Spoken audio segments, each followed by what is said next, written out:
and harbor illegal aliens. They often actively work to stand in the way of President Trump's mission to protect the American people and restore integrity to the American immigration system and the rule of law.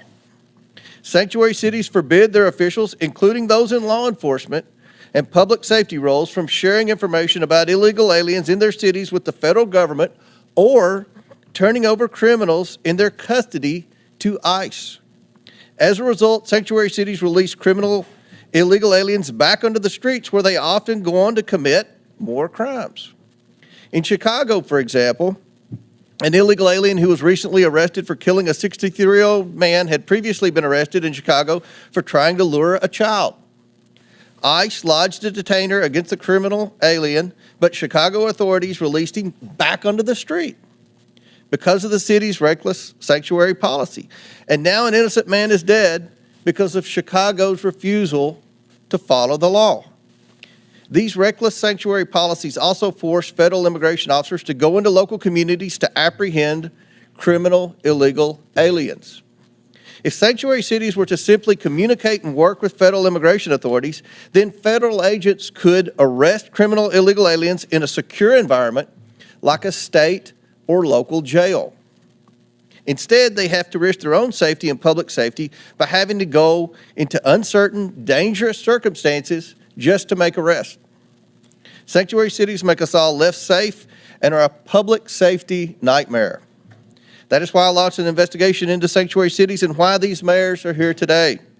We cannot let pro-criminal, alien policies and obstructionist sanctuary cities continue to endanger American communities and the safety of federal immigration enforcement officers. Today, Mayors Wu, Johnston, and Adams will be publicly accountable for their failure to follow the law and protect the American people. President Trump and his administration are taking action against sanctuary cities, and Congress must follow, not by allowing a single penny of federal funding to go to cities and states that prioritize criminal aliens over the American people. I now yield to Ranking Member Connolly for his opening statement. Thank you, Mr. Chairman. Every member here today, Democrats and Republicans alike, agrees that violent criminals don't belong in our communities. We all want our cities to be safe and have zero tolerance for violent crime, irrespective of the status of the perpetrator. Where we disagree is that my Republican colleagues prefer a selective application of the law to shield the President of the United States from accountability and this administration from the rule of law itself. In America, we uphold the rule of law, independent from partisan politics, without fear or favor. Betraying those convictions, President Trump's Department of Justice has tried to force the conditional dismissal of very serious charges against one of our witnesses here today, in exchange for that witness's total and complete submission to the radical immigration agenda being propounded by the administration. And the DOJ has done so over the objections of a Republican acting U.S. attorney whom President Trump appointed. Rather than enabling a flagrant, corrupt, and quid pro quo, 7 federal prosecutors, 7, including Republicans, resigned. One of them, a former clerk to Chief Justice John Roberts of the Supreme Court, said that anyone in his position, quote, would know that our laws and traditions do not allow using the prosecutorial power to influence other citizens, much less elected officials, in this way. History is calling on us now to stand up for those laws and traditions. Doing so also demands an affirmation of state and local sovereignty in determining the most effective ways to keep residents safe in compliance with federal law. To deny this sovereignty is an assault on the independence of every American city across the country. Today, Republicans have hauled before us the mayors of 4 major American cities to frame them as lawless, because those cities have some limits on how intrusively and aggressively their own officials can conduct federal immigration operations and responsibilities. Let's be clear. The state and local laws that Republicans have issue with today are in full compliance with federal law. They do not obstruct ICE from carrying out its duties, and they are backed by evidence demonstrating that they keep people safe and safer in counties with laws that do not honor extrajudicial civil detainers and had significantly lower levels of violent crime than counties that had them. Mayors, police chiefs, sheriffs, and local leaders have made clear that the way to combat violent crime is allowing local police to do their local job of ensuring public safety in their own communities as they account for it. Commandeering them to spend limited time and resources as federal agents is a non-starter and can contribute to crime and non-cooperation in immigrant communities throughout the country. At this year's Conservative Political Action Conference, Border Czar Tom Homan said he is, quote, bringing hell to the city of Boston until it complies with his demands. I don't know what that means. Boston is my hometown, and I'm glad to welcome our mayor, Mayor Wu, and her 1-month-old baby here today. But I don't know that Boston welcomes Mr. Homan or anyone else bringing hell to the city. The Republican crusade against local independence doesn't just undermine public safety in our communities. It is blatantly cruel, and I say inhumane and un-American. Kenya Colindres, her husband Wilson Rogelio Velasquez Cruz, and their 3 children came to the United States in 2022 seeking asylum, a legal category of immigration, after escaping violence in Honduras. Wilson was granted a 5-year work permit, allowing him to work at a tire shop and to provide for his family here in the United States. Kenya said that her husband had never been in trouble and was, quote, a man of God. On January 26, the family of 5 was in church when Wilson was lured out by an ICE agent waiting to arrest him. Despite having valid work permits, the Trump administration refused to hear his appeal and is actively deporting him. Wilson was the sole breadwinner for his family. Now Kenya has to worry about how she's going to pay the bills and take care of her 3 children, on top of the fears that she and her children might be next. Last week in El Monte, California, Sitley, a woman who is battling bone cancer, tearfully watched as her mother, Yolanda, cried inconsolably as she was detained by ICE agents who refused to even present the detention order. Yolanda was Sitley's sole caretaker in her struggle against cancer and has no criminal record. And now Sitley is on her own. ICE is also conducting massive raids in cities and towns that have led to the wrongful detention of U.S. citizens, including Native Americans and military veterans. One school district sent a letter to parents warning that ICE may board school buses and demand documents from children. Children are going to be afraid to go to school. One reportedly wrote a goodbye note to friends saying, quote, if ICE takes me, don't forget about me. If ICE takes me, don't forget about me. From a child. Is that the country we want?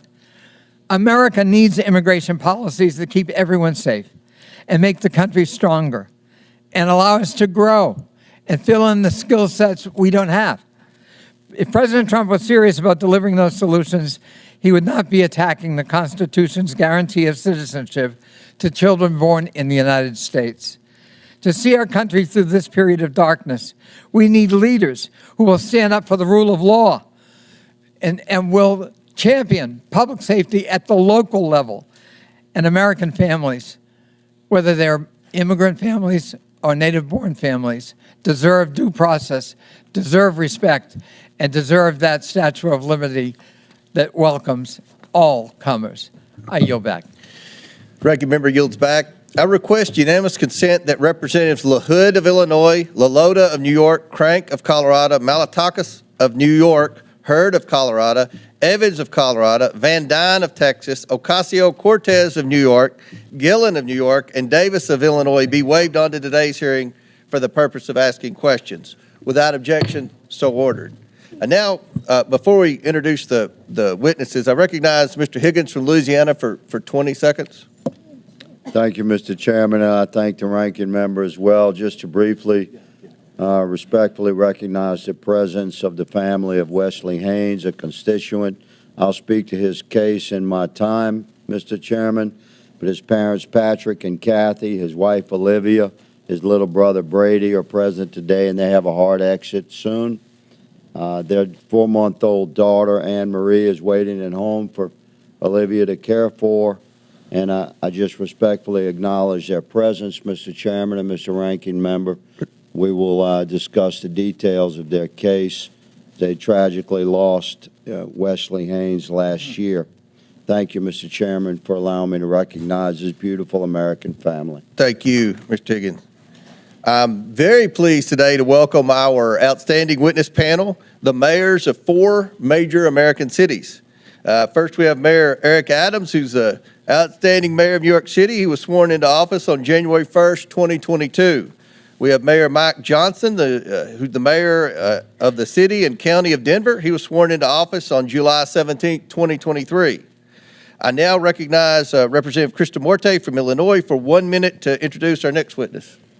Mr. Chair, I'm pleased to introduce Brandon Johnson, mayor of the greatest city in the world, namely Chicago, a city that was built by generations of immigrants, people like my parents and myself. Mayor Johnson was raised in Elgin, Illinois, which I'm proud to represent in Congress. The mayor was one of 10 children born to Andrew and Wilma Jean Johnson. His parents inspired him to become a teacher in the Chicago Public Schools and then later to run for office. Mayor Johnson won his first race for Cook County Commissioner in 2018 and later became mayor of Chicago in 2023. Mayor Johnson has dedicated his life to public service, and I'm pleased to welcome my fellow Illinoisan to the United States House of Representatives and to the Oversight Committee. Welcome, Mayor. I now recognize Representative Presley from Massachusetts for 1 minute to introduce our next witness. Thank you, Mr. Chair. I'm proud to introduce Mayor Michelle Wu, a dedicated leader committed to making Boston a welcoming home for everyone, and the first woman and person of color to be elected mayor of the city of Boston. For over a decade, I've had the privilege of working alongside Mayor Wu and witnessing her dedication to public service firsthand. She leads with compassion, she is innovative and inclusive. Under her leadership, Boston has become the safest major city in America, a city that is welcoming to families from all walks of life. Just weeks ago, she welcomed her newest family member, baby Mira, who is with us today, a beautiful reminder of the future she's working to build. Madam Mayor, I am grateful for your partnership, friendship, and leadership. Thank you for being here.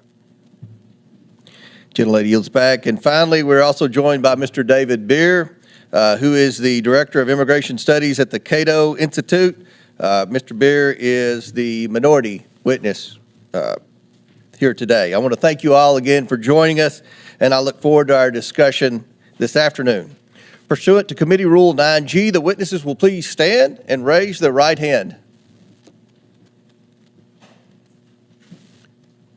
Do you solemnly swear or affirm that the testimony you are about to give is the truth, the whole truth, and nothing but the truth, so help you God? Let the record show that the witnesses answered in the affirmative. Thank you all. You may take a seat. We, again, appreciate you being here today and look forward to your testimony. Now, let me remind the witnesses that we have read your written statement, and they will appear in full in the hearing record. Please limit your oral statement to 5 minutes, and we're going to limit our questions to 5 minutes, and that's going to be enforced today, and that's for both sides, As a reminder, please press the button on the microphone in front of you so that it is on and the members can hear you. When you begin to speak, the light in front of you will turn green. After 4 minutes, the light will turn yellow. When the red light comes on, your 5 minutes have expired, and we would ask that you please wrap up. I now recognize Mayor Adams for his opening statement. Good morning, Chairman Oklahoma, Ranking Member Connolly, and members of the committee. As mayor of New York City and a former police officer for 22 years, keeping New Yorkers safe is my top priority, and it has been our administration's North Star. When I entered this role, my job was to help our city recover from the negative effects of COVID. Most importantly, to bring down crime. As a result, overall crime was down across New York City last year, and we have now had 3 straight months of double-digit declines in major crimes. I'm here today to testify on how New York City can continue to reduce crime, even as a sanctuary city. To be clear, a sanctuary city classification does not mean our city will ever be a safe haven for violent criminals. It also does not give New York City the authority to violate federal immigration laws. To the contrary, New York City will always comply with city, state, and federal laws as it does now. Law-abiding immigrants in New York have an important role. Immigrant New Yorkers, including those who are undocumented, pay billions of dollars in taxes and contribute billions more in spending power to our economy. Immigrants also play a vital role in the functioning of the city. This was on full display during the COVID-19 pandemic. The various immigrant residents of our city worked to keep the city moving, while many other New Yorkers were able to shelter in place and work remotely. Hospitals, the food industry, and many other businesses were able to function because of the commitment of our immigrant population. As mayor, I do not control who enters or remains in our country, but I do have to manage the population that is within our city. In order to carry out this function without having long-term negative ramification, I must create an atmosphere that allows every law-abiding resident, documented or not, to access vital services without fear of being turned over to federal authorities. I cannot have a city where parents are afraid to send their children to school or where children are sleeping on the streets, creating the potential for child exploitation and sex trafficking. If an undocumented person refuses to seek medical care until they have a medical emergency, our city's healthcare system will be strained. And if an undocumented individual witnesses a crime but is afraid to call 911 for fear of being turned over to federal authorities, criminals will roam free. And it reminds me of my early days as a police officer. I have seen firsthand the damage that can be done when someone is too afraid to seek out the police. Early in my career, I responded to a man who was calling out for help. We caught the suspect, but when it came to filling out the police report, the individual, an undocumented man from China, said he did not want to file a report and put a target on his back with federal immigration authorities. Approximately 4 decades later, our country still is in desperate need of comprehensive immigration reform. And as a result, New York City was hit with the largest humanitarian crisis in our city's history over the last 3 years. Federal law did not allow me to stop buses from entering New York City. State law required me to provide all in our city with housing and meals and to educate children. City law makes it unlawful to collaborate with ICE for civil enforcement. We complied with all of these legal requirements and still manage the humanitarian crisis with the care and compassion, while at the same time bringing down crime, recovering our economy, and preventing any child from being forced to sleep on the streets. Comprehensive immigration reform is long overdue. While the solution is not within my control as a mayor, I am committed to working with federal officials to go after violent gangs and those who harm residents of our city. This is why we have over 330 NYPD officers assigned to different federal joint task forces, over 70 of which are assigned to task forces with Homeland Security investigation, the criminal investigation arm of ICE. Those task forces focus on many different important priorities, including going after violent gangs and child exploitation. I look forward to sharing New York City collaborations that we do daily with our city, state, and federal partners to keep New York City to continue to be the safest big city in America. Thank you. Thank you. I now recognize Denver Mayor Johnston for his opening statement. Good morning, Mr. Chairman, and thank you for inviting me to testify today. This committee convened this hearing on the critical topic of immigration. I want to tell you Denver's story. When I became mayor 20 months ago, Denver was already receiving buses of immigrants with little to no notice or coordination. At one point, we were receiving 10 to 11 buses a day, dropping off as many as 300 people, mostly women and children, in 10-degree weather with only sandals and a T-shirt, leaving them in danger of freezing to death on our streets. All told, 42,000 people arrived in Denver over 18 months. the largest per capita influx of any city in America. We are each entitled to our own opinion about what should happen at the border, but that was not the question facing Denver. The question Denver faced was, what will you do with a mom and 2 kids dropped on the streets of our city with no warm clothes, no food, and no place to stay? As mayor, I have to protect the health and safety of everyone in our city. As a man of faith, I have a moral obligation to care for those in need. As Scripture says, "For I was hungry, and you gave me something to eat. I was thirsty, you gave me something to drink. I was a stranger, and you invited me in." So that's what we did. In Denver, we believe our problems are solvable, and we are the ones to solve them. So we went to work. When we started, we had the largest encampment in Denver history, with more than 200 migrant families living in freezing temperatures. So we opened 8 different city shelters housing 5,000 people. City employees volunteered to take extra shifts, and Denver residents stepped up, making meals, donating clothes, furniture, school supplies. Some even welcomed families into their own homes. We helped 8,700 eligible individuals apply for work authorization so they could put food on their own table, pay their own rent, and reduce the strain on public resources. As a result, a year later, there is not a single migrant encampment left in the city. We have closed all of our shelters. We have connected people to jobs and housing, and the city's immigrant support budget has dropped by nearly 90%. And in the midst of this, migrants did not bring a wave of crime to Denver. In fact, crime went down. Homicides dropped 17%, shooting victims dropped 24%, auto theft down 29%. America is not just a place, it's a belief. Some people are born into it, some fight their whole life to get to it. It's a belief that all are created equal. It's a belief that it doesn't matter where you came from if you're willing to fight hard enough. Julian Becerra's parents believed that. So they brought him to this country from Mexico when he was 10. They taught him respect, and they taught him to love and serve his community. As an adult, he decided the most honorable way to serve his community was in uniform.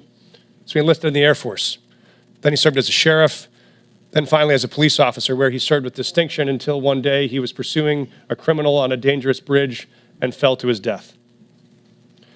In the midst of the immigration crisis, I attended the Fallen Officers Memorial as I watched officers hand Officer Becerra's 10-year-old daughter a folded American flag. I watched her cry as she wrapped her little arms around that flag and holded it tight the way she wished she could hold her dad, but never will again. For the rest of her life, she will cherish that flag, that American flag, because it is the country that her dad loved, it is the country he chose, it is the country he served, it is the country he gave his life for. So if we want to tell the story of what impact immigrants have in America, we must tell the full story. That story must acknowledge that this country is lucky to have people like Julian Becerra, who love this country enough to risk their lives to keep us safe, to keep all of us safe. When buses started showing up filled with migrants, some in my city were afraid, just like I'm sure some of your constituents are afraid. They were afraid about crime and homelessness and worried about what these new people might take away from them. I understand that fear. And the truth is, people who are new to this country do good and bad just like all of us. But there's another truth.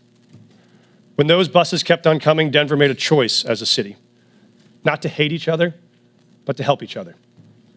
Not to turn on each other, but to turn to each other. And see if together we could solve a problem that felt bigger than any one of us. And that's what we did. It wasn't perfect, and it required sacrifice from all of us. But in the end, Denver came out stronger and closer than we were before. Because Americans expect us to do more than point fingers. They expect us to solve problems. So if Denver can find a way to put aside our ideological differences long enough to manage a crisis we didn't choose or create, it seems only fair to ask that the body that is actually charged with solving this national problem, this Congress, can finally commit to do the same. Thank you, Mr. Chairman. Thank you. I now recognize Chicago Mayor Johnston for his Thank you. opening statement. Thank you, Chairman Comer. Thank you to the ranking member Connolly and to members of this committee. I have the great privilege and honor of serving as mayor of the city of Chicago, the third largest city in the nation. Established by a Black Haitian man and a Potawatomi woman, Chicago is and always has been a proud city of immigrants.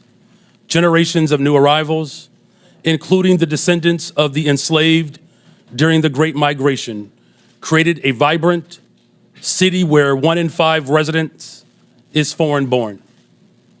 Each day, I wake up to serve every one of Chicago's 77 unique neighborhoods and those who live in our great city.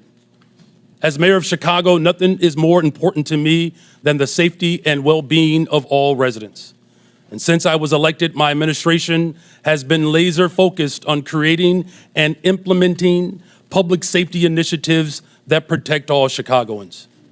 We launched the People's Plan for Community Safety, which builds trust between communities and law enforcement by prioritizing transparency and violence intervention. We established a dedicated robbery task force that reduced robberies by 25% citywide. We added over 200 detectives, increasing the clearance rates on our cases. And we've updated police equipment and technology so that our police officers have the tools they need to effectively prevent and fight crime. Our efforts to improve public safety by building trust with and investing in our communities are working. Violent crime is down in Chicago. The city ended 2024 with its lowest homicide rate in 5 years.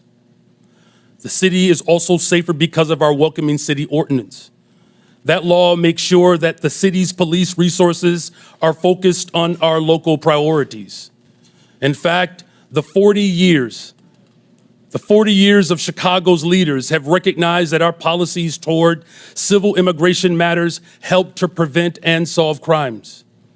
Put simply, any actions that amplify fears of deportations make Chicago more dangerous. Those fears cause witnesses and victims to avoid cooperating with police. The cooperation of all people, regardless of their immigration status, is essential to achieving the city's goals of reducing crime and pursuing justice for victims. When there is trust between city's residents and the police, undocumented immigrants come forward to report crimes to local law enforcement and provide information that helps the police solve those crimes.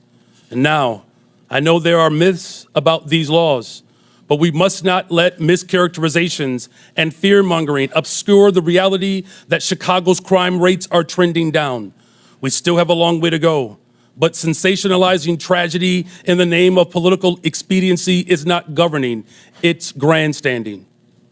Every violent crime is devastating, but scapegoating entire communities is not only misleading, it is unjust and it is beneath us.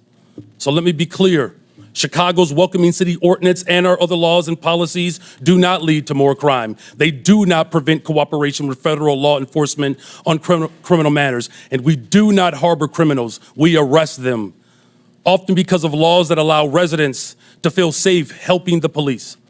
As mayor, I'm building a Chicago that embodies the dream of my father had when he came from Salis, Mississippi during the second migration, a Chicago that invests in housing, healthcare, jobs, and education. And that's why we've increased safe and stable housing by adding almost 4,000 more units, expanded access to healthcare by opening 3 mental health centers, and focused on getting our young people well-paying jobs, with summer jobs increasing by 45% since I've taken office. Our local partnerships have built a solid foundation, a better, stronger, and a much safer Chicago. We need this body's support for these efforts. We are ready to partner with you on the measures we know promote trust and create sustainable public safety.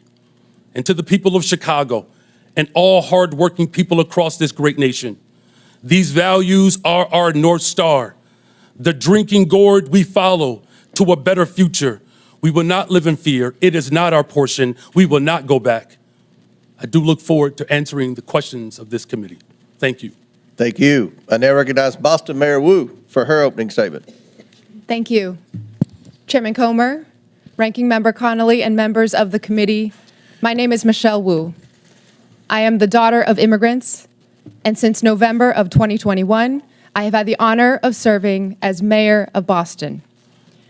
I'm proud to be here on behalf of our city, the police officers, first responders, city workers, the faith leaders, teachers, parents, and neighbors who partner every day to make Boston the safest major city in the nation.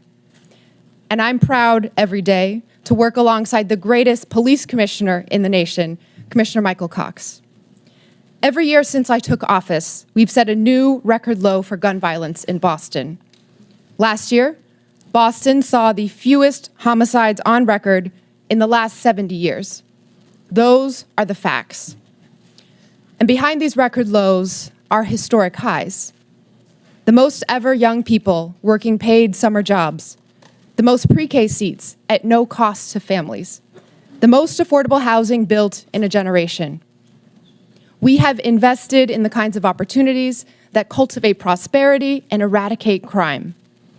And the laws on our books promote the kind of community trust that keeps all of us safe. In Boston, our police department resources and taxpayer dollars go towards preventing and solving crimes.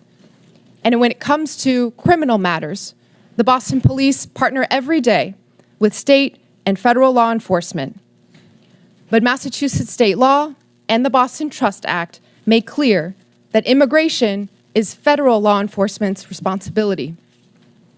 We are the safest major city in the country because our gun laws are the strongest in the nation, because our officers have built relationships over decades, and because all of our residents can trust that when they call 911 in the event of an emergency or to report a crime, help will come. This federal administration's approach is undermining that trust. In the past month, I've met with residents and faith leaders in community centers and places of worship, asking my constituents what they want Congress to know. And what I heard over and over again was fear and frustration. I spoke with pastors whose pews are half empty on Sundays, doctors whose patients are missing appointments, teachers whose students aren't coming to class, neighbors afraid to report crimes in their communities, and victims of violence who won't call the police. This federal administration is making hardworking, tax-paying, God-fearing residents afraid to live their lives. A city that's scared is not a city that's safe. A land ruled by fear is not the land of the free.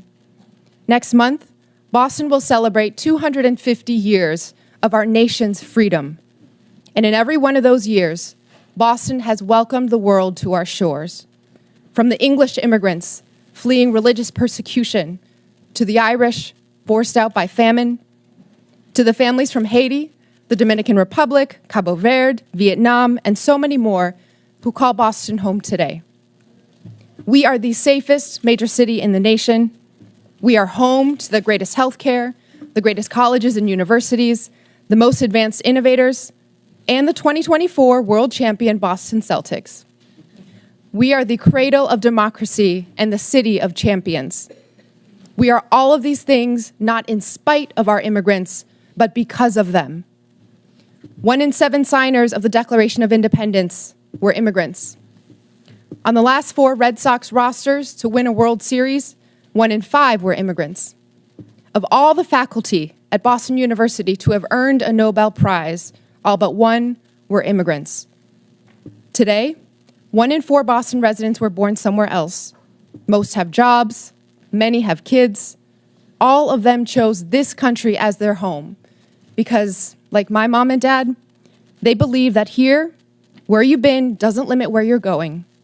The strength of your character has nothing to do with the color of your passport. And how hard you work matters more than where you were born. That wherever you're from, if you pitch in, look out for your neighbors, and cheer for the home team, you can build a better future here for the people you love. So to every one of my neighbors back in Boston, know this: you belong here. This is your home. Boston es tu hogar. Boston, 是la calle. 这是你的家. This is our city. We are the safest major city in the nation because we are safe for everyone. Thank you. Thank you. And now recognize Mr. Bier for his opening statement. Chairman Comer, Ranking Member Connolly, and distinguished members of the committee, thank you for the opportunity to testify. The Cato Institute's half-century of independent research demonstrates that people of all races, religions, and birthplaces can thrive in a free society. Liberty must be protected, both from over-intrusive government and from private violence. Unfortunately, the president's chaotic Indiscriminate deportation plan does the opposite. It harms public safety, threatens Americans' rights, and undermines the successful integration of America's immigrants into its society and economy. The president's first action was to rescind the requirement that ICE target public safety threats first. He has ordered that millions of vetted immigrants be stripped of lawful status and deported. He is even attempting to deport the U.S.-born children of people without permanent status. This flagrantly unconstitutional act effectively orders a series of crimes, wrongful arrest and imprisonment, civil rights violations, and unlawful deprivation of voting rights. Never before in American history has a president sought the power to strip potentially tens of millions of Americans of their constitutional rights.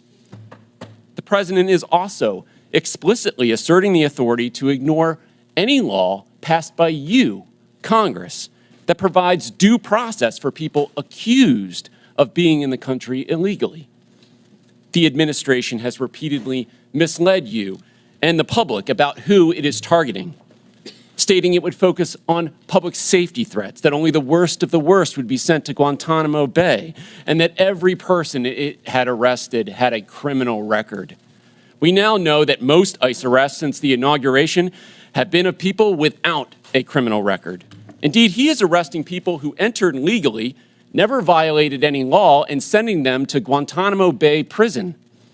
It is no surprise in this lawless environment that many people and many cities simply do not trust the federal government on immigration. That is a problem. But under our Constitution, states determine their policies. Congress cannot force them. It must reestablish trust. Unfortunately, some members of Congress want to force an indiscriminate policy of mass deportation on the entire country with no public safety focus. If Congress wants more cooperation, it should address the concerns of these cities. What Congress should do is reestablish trust. Indiscriminate mass deportation agenda is a far greater threat to public safety than any city policy. A mountain of empirical research shows that reasonable restrictions on ICE cooperation do not increase crime rates, and that immigrants lower crime rates. Immigrants, including illegal immigrants, commit crimes serious enough for them to be incarcerated at half the rate of U.S.-born Americans.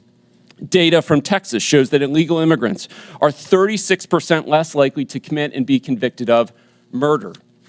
At least before this current mass deportation effort, immigrants were more likely to report crimes than U.S.-born Americans. Don't jeopardize that. Mass deportation is diverting law enforcement resources away from obtaining justice for victims. Indeed, it even targets the victims. Sabotaging local economies and obliterating communities will not restore public safety. It will make us poorer while increasing the crime rate and victimization rate for Americans. There is a better approach. We don't need chaos and disorder of illegal immigration or of mass deportation. Why don't people come legally? Because Congress has provided so few options for them to do so, not updating its laws in the last 3.5 decades. Just 3% of those applying for permanent legal status in 2024 received it.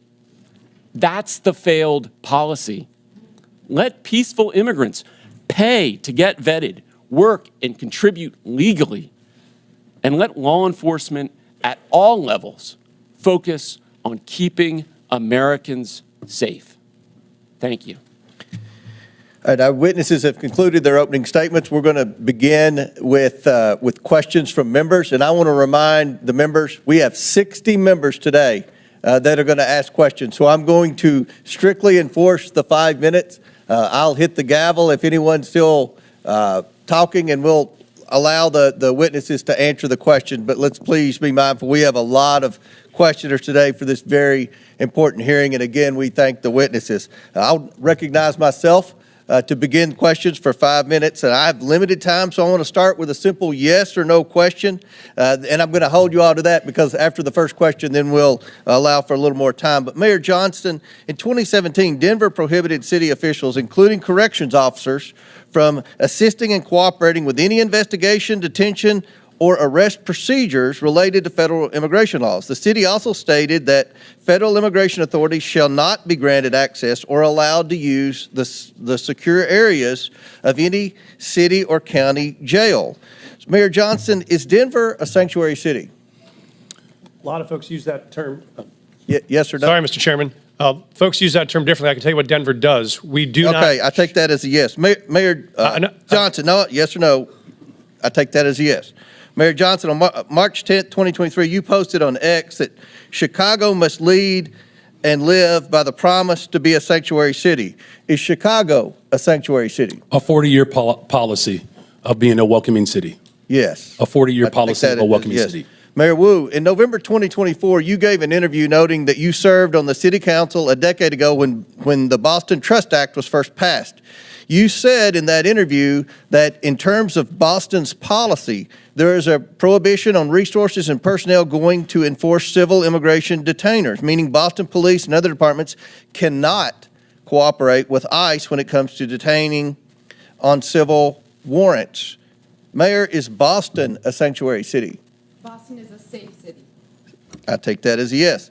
And Mayor Adams, on November 12, 2024, you said, quote, "This is a sanctuary city," but I must comment that you have, of the witnesses today of the major cities, you have publicly stated that you were willing to work with ICE on detaining the most criminal illegals, and I want to publicly thank you for that. But my question to you, sir, is New York City a sanctuary city?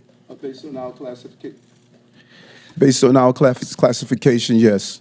Okay. Last year, in a Boston suburb, an illegal alien raped and impregnated his 14-year-old daughter while living in a shelter for illegal aliens.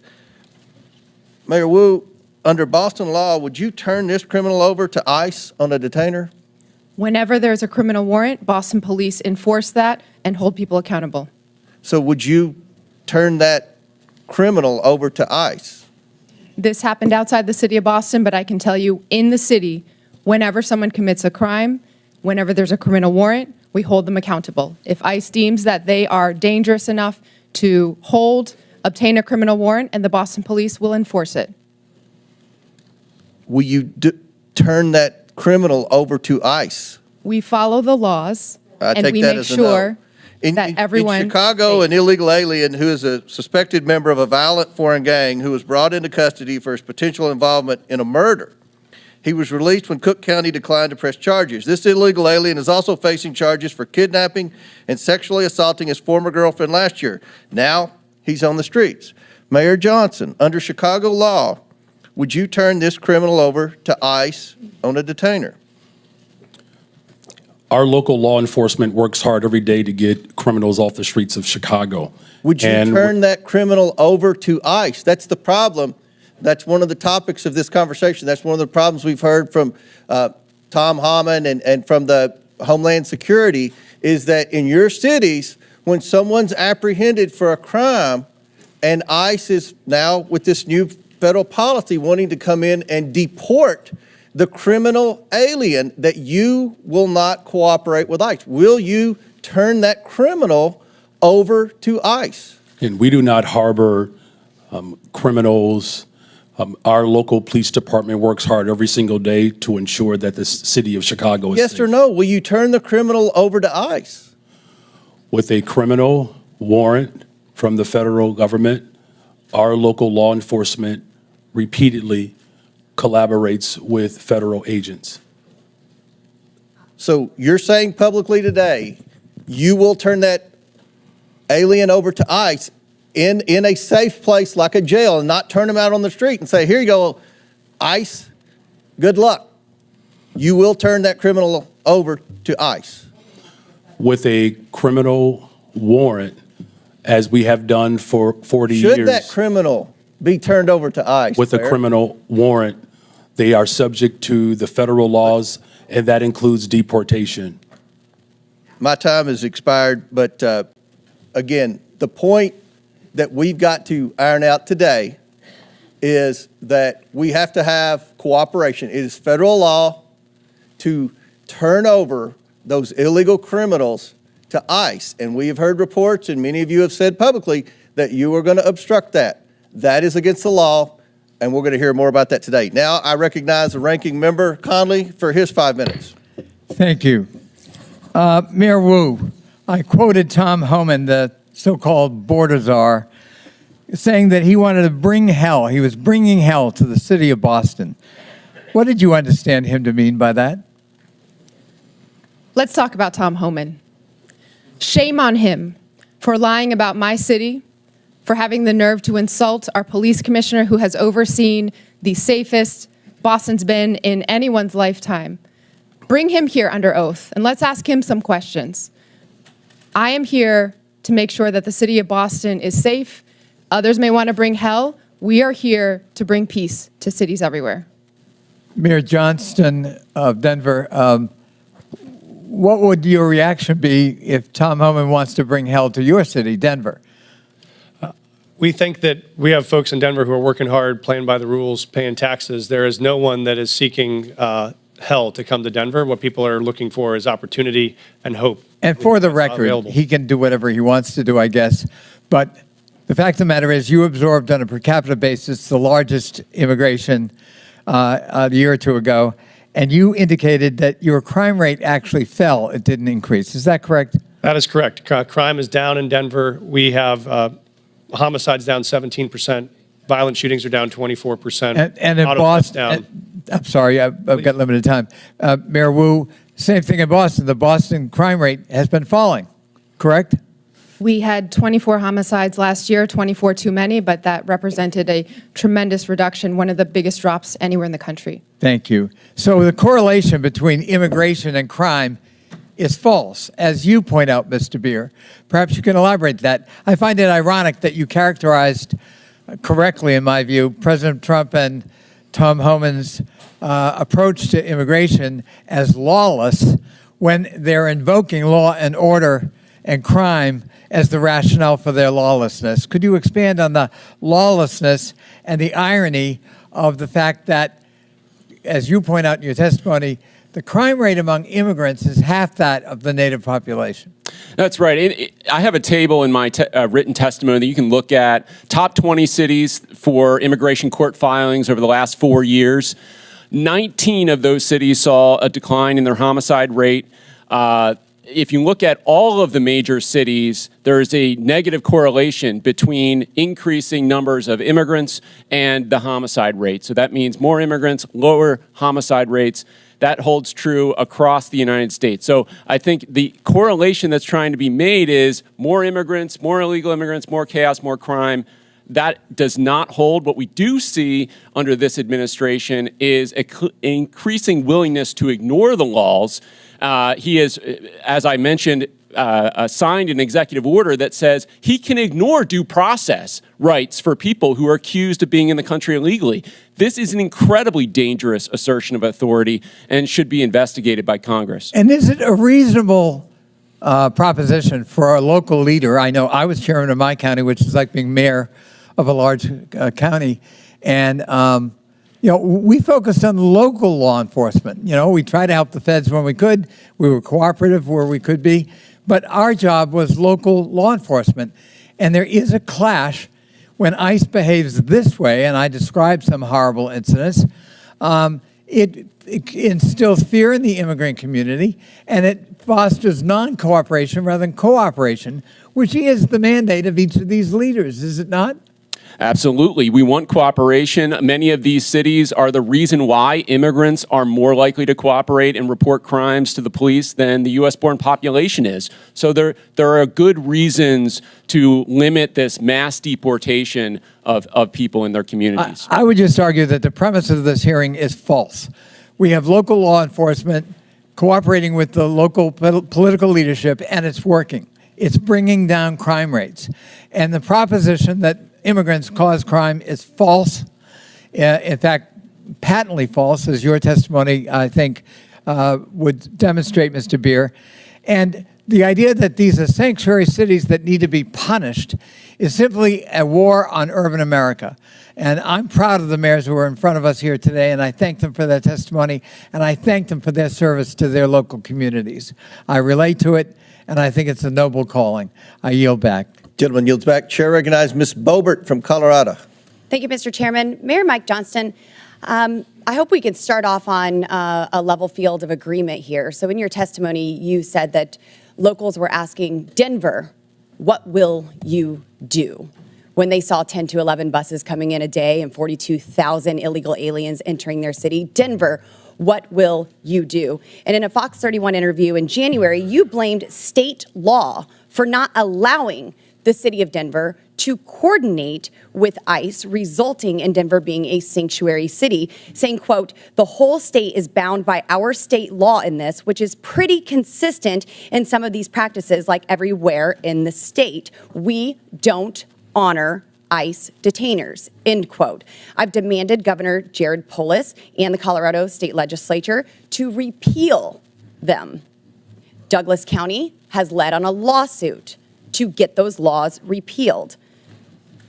So, Mr. Mayor, would you join me today in calling and demanding that these sanctuary policies, these Colorado state laws, be repealed? Thank you, Congresswoman. Yes or no, Mr. Mayor? Pardon? Yes or no? Will you join me? I do not believe the detainer law needs to be changed. I can tell you what Denver Okay, does so you right now. don't want them to coordinate with ICE, but yet you're blaming the state of Colorado for those policies. It's a statewide law. It's not a Denver law. And you're blaming the state of Colorado for the law, yet you will not call for that law to be repealed. Correct? Yes or no? We do coordinate with ICE presently. I'm happy to tell you what we do on this. We've honored detainer requests more than 1,226 times over the last What about years. before a warrant? There are many issues before a warrant.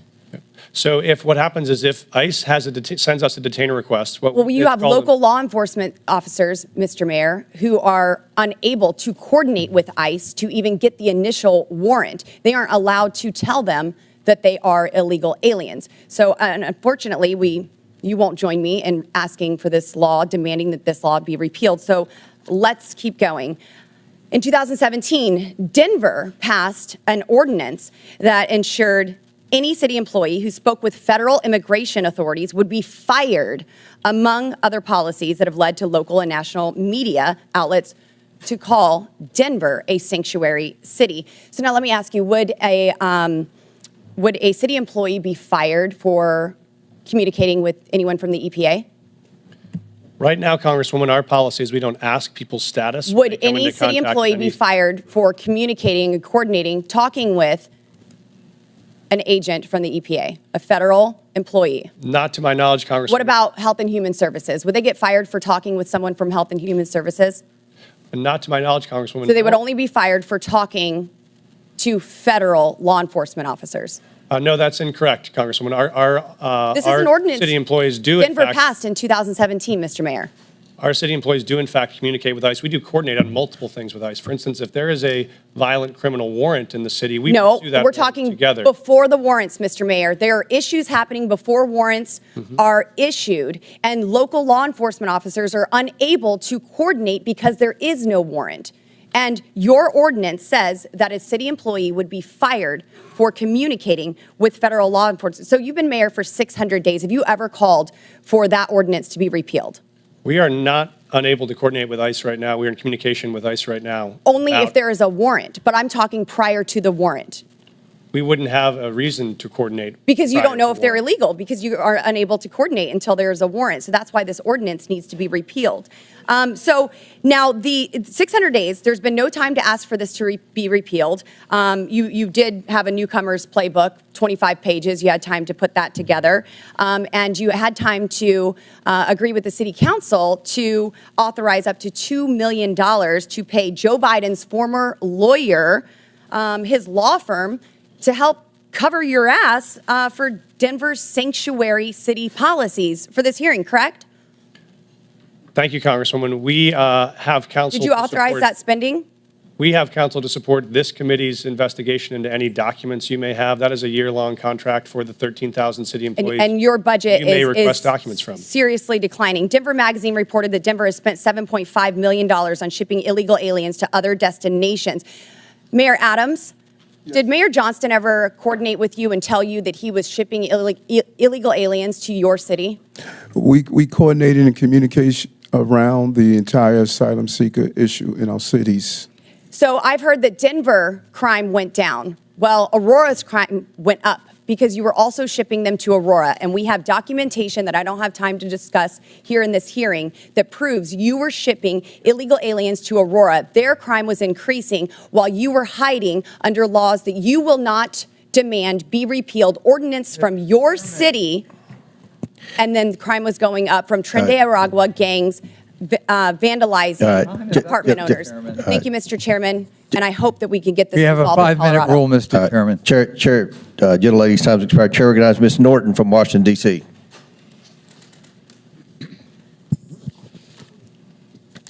There have been a lot of talk today about these cities and their, in my view, principal decision not to respond to extrajudicial ICE detainers. But I would like to back up and talk about these detainers, what these detainers really are. Requests from ICE to unconstitutionally hold someone without due process or probable cause. Enforcing ICE detainers is also expensive, often results in mistakenly holding U.S. citizens and undermines public safety. It diverts resources from protecting the local community to carry out the federal government's job of immigrant enforcement. Mayor Johnston, what challenges do ICE detainers represent to your law enforcement and city resources? Thank you, Congresswoman. I think that was to me, right? Sometimes I That's get correct. confused. Okay. Thank you, Congresswoman. I think it's important, I appreciate to describe what Denver currently does in terms of what coordination looks like and what it doesn't, which is if we get a detainer request, if we have someone in our custody that ICE would like to get access to, what we do is we provide them a notification of release. And so if that person will be released from our custody, we notify them of the time and the date when they will be released, so ICE, if they choose to, could pick that person up. We have done that 1,226 times over the last 7 years, and that has enabled ICE, when they choose to be able to bring someone into custody. What we do not do is hold someone beyond their release date, because there are multiple courts who have found that to be unconstitutional. If someone is serving a sentence and that sentence expires this Friday, we can't hold them another 7 days without an additional charge. And so that is what state law does, and sheriffs around the state would say it is a strain on local resources to hold them for a civil issue that is not linked to a criminal charge that we have in our city or another jurisdiction. That's why we don't honor those types of detainers. Mayor Johnston, how about for Chicago? So thank you for that question. And for Chicago, again, our top priority with the Welcoming City Ordinance is to ensure maximum safety. The type of coordination that happens between our local law enforcement and our communities is paramount to building trust and keeping our communities safe. The ordinance, as well as the state law, the Illinois Trust Act, which was passed with bipartisan support and signed by the Republican Governor, Bruce Rauner, we do not permit our local law enforcement from engaging in any federal matters. With a criminal warrant, our city and our state will cooperate with the federal government, but without a criminal warrant, our local law enforcement focuses in on local issues to keep the people of Chicago safe. Mayor Wu, how would fulfilling ICE detainers detract from public safety in your city? Thank you, Congresswoman, for hosting us, first of all, in your district.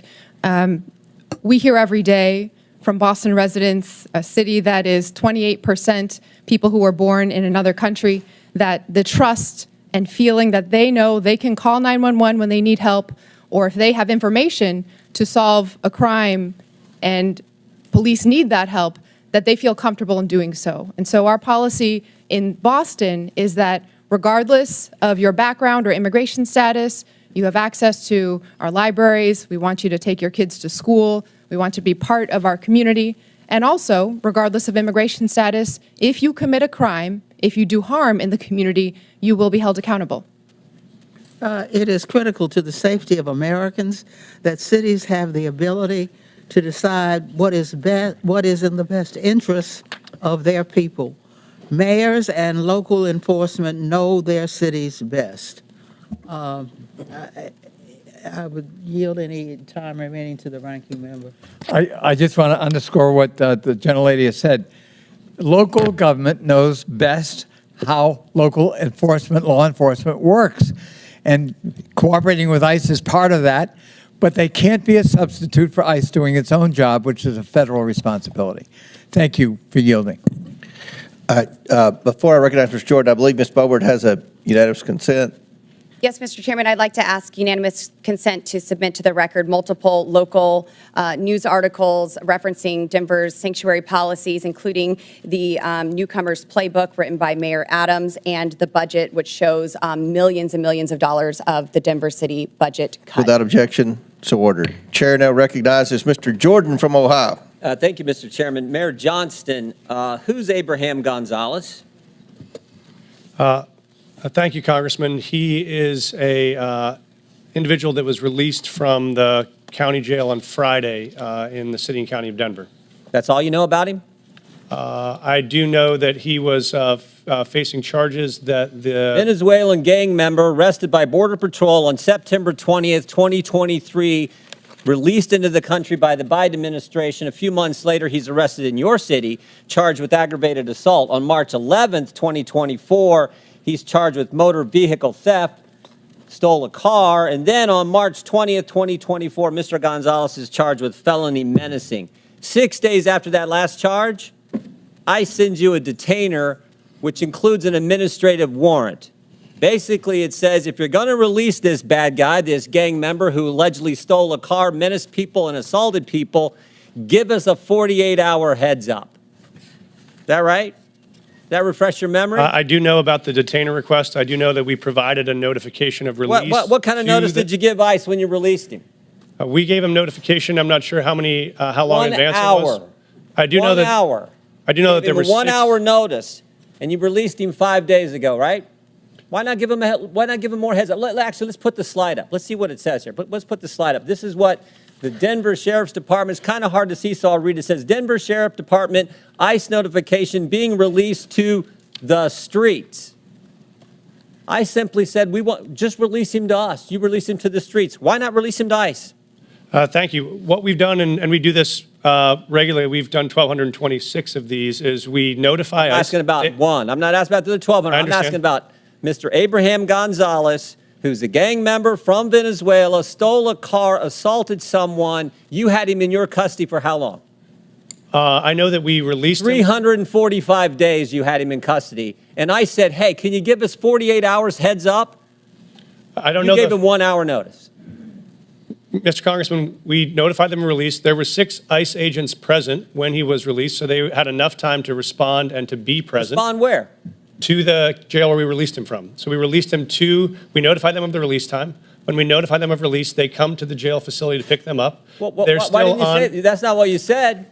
You said you release him to the streets. Did you release him to the streets? You release him to ICE? What we do, sir, is we release him from our county jail, and we coordinate with ICE on that release time and release date so that ICE can come and pick them up from that location. Pick them up where? In the parking lot? Yes, sir. They're on the facility Guess property. what happened in the parking lot? I know, sir. I've reviewed the video. So I looked at it. I've talked to the sheriff last night. One of the ICE officers got assaulted, didn't he? I've reviewed the video, They had sir. to tase the guy, didn't they? Would you like me to answer, sir? No, I'd like you to answer. Did they tase him? I know that there were 6 officers that had multiple tasers. I saw the So they detention had on 6 video. officers. If you keep him in the facility and they come in the facility and get him, does it take 6 officers? Probably takes 2, doesn't it? So we've been doing these, as I mentioned, 1,226 times. This is the first time I've been made aware of there's been an incident like this. So I reached out to ICE after I saw the video. I've coordinated with their team and offered to sit down and see if there are procedures we can change. It's a simple make sure this question. works smoothly. It's a simple question. You can release him in the parking lot, give ICE 1 hour notice, and they got to send 6 officers to arrest this guy. Or you can say, hey, what? Here's what we're going to do. We're going to hold him. You come in and bring 2 officers in, and you turn him over there. Why not do it that way? We have a city ordinance. You know why you don't do it that way? We have a city ordinance that governs. Because you're a sanctuary city. This is the whole point. No, sir, I disagree with you. Oh, okay. Because I'll tell you why. If you talk about sanctuary as a definition of shielding people from law enforcement, we do not do that. What we do is provide services. In this context, what we did is we coordinated the release. An officer got assaulted because of your policy, which says we're going to release him to, in your words, not mine, to the streets. They have to arrest him in the parking lot. They bring 6 officers when they could have had 1 or 2 just come in your facility, in the jail, and take the guy there. But you won't do it that way. I've seen the video. I've reached out to ICE. don't care if I've you've seen the offered to video. I sit know the down and facts coordinate too. on strategies. If we need to make adjustments to what we do on releases, we'll do that. This is the first time in the 1,226 releases You know, I've I read your so we'll take testimony action. last night. I read your written testimony last night. 4.5 pages. And you used the words safe, safer, or safety 13 times. Talking about my job is to protect the safety of the people in Denver. We prioritizing making sure everyone in our community is safe. That's a lie. Because it was not safer for the ICE agents who are part of your community. No way was it safer. The safest thing to do is to say, ICE, we got him in custody. Come here, we're releasing. We held him 345 days. We can't hold him a second longer. We can't wait for you to come inside the building. We got to let him go, so you have to arrest him in the parking lot. That is how stupid sanctuary policies are and what they mean to the community that you put at risk and to the ICE officers ICE officer who was assaulted. And they had to use a taser on it's not good. Mr. Chairman. Time, Mr. Chairman. 5 minutes is up. Consent request. Gentlemen's time's expired. Chair recognizes Mr. Lynch from Massachusetts. Thank you, Mr. Chairman and Ranking Member Connolly. I want to thank the panelists for your willingness to come before the committee and help us with our work. You know, I truly believe that if we had a rational and comprehensive immigration policy in this country, if we competently regulated the flow of immigration, if we knew the purpose and circumstances of each immigrant's arrival here, and if every immigrant knew what was expected of them when they arrived, I honestly and truly believe that immigration could be the greatest blessing for our country. Look at our world rivals, China and Russia. No one is trying to sneak into China, sneak into Russia. It's because of what we offer here as a nation. There is a substantive issue that's at play here, and I want to address that. So under Article 1, Section 8, Clause 4 of the Constitution, it provides Congress, and I'll read the section here, to establish a uniform rule of naturalization. And Clause 18 further provides that Congress has the power to make all laws that shall be necessary and proper to execute its enumerated powers, including immigration. So it appears that Congress has taken up that responsibility in the Immigration and Nationality Act, which they exercise under constitutional writ. On the other hand, we have local so-called sanctuary city laws that at times, so those sanctuary cities laws tend to address local cooperation with federal authorities in your jurisdictions, within your cities. And sometimes it does appear that the sanctuary city laws are defending against the congressional grant of authority to operate in that area. Now, you all, as mayors, and I ask this of the entire panel, you deal with this every single day, and we've heard some of it in your testimony, eloquently. How do we, as lawmakers, we're struggling with this right now. There's a tension between that authority of Congress to act under Article 1 of the Constitution, and then your responsibility, nobly taken, to provide a safe environment for the residents and visitors to your cities. how do we reconcile, and I'm asking you for advice. You have a great perspective on this. How do we together reconcile the tension between those two operating systems, grants of power? And I'd welcome any advice you have on that, because that's what we are struggling with up here in terms of trying to come up with a comprehensive immigration policy that addresses all of these concerns. Mayor Johnston? Congressman, I'm happy to start the response. We obviously believe there is a federal system that has federal obligations and state and local obligations. We think, as Mayor Wu said, that our officers are uniquely prepared, trained, and ready to enforce local law and to keep our city safe. We want to focus on that. We do not have the capacity for our law enforcement to be doing federal immigration enforcement, but we want to be partners in making sure we're pulling violent criminals off the street. We do that now. We've done it in the past. We'll keep doing it. But we think the capacity for the federal government to focus on. But what I'm trying to point at is this. So the current president of the United States, Donald Trump, rode into office on this issue. On this issue. He put people in fear. I'm in a state that's 2,400 miles from the border. We're going to spend $1.5 billion on providing services and housing and everything to people who are in our state unlawfully. He got into office on that issue. So the costs to democracy are massive. It is now threatening our democracy because we have mishandled this issue. So we need to get together on this and turn immigration, like I say, into the greatest blessing that this country has, and not something that people are afraid of. That's the challenge. May I, Congressman? Please. This may be the last may be the last blue dress I'm wearing this month. It's going to be green from here on out as we celebrate Irish American heritage back at home. Please pass comprehensive immigration law that is consistent and compassionate. That will make our jobs possible, and we would so appreciate that partnership. I hear you. Thank you. I yield back. Gentleman yields back. Chair recognizes. Chair, I have a unanimous consent request. I didn't. I'm sorry. I have a unanimous consent request. All right. Proceed. Okay, I'd like to seek unanimous consent to enter into the record thousands of DHS agents shift to deportation instead of drugs, weapons, and human trafficking. That is February 2025 USA Today. Without Also, objection, so ordered. Parents pull kids from childcare as immigration fears hit U.S. youngest. Without objection, so ordered. Chair. Finally, an 11-year-old girl in Texas died by suicide after she was bullied about her family's immigration status, her mother says. Without objection, so ordered. Chair recognizes Dr. Gosar from Arizona. Thank you, Mr. Chairman. Mayor Wu, I'll be showing up at your house tomorrow with my bags at 5 o'clock. Leave your doors unlocked, please. What are you making for dinner? Because I expect a warm meal and a balanced diet. Now, I'm going to need a car, and please leave me some cash because I'm going to need to go to my doctor's appointment on Friday. That would be to Mr. Mayor Johnston. Now, I don't want to sleep on the couch, so put me up at a luxury hotel. You're the Mayor Johnston.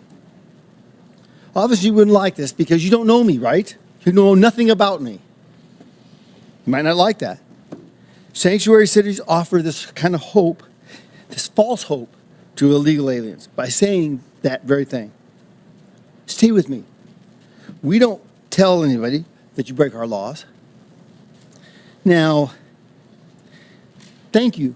You've made the United States complicit and one of the largest purveyors of human trafficking in the world. Thank you.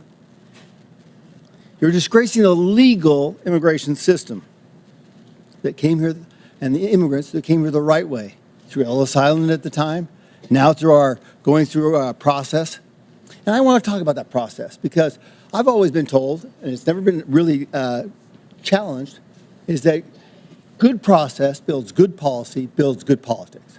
I think that works really, really good because you can always fall back to the process. If the process isn't good, you always get a good process.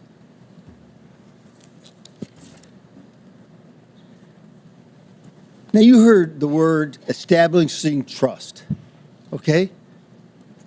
How can you establish trust at the very beginning when you have a false narrative here? You're defending folks who have broken the law.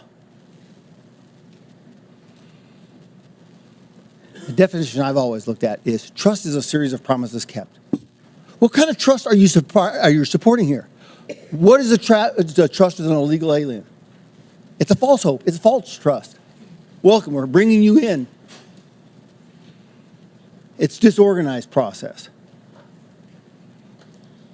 Now, let me ask you a question. Mayor Adams, did you support SB 1070? I'm sorry? Did you support the Arizona law called SB 1070? I'm not familiar with it, sir. Well, let me explain, okay? Mm-hmm.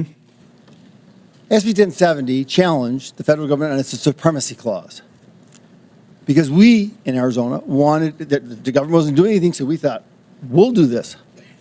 We can't allow them to break laws. The Supreme Court ruled that, struck it down. Now, it seems contraindicating here that you would have supported SB 1070, right, Mayor Adams? Based on the premise that you or would you violate the supremacy clause in regards to immigration? Would I violate the supremacy clause? This is way over my head. Okay. I felt law. That's you know. okay. Mayor Johnston, would you have supported SB 1070, allowing Arizona to follow their own laws? Because that's what you're doing right here. Thank you, Congressman. We currently follow all federal law, all state law, and all local law. So we do not have any supremacy clause challenges that we're pursuing or maintaining. Okay. Well, it seems like you are. But Mr. Johnson, do you agree? The city of Chicago complies with all laws. Okay. Mayor Wu. I'm not familiar with that law because I'm focused on the city of Boston, but we follow all state, city, and federal laws in Boston. What happens when you get in conflict with them? Who do you support? The Constitution, as I understand it, doesn't require cities or police officers or anyone to follow their laws in conflict, follow federal laws in conflict with local laws or state laws. Okay, in the Constitution it says, and it's explicit, that the federal government has jurisdiction and supremacy over all immigration laws, right? I mean, I've heard it a number of times from my colleagues over here. We're the ones who can define that. We're the ones that have that. We just heard we want a comprehensive immigration policy. How can you get a comprehensive immigration policy when you're defining it from the very get-go? You're building it on false premises and false tenets.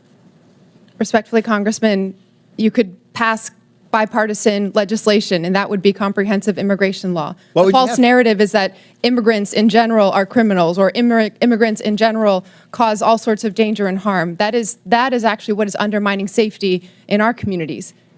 If you wanted to make us safe, pass gun reforms. Stop cutting Medicaid. Stop cutting cancer research. Stop cutting funds for veterans. That is what will make our city safe. Yes, thank you. I yield back. Chair recognizes Mr. Krishnamurti from Illinois. Thank you, Mr. Chair. Mayor Johnson, there's been much talk about Chicago and its enforcement of laws to rid our communities of criminals, so I want to give you a chance to address some of these questions. First, Mayor Johnson, the city of Chicago operates under 4 sets of laws: federal, state, county, and of course, Chicago's own laws, right? That is correct. And most of these laws are not within Chicago's sole power to change. For example, the Illinois Trust Act, a state law, was enacted in 2017 by then Republican Governor Bruce Rauner and dictates interactions between ICE and law enforcement, right? That is correct. And under Chicago's own law, I have a copy of it right here, Chicago is required to help ICE whenever ICE presents a judicial criminal warrant for an arrest, correct? Yes. In fact, Chicago has assisted ICE with criminal warrants in the past, right? Yes. So just to clear it up, any time that ICE does the work and goes to a court to get a criminal warrant to arrest somebody, the city of Chicago not only is required to, but does cooperate to remove that criminal from our community, right? That is correct. Let me turn to another topic. President Trump has said many things about Chicago, including that it is, I have this NBC News report, worse than Afghanistan. Mayor, I'd suggest the facts suggest otherwise. For example, Condé Nast recently named Chicago the best big city in America 8 years in a row. A friendly amendment, best freaking city in the world, city of Chicago. Chicago's the largest rail hub in America. That is correct. Chicago's a quantum technology hub in this country. $20 billion new investment. Chicago area is the home to the second most number of Fortune 500 headquarters of any city in America, right? Just voted again the top relocator for corporate headquarters for 13 consecutive years. And it's home to O'Hare Airport, the most interconnected airport on the continent, is that right? That is correct. That doesn't sound like Afghanistan to me, sir, does it? The city of Chicago is a beautiful place. We also have 20% of the world's fresh water right in our front yard. Our restaurants are amazing. In fact, everything that is dope about America comes from Chicago.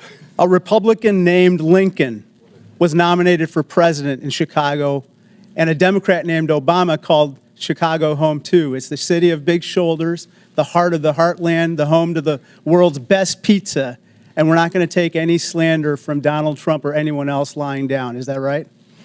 That is correct. Sir, I want to turn your attention to another topic. Mayor Johnston, you'd agree with me that high grocery prices are among the top concerns for the people of Chicago, right? The economic conditions that are unfortunately that are not being addressed by Washington has caused a great deal of trepidation and anxiety. Mayor Wu, according to USDA, the wholesale cost of a dozen eggs has gone from $6.59 since January 19th when Donald Trump took office to $8.39, a 27% increase, and this has got to anger Bostonians, right? People are doing their very best, trying their hardest, working multiple jobs, and they need support. Mayor Johnston, I suppose that people in Denver are concerned as well, right? I'm very concerned. This is the most important issue for us, is how we make sure that it's affordable to live in the city. Mayor Adams, the same is true for New Yorkers?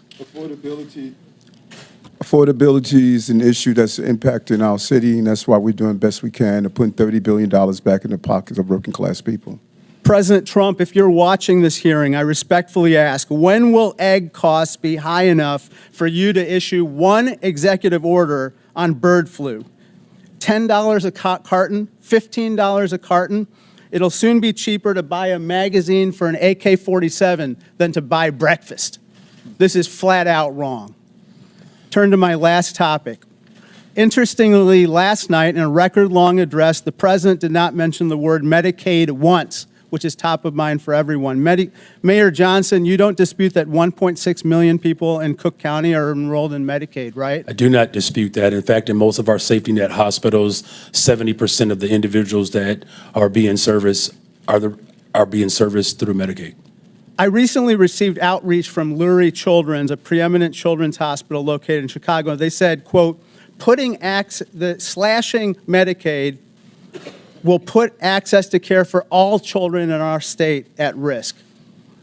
You would agree that's unacceptable, right? That is unacceptable. It doesn't matter where you're from. If you're white, black, brown, poor, or rich, massive cuts to Medicaid will devastate our healthcare system.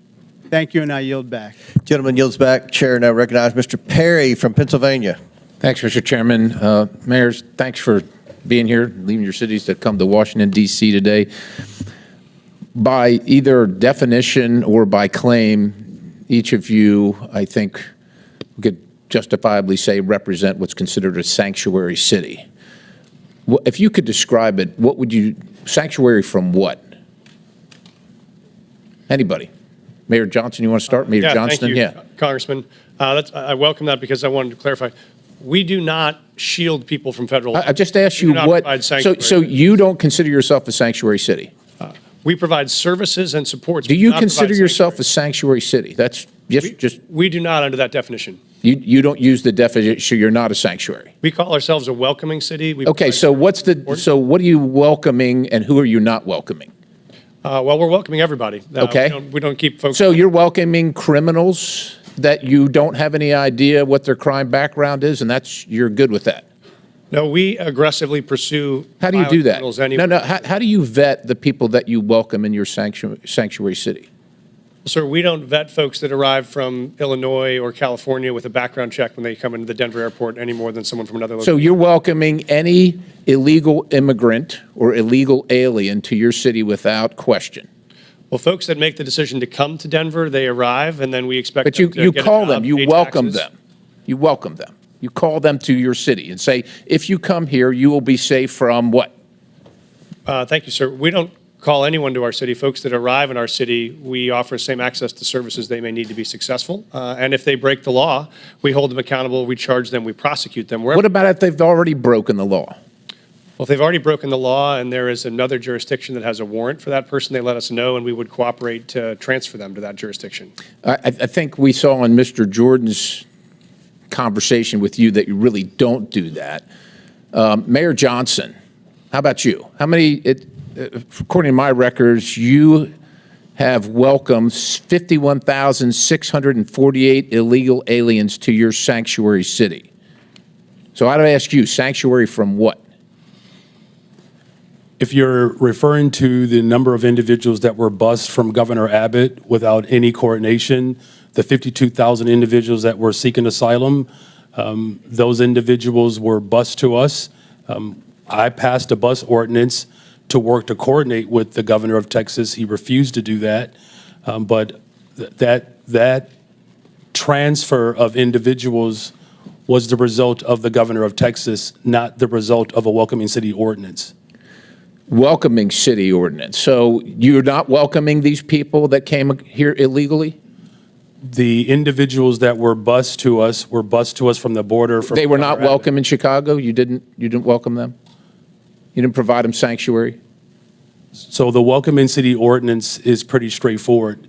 It allows for our local law enforcement to focus on local policies, and that's why we're seeing a decline in violence. So you don't care about federal law enforcement policies, only local policies? We comply with all laws. What I do care about is this body, Washington, passing comprehensive immigration So reform. let me ask you this. Chicago residents reported 28,443 violent crimes during 2024 alone, cases of aggravated assault rising to the highest level in 2 decades.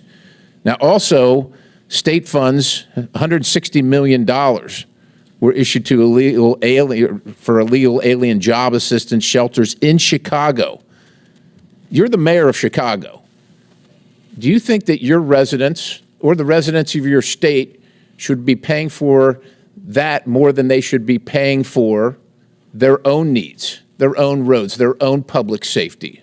I mean, who elected you? The people that came illegally, whether they were sent to you or not, or the people that reside in Chicago? Who elected you? And who do you serve? The people of Chicago elected me as the 57th mayor of the city of Chicago, and we serve all the residents of the city of Chicago. Illegal or not, criminal or not. How many of the 662,566 illegal aliens with criminal histories that ICE has reported are now residing in Chicago? Someone will have to get back with you with that number. I don't keep account Do you of. take immigration information from criminals as they're arrested and processed? Do you take immigration information? Our local law enforcement focuses on getting all violent do you individuals off the determine streets whether of they're here Chicago. legally, what their immigration status is as a function of your justice Gentleman, system? time's expired, but please feel free to answer the question, Mayor. The Welcome in City ordinance ensures that our local residents communicate and trust local law enforcement to ensure that criminals and crime is being addressed, So and you that's have why no violent idea how crime many are illegal. has Thank gone you, down Mr. in the Chairman. city I'll of yield. Chicago. Thank you very much, Chair Congressman. now recognizes Mr. Chairman, I have a Mr. unanimous Connor. consent request. Chair now Mr. recognizes. Chairman, I have a unanimous consent request. I'm sorry, Ms. Presley. I have unanimous consent request. Go ahead. Thank you. I'd like to seek unanimous consent to enter into the record. Mass deportations would deliver a catastrophic blow to the U.S. economy. This is from the Joint Economic Committee, December 2024. From where? What publication? The Joint Economic Committee, December 2024. Without objection, so ordered. I'd like to seek unanimous consent to enter into the record from the American Immigration Council, October 2024, mass deportation, devastating cost to America, its budget and economy. Without objection, so ordered. Chair recognizes Mr. Khanna from California. Mr. Chair. Wait, I'm sorry. Mayor Wu needs a short break to attend to her young child. Mayor. Mr. Chairman, I got the note that the baby's okay for now, so I'll continue. But thank you. I will. I believe from my husband that the baby's okay, and okay, well, and the arrangement, if it's okay, was okay. that everyone would take a break, so I wouldn't have to go into a back room by myself to nurse when it's time. Thank you. Chair recognizes Mr. Khanna. Thank you, Mr. Chair. Mr. Chair, I find the Republican position in this hearing quite ironic, because the Republicans are the party that are always touting local government, state government, local control, and not having federal overreach. So I want to explore actually one of your favorite topics on the other side of the aisle, the infamous mask mandates. I know how much you love them. When CDC came out with the mask mandate order of January 29, 2021, they said that we needed to have fines of $1,500 for anyone who didn't wear a mask on a plane or in a public space. And they said that there needed to be referred criminally to the Transportation Authority if they violated it more than once. Now, Governor Abbott said in Executive Order 38, we're not going to have our cities enforce the mask mandate. And Governor DeSantis said the same thing. We're not going to have our local police enforce the mandate. I want to ask Mayor Adams and Mayor Wu, because you had slightly different views on the mask mandate, but Mayor Adams, you were actually praised in New York for saying, we are going to take away some of these mask mandates earlier so businesses can open and there can be a revival in New York. Did you ever, in law enforcement, to your knowledge, enforce the CDC mask mandate and ask your law enforcement to fine people who didn't wear a mask $1,500? What we did was looked at the science and looked at how it will impact business, and after issuing warnings in education. But I think it's fair to say, Mayor, right? You never referred anyone to the Transportation Department for prosecution, and you never had local police out there saying we're going to fine people $1,500 with the CDC mandate. The goal was to always ensure that people would carry out the procedure, and we did several education and warning in the process. Mayor Wu, you were a great advocate of masks and looked at the science. Do you know if your city government actually ever used police resources to carry out the CDC or Transportation Department's mask mandate where they were fining $1,500 or referring for criminal prosecution?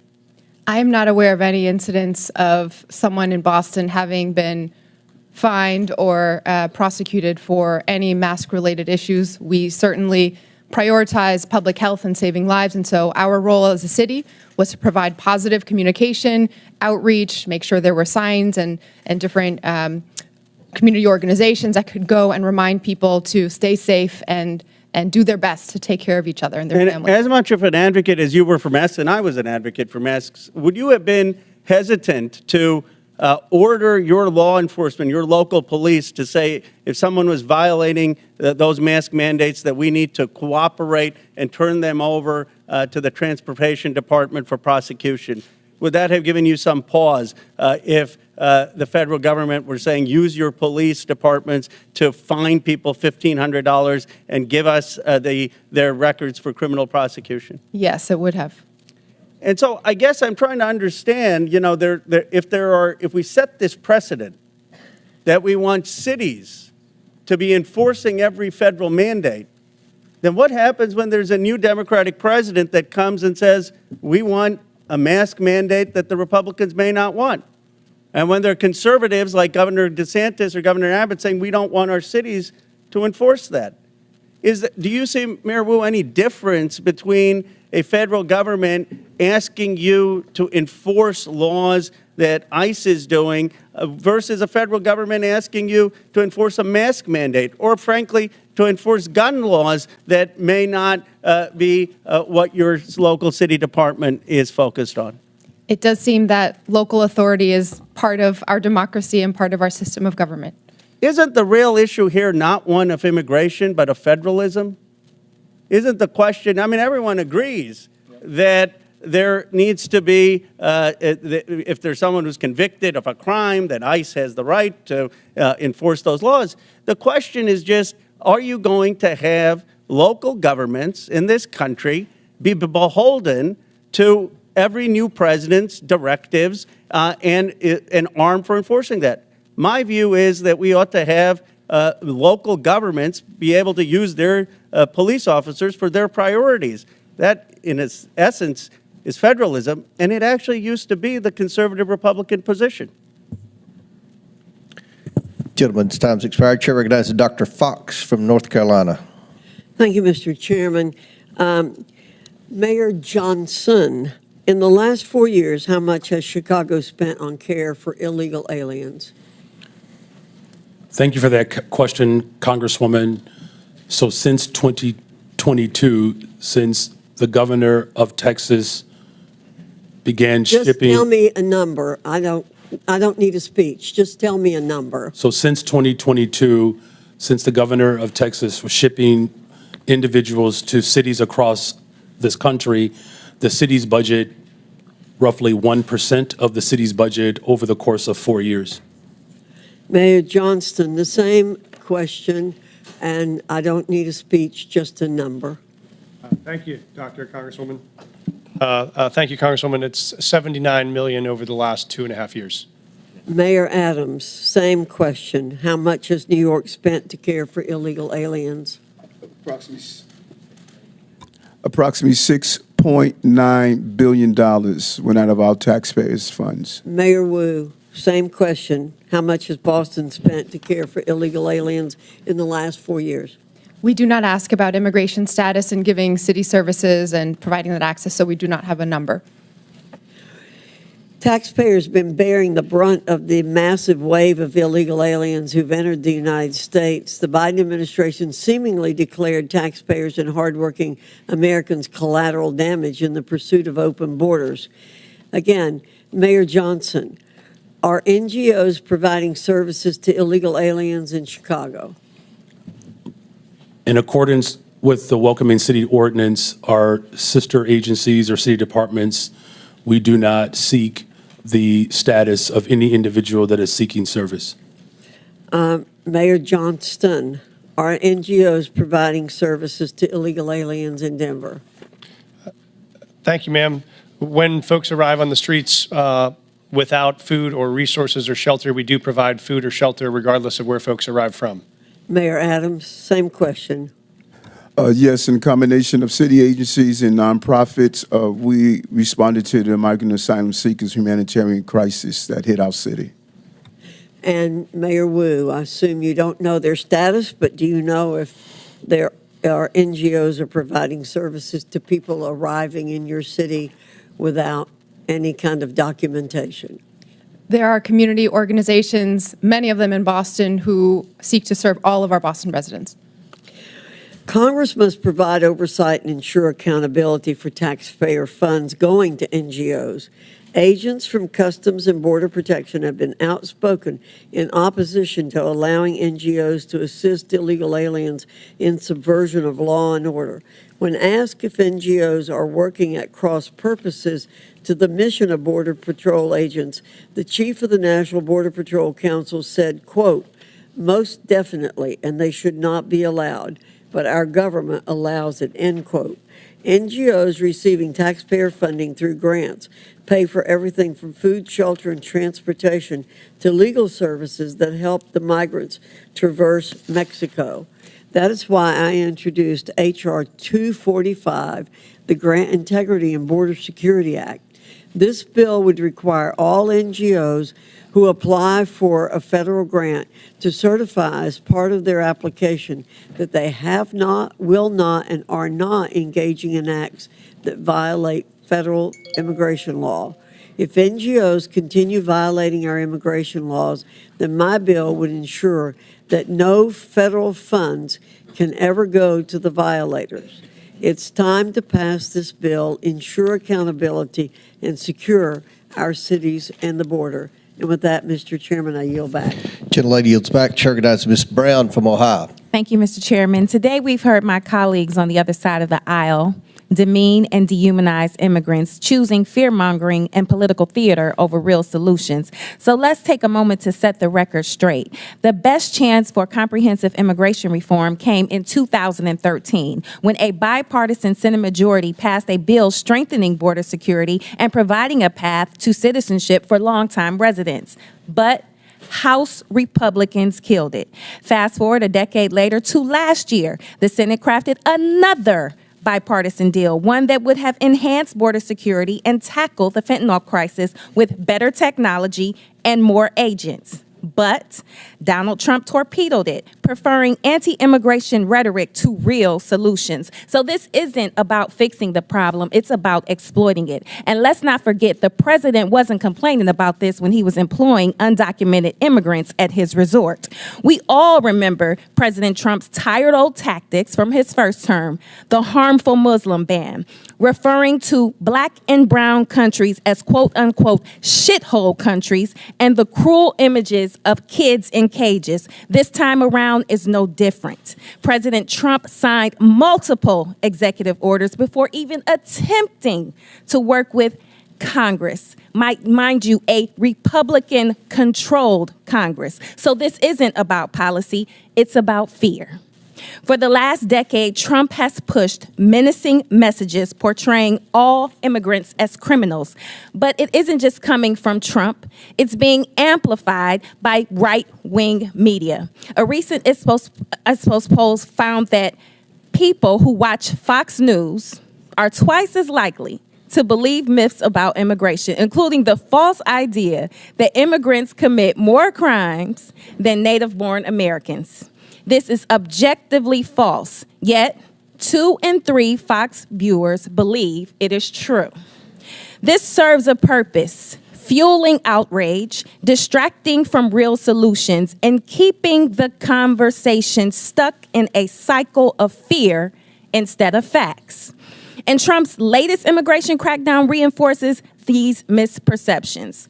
ICE raids, choreographed for cameras, deportation sweeps with photo ops, wardrobe changes, and tough talk. The cruel performative videos of immigrants in shackles. $200 million in taxpayer money to air pro-Trump propaganda ads. Talk about waste, fraud, and abuse.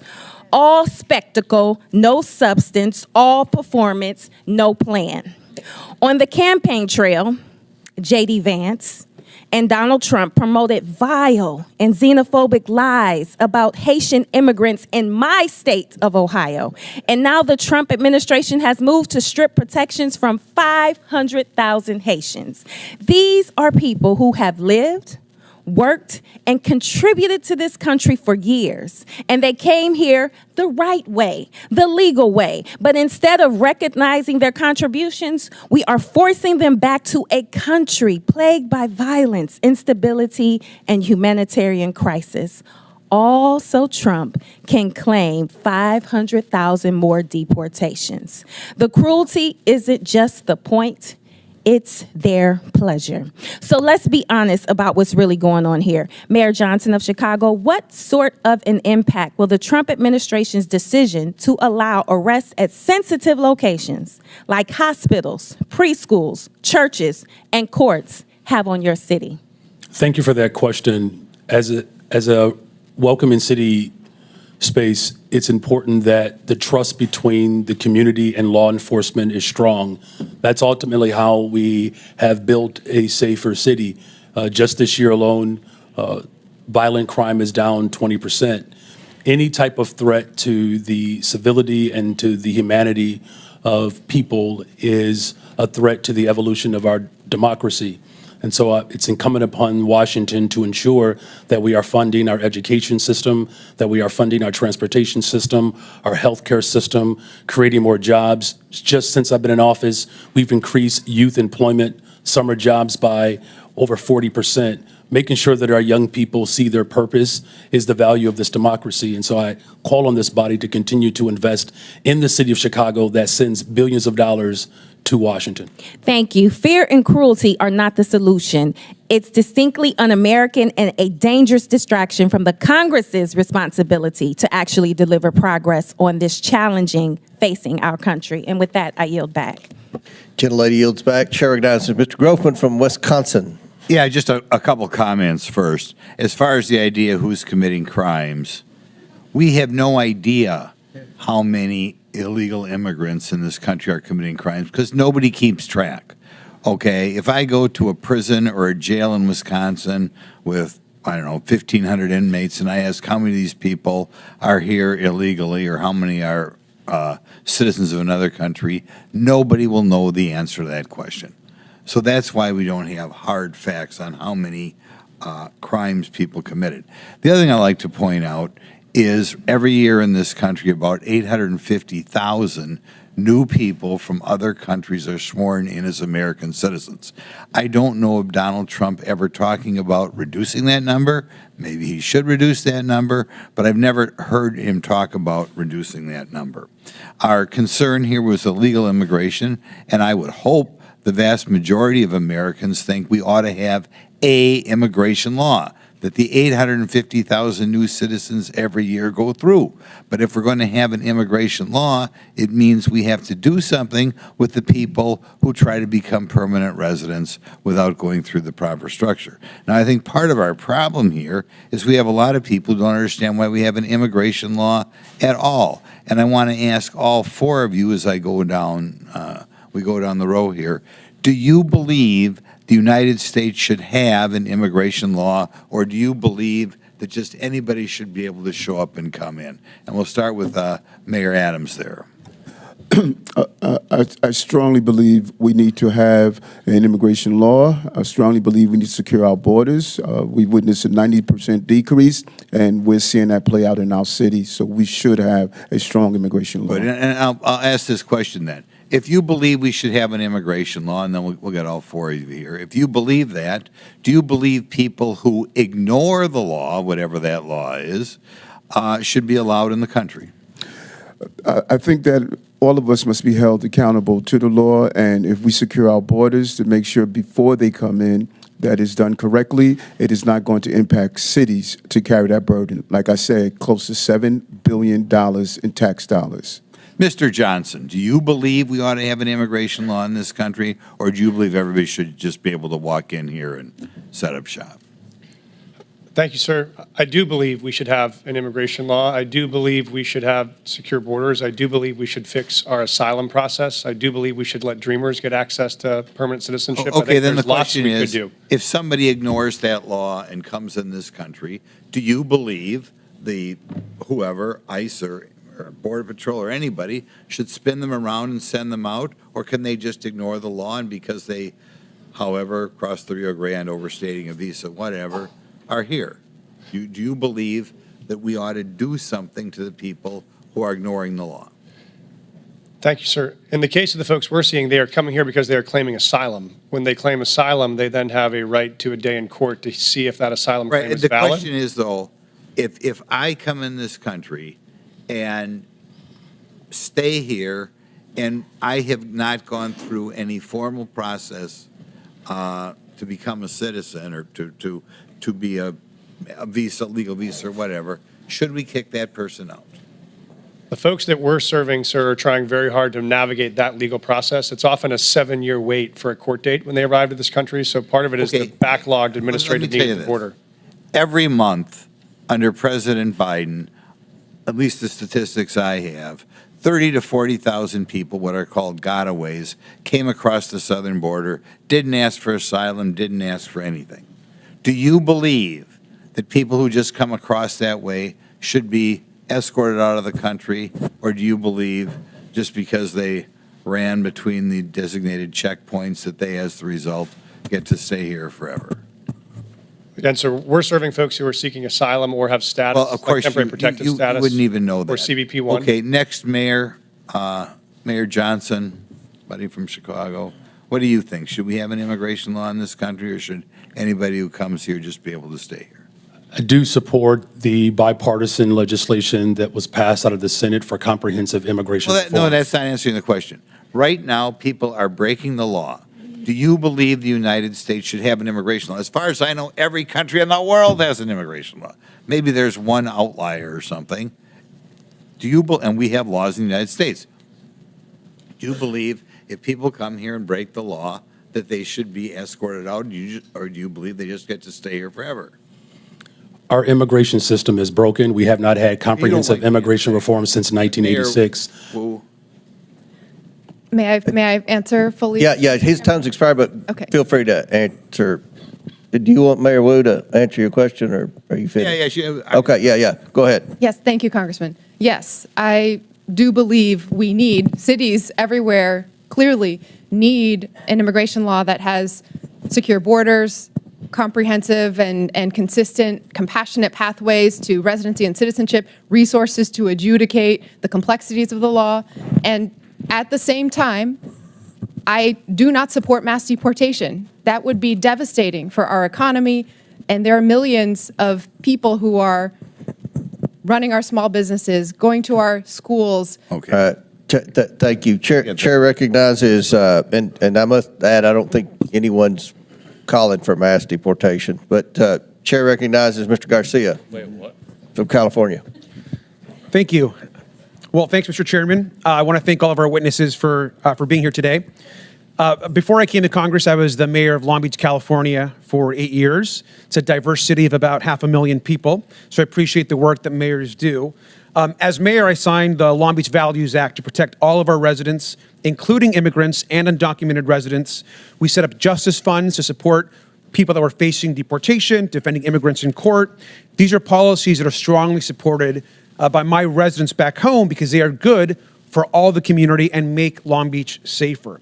Now, we also know that immigrants make our communities vibrant and thriving places to live. The facts are that sanctuary jurisdictions or jurisdictions that welcome immigrants are overwhelmingly safer than non-sanctuary jurisdictions. That's actually a fact. Immigrants, both documented and undocumented, are also less likely to be incarcerated or to commit crimes than native-born people. We know this to be true. Again, these are facts, and mayors have every right to pursue the policies that you know are best for your residents. Now, the Trump administration has threatened to prosecute some of the mayors on the panel today and force them to comply with his extremist agenda. But however, Mayor Adams, you are in a different position. You, of course, are already facing serious criminal charges. And Mayor Adams, I assume that you are not going to commit perjury today. And I do believe, though, that you have an enormous amount of issues facing you ahead of you. And it means that your criminal charges are absolutely relevant to us today. Bribery, wire fraud, willfully and knowingly conspiring to commit offenses against the United States. Mayor Adams, you, of course, deny these corruption charges against you. Is that correct? Yes. Yes, Congressman. Thank you. Now, I understand that you are proven innocent unless you are guilty, but you also have, sir, a trust problem. 4 of your deputy mayors have resigned. Now, this is serious, and Republican prosecutors agree that the evidence against you is ironclad, yet Trump's DOJ moved to drop these charges. Now, I just want to be just really clear and show this here. Now, look at how the Trump-appointed acting U.S. attorney who is prosecuting you described it. Because the law does not support a dismissal, and because I am confident that Adams committed the crimes with which he is charged, I cannot agree to seek a dismissal. Now, this is a conservative Republican who resigned when Donald Trump pressured her to drop the charges. And we know the Trump administration demanded that the charges be dropped. And this is key. They will be able to refile them against you, Mr. Mayor, at any time. I think, personally, that's why you sat next to the architect of family separation on Fox and Friends. Now, Tom Homan sat next to you and said the following, and I quote, "Getting on Rikers Island is step one. we're working on some other things that we don't really want to talk about on open air because the city council will be putting roadblocks up on us. The mayor and me have a commitment to several other things. Now, this was you, of course, and Mr. Homan, the architect of family separation. This is also incredibly concerning, Mr. Mayor. You sat next to him, you smiled, you badmouthed your own city council. Now, Mr. Mayor, we have a right to know if the Trump administration has actually coerced you into agreeing to anything. And Mayor Adams, I also want to be very clear. Are you selling out New Yorkers to save yourself from prosecution? There's no deal, no quid pro quo, and I did nothing wrong. And anything dealing with this case out of deference to Judge Ho, who's now addressing it, I'm going to refer to his actions. Well, Mr. Mayor, it appears, to me at least, that you are selling New Yorkers out. It appears that you are working with Tom Homan, who is clearly focused on family separation and deportations and harming New Yorkers and others across the country. Now, every other mayor on this panel is pursuing legal and effective policies that benefit our residents and their communities. Their policies actually uphold public safety. Now, I personally agree with the majority of New Yorkers and think, Mr. Mayor, that you should resign. You should do the right thing. You should step down and resign today. And with that, I yield back. Would my friend yield? Would my friend yield? I yield. Yeah. Mr. Mayor, I want to be really clear. Were you pressured in exchange for the dropping and dismissal of criminal charges in your indictment to cooperate with the Trump administration on all fronts with respect to immigration? Did any such conversation take place? I think I was extremely clear. I cannot hear you, sir. I think I was extremely clear. No quid pro quo, no agreement. I did nothing wrong but serve the people of New York City. Thank my friend for yielding. Chair now recognize Mr. Cloud from Texas. Thank you, Chairman. Thank you, witnesses, for being here. You know, we are indeed a nation of immigrants. I have to look no further than my own children, who are the inheritance of both my ancestors who got here in the 1600s with William Penn, or my wife who got here when we got married.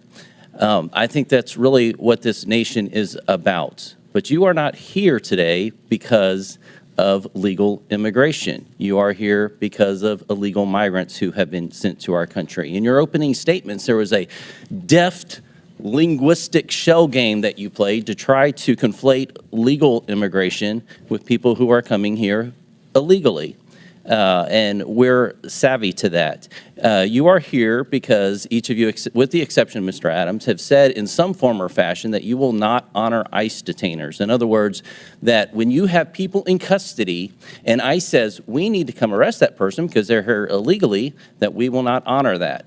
That's why you're here. No one's asking you to go round up criminal aliens. We are asking you to take people who are already in your custody and hand them over to legal federal law enforcement. Now, what this does is it saves U.S. taxpayer money. It keeps from a greater presence of ICE and federal law enforcement in your communities, because if you're releasing them, it takes more people, as Chairman Jordan mentioned, to go in and to re-arrest that person, and it puts the lives of law enforcement in danger. This used to be a bipartisan issue. As a matter of fact, groups like the Cato Institute called President Obama the deporter-in-chief. And Mr. Chairman, I'd like to submit for the record a Cato article that said President Obama, deporter-in-chief, is the title of it. So why we have to ask is suddenly the left not embracing policies that Obama supported. We can look to last night, where it seems to be Trump derangement syndrome, where the left could not seem to applaud kids fighting cancer, a first lady, an accomplished immigrant in her own rights, where traditionally we have applauded and recognized and honored the families for their sacrifice. Many of them are, this is the president's issue, and they're kind of along for the ride. It was odd, I thought, that they applauded sending more money to the Ukraine, but not peace for Ukraine. And so it brings us back to why we're here and why this is a partisan issue all of a sudden. It boggles the mind. Now, Mayor Johnston, you seem to want to talk about Texas, so I'm from Texas. Let's talk about Texas. First of all, have you been to the southern border? I've been to Texas, but I have not been exactly to the southern border. Okay. You seem to talk about Governor Abbott and sending buses to your city. Now, I can understand the concern with that, but I will also let you know that Texas did not ask for the Biden administration to open the borders and send an exponential amount of people that have affected your city into our state. And you should know that no one forced them to go to your city. The reason they selected your city is because you have said it's a sanctuary city. Everyone was asked where they wanted to go before they got on the bus. No one asked them to get on the, or told them, forced them to get on the bus. They did it of their own free will, and they were sent to your city because of your stated claim to be a sanctuary city.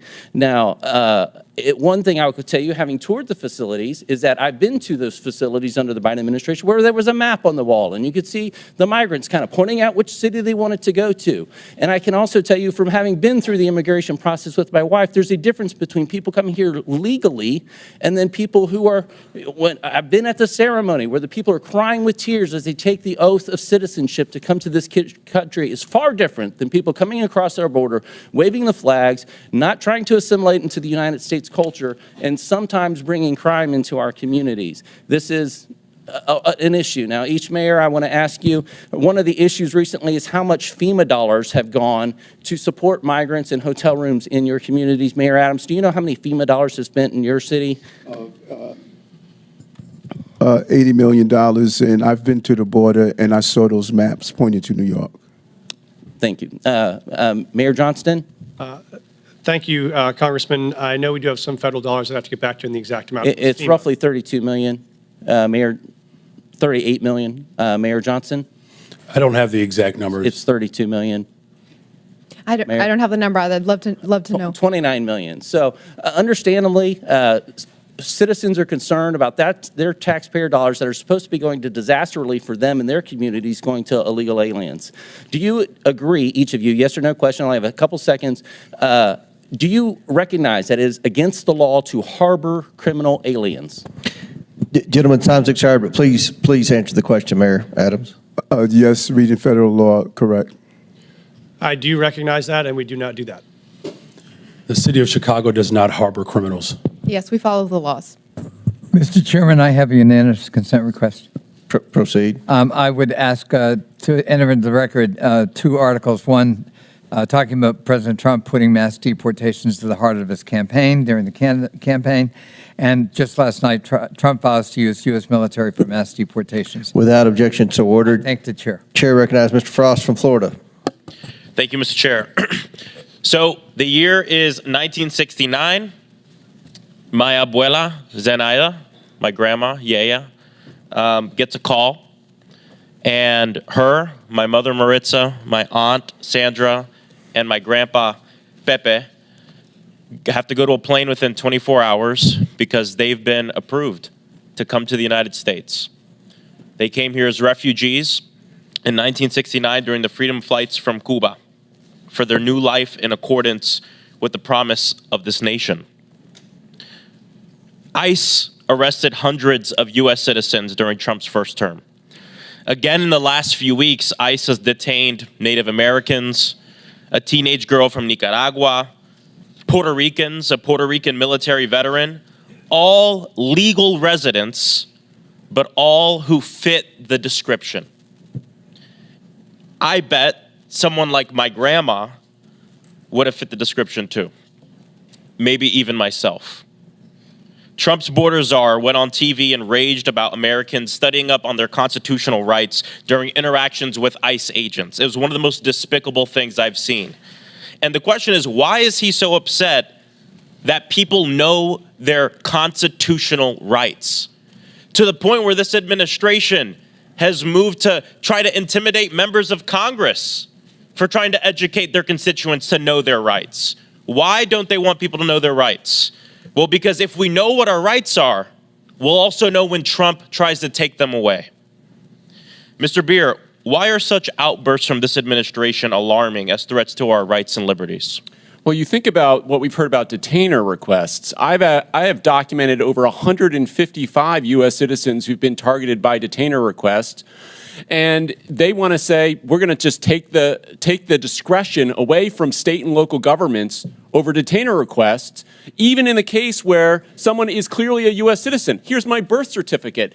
doesn't matter. They're going to disregard it. And so, yes, I am well aware of the threat this administration poses to constitutional rights. So from what we see the last few weeks, should American citizens, should people with legal permanent residence in this country be also scared of this mass deportation campaign for themselves and their own children? Oh, absolutely. The birthright citizenship order is the most egregious, but that doesn't stop there. They want to take away people's citizenship and people's rights, regardless whether they're citizens or not. Thank you. Mayor Wu, Boston has been named the 9th best city for quality of life in the entire country. Congratulations. I would argue with that. Okay. If Trump succeeds in forcing you to redirect your city's budget and personnel to help with ICE raids in this mass deportation campaign, how would that affect quality of life for your people? First, that is against the laws in Boston and in Massachusetts, but I've heard from so many community members, including residents who are immigrants who are citizens, that they are terrified.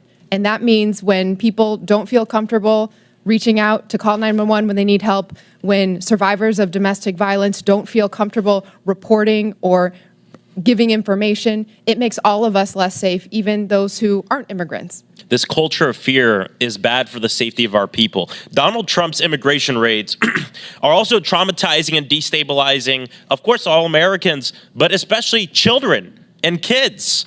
Being a kid in America is hard enough.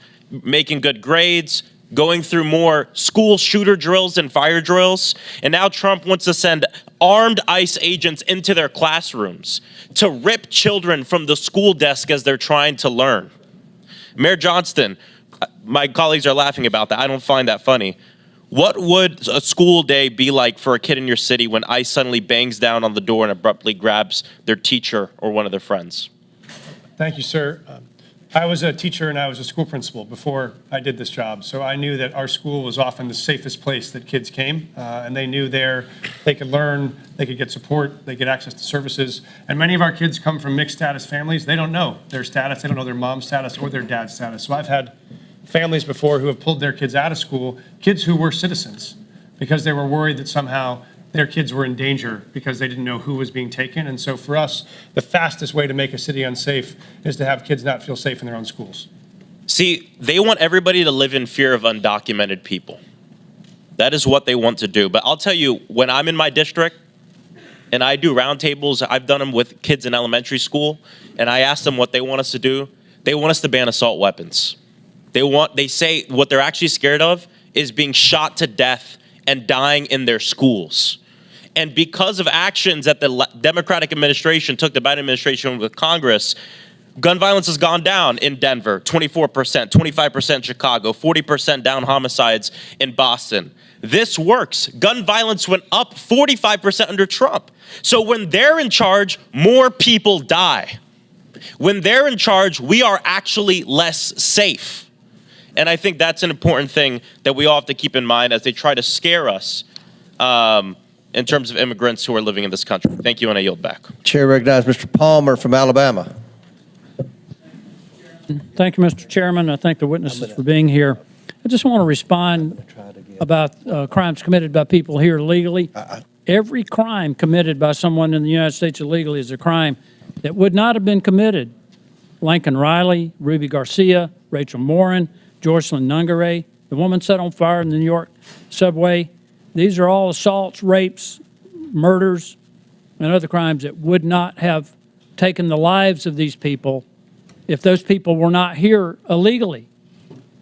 They were given safe harbor. Now, I want to ask you something. You all took an oath of office. Mr. Adams, did you swear to uphold the Constitution of the United States? Yes, I do. How about you, Mayor Johnson? Yes, sir, I did. How about you, the other Mayor Johnson? Yeah, the Constitution of the United States as well as the Constitution of Illinois. Okay, and Mayor, Yes. you did. Are you familiar with the Supremacy Clause? Any of you? Yes, sir, I am. Okay. Then under the Supremacy Clause, you understand that the laws of the United States take precedent over the laws of Colorado, over the laws of Illinois, over the laws of Massachusetts, and your cities. Do you understand that? Yes, sir, I do. But when you declared your cities sanctuary cities, you did so illegally. Do you understand that? Respectfully, sir, I would disagree with that. We follow You're every disagreeing federal with the law. It's against the law to give sanctuary to people who have committed felonies, and it's a felony to cross the border legally. You gave sanctuary to people who are here illegally. You violated your oath. to uphold the Constitution. Because of the supremacy clause, the laws of the United States take preference. But you didn't do that.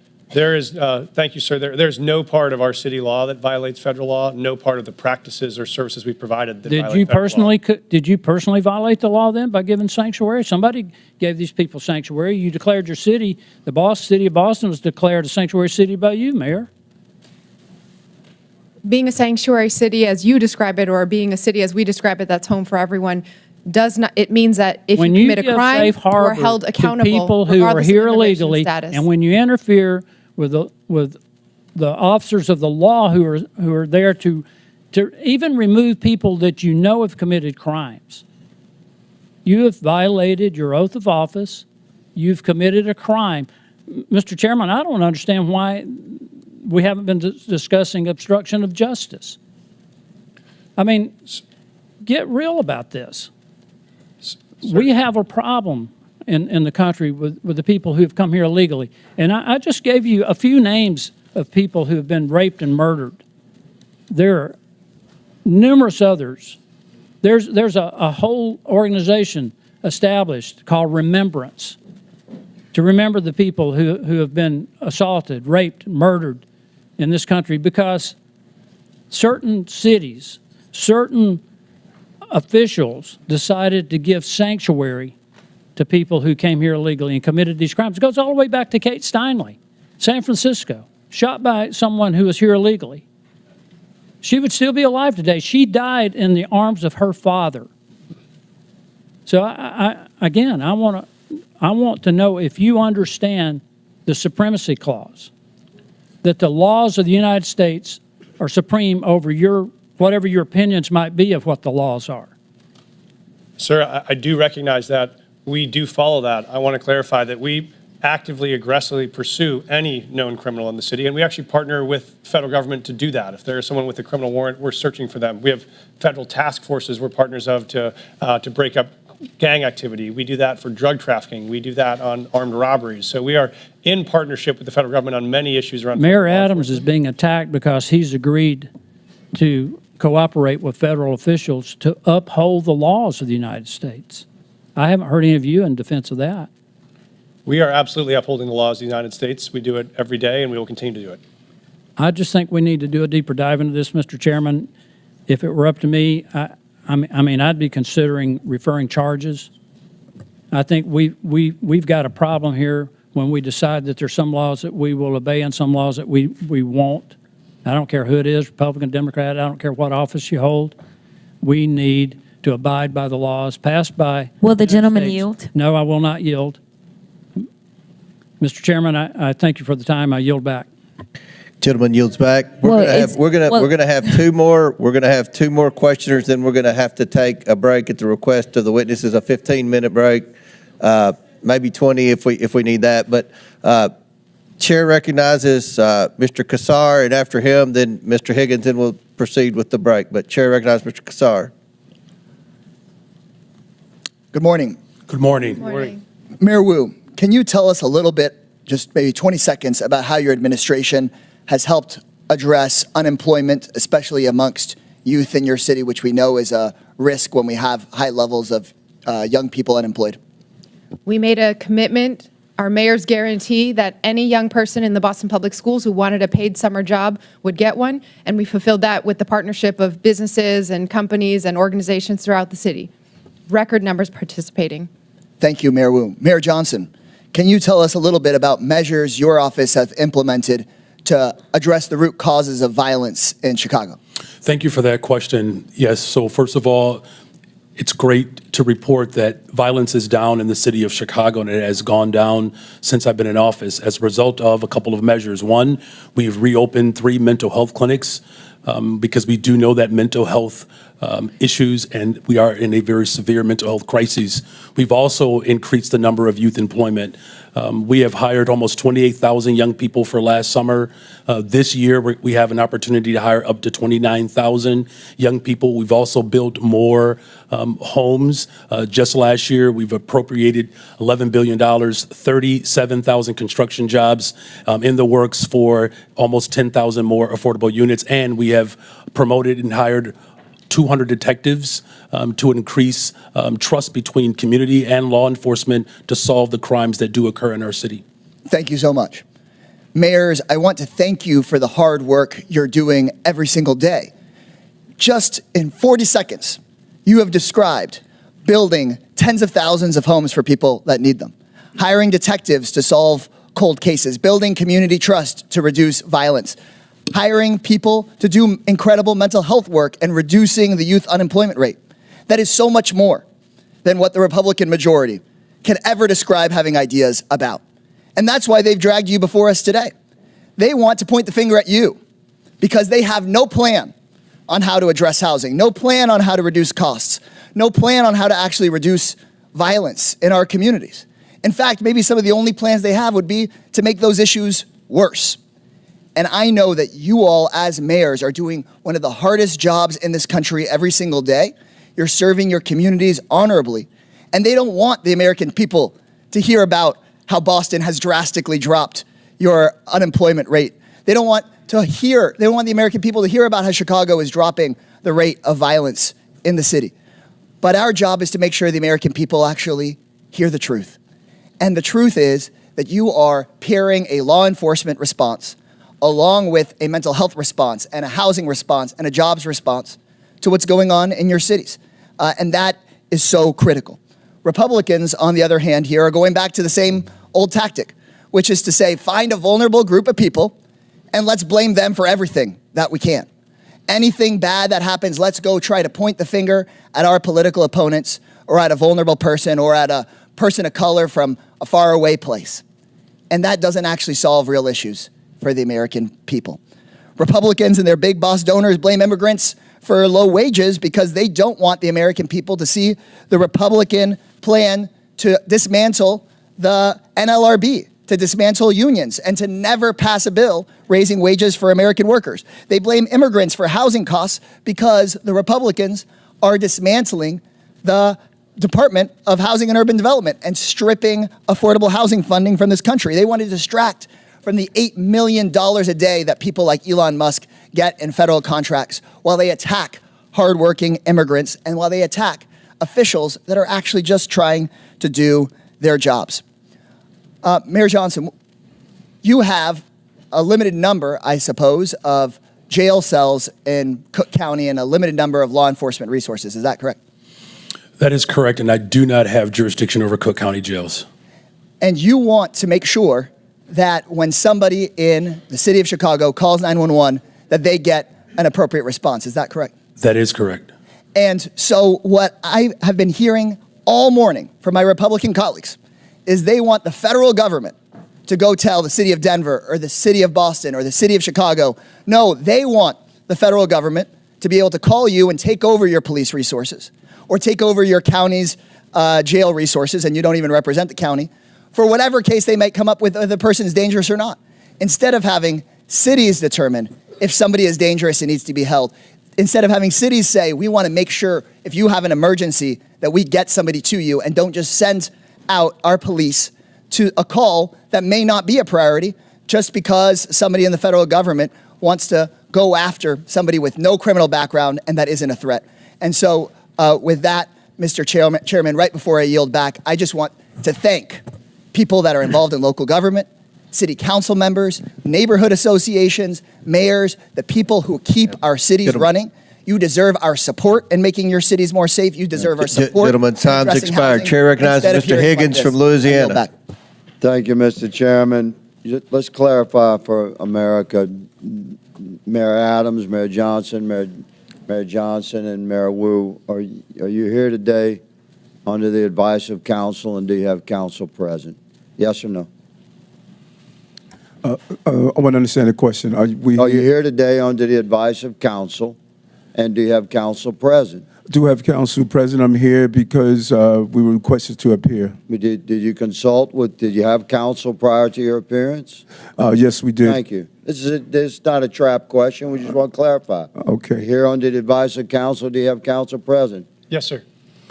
Council present here because I was invited. Did you counsel before your trip here? We do have counsel, Get but I was advice here. from your counsel? Yes. Okay, then you're under the advice of counsel. Yes. Mayor Wu, thank you. To just clarify for America, these mayors are all sanctuary city mayors. But the narrative is no longer comfortable because 3 months ago, we were at the tail end of 4 years of millions and millions of illegals coming into our country. It was out of control. The only thing that has happened since then is we had an election in November. And now we're not pulling the curtain back. We have ripped the curtain from the rods.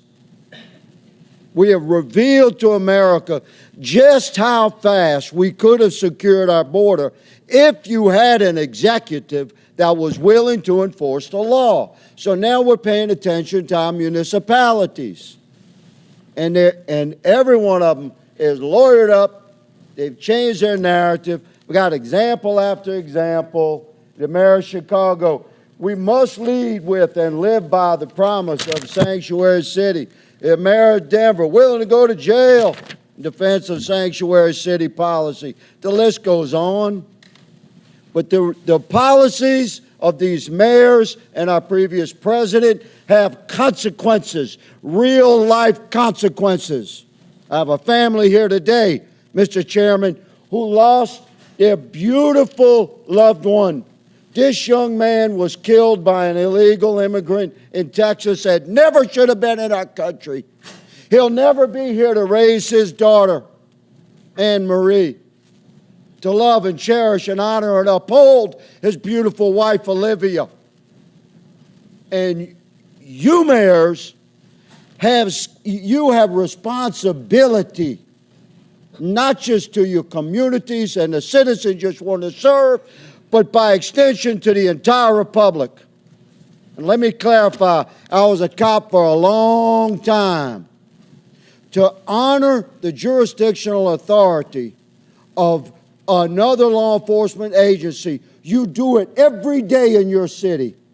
Guaranteed, every one of you, if you have an inmate in your city on city charges, and that inmate has a felony warrant from a neighboring county or another county in your state, and that county contacts your city while you have that inmate in detention, and ask you to hold them for them to come pick it up upon release, guaranteed you release that inmate to the county over or to your state police. But you're not doing it for ICE. And ICE is responsible to remove millions of criminal, hard-edged, criminal illegals from our country. And we've had enough. America's fed up with this betrayal of oath, and you'll be held accountable. One of you said you're willing to go to jail. We might give you that opportunity, good mayor. One of my colleagues mentioned the children. I always want to talk to the children, separation of children.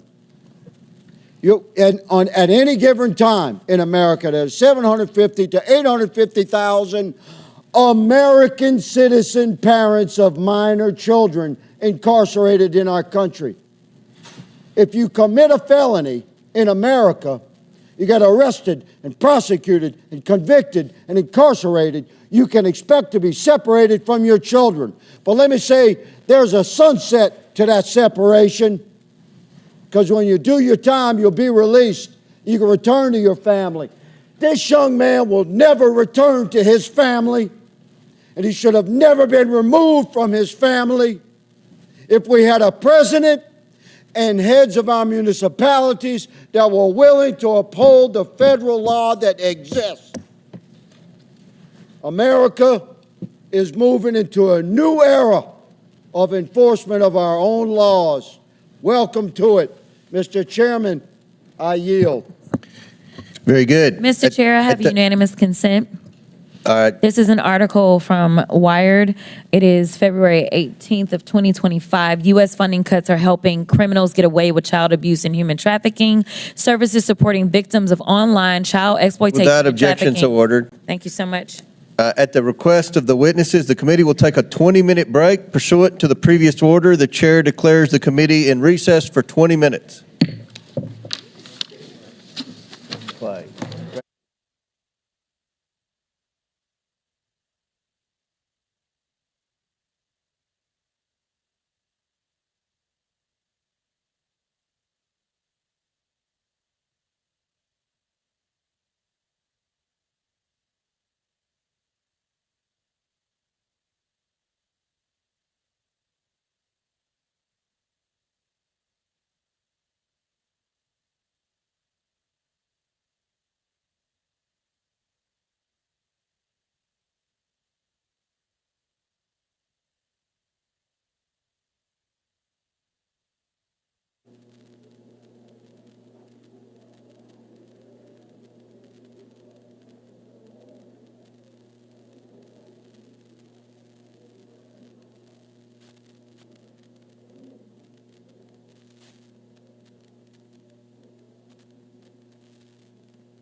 We need one more mayor. We're missing, okay, here we go.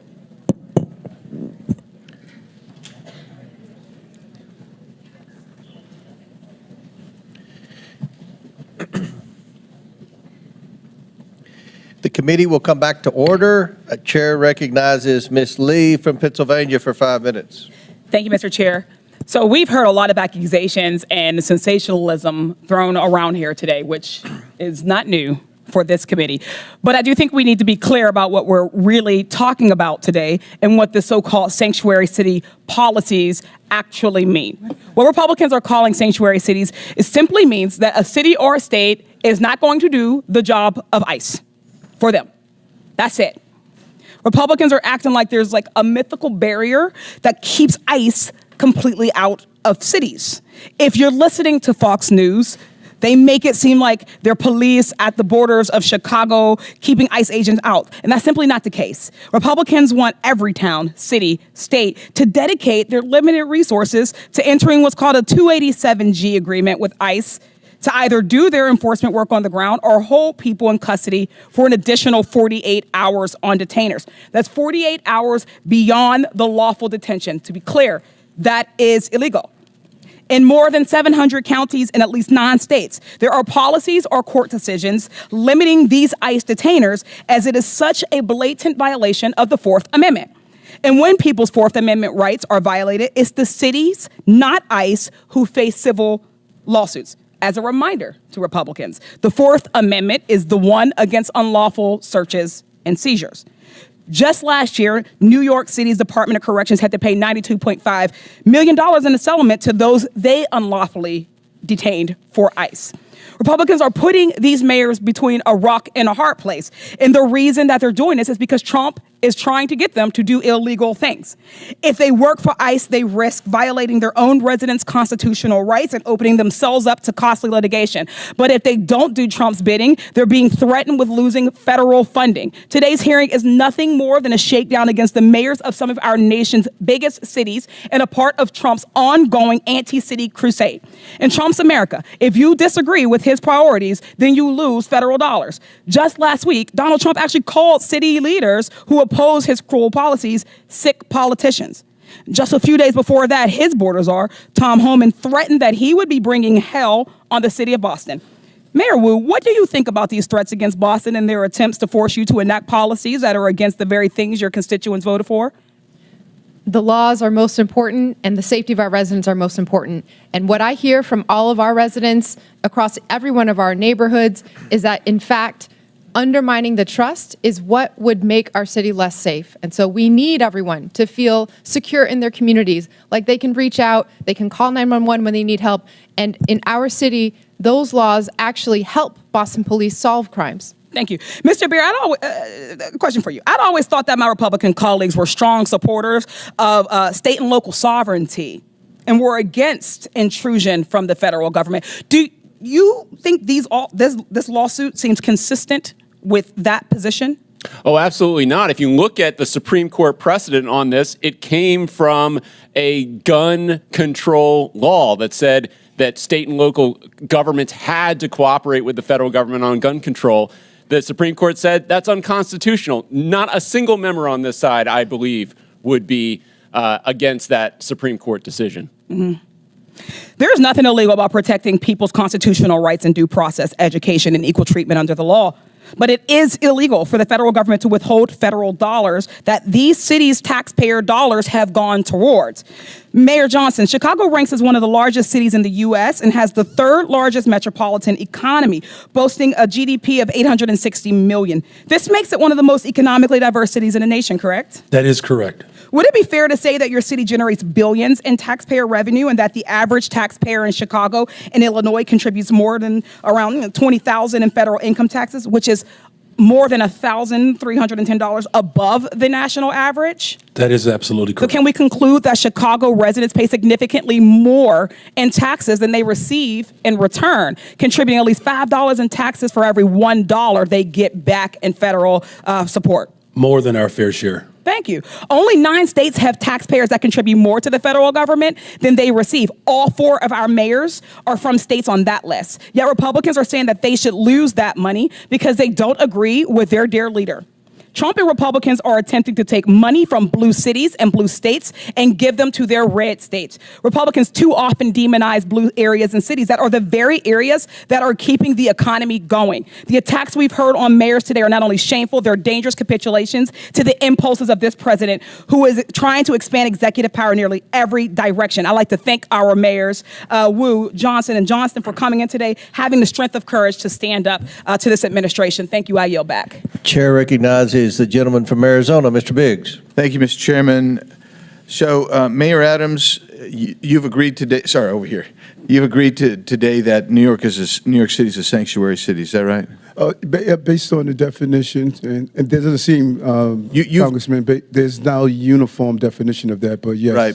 But that's what you've proclaimed, Mayor Johnston. You've previously also declared that you're a sanctuary city. Mayor Johnson, you said that Chicago must lead with and live by the promise to be a sanctuary city. Mayor Wu, you said Boston Police and other departments cannot cooperate with ICE when it comes to detaining on civil warrants. Of course, I don't know what Mayor Johnston would define it, but I do know that the Honorable Mayor Johnson from Chicago, they call theirs a welcoming city ordinance, and we've got Ms. Wu, Mayor Wu, who's referred to hers as a safe city. That's really interesting to me. So when you are a sanctuary city, you put limits on how much you're willing to cooperate with federal agencies' efforts to remove illegal aliens. And your policies are then contravene federal law. You just do.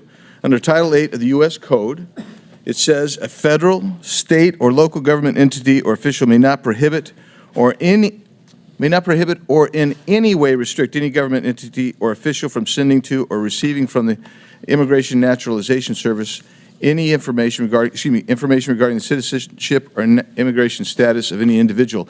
Yeah, so when I look at your guys' ordinances, and I got them all up here, and there's the really interesting stuff, and Denver, I think you testified previously that you rely on the statutory section, am I right, of the state statute. So let's just review this.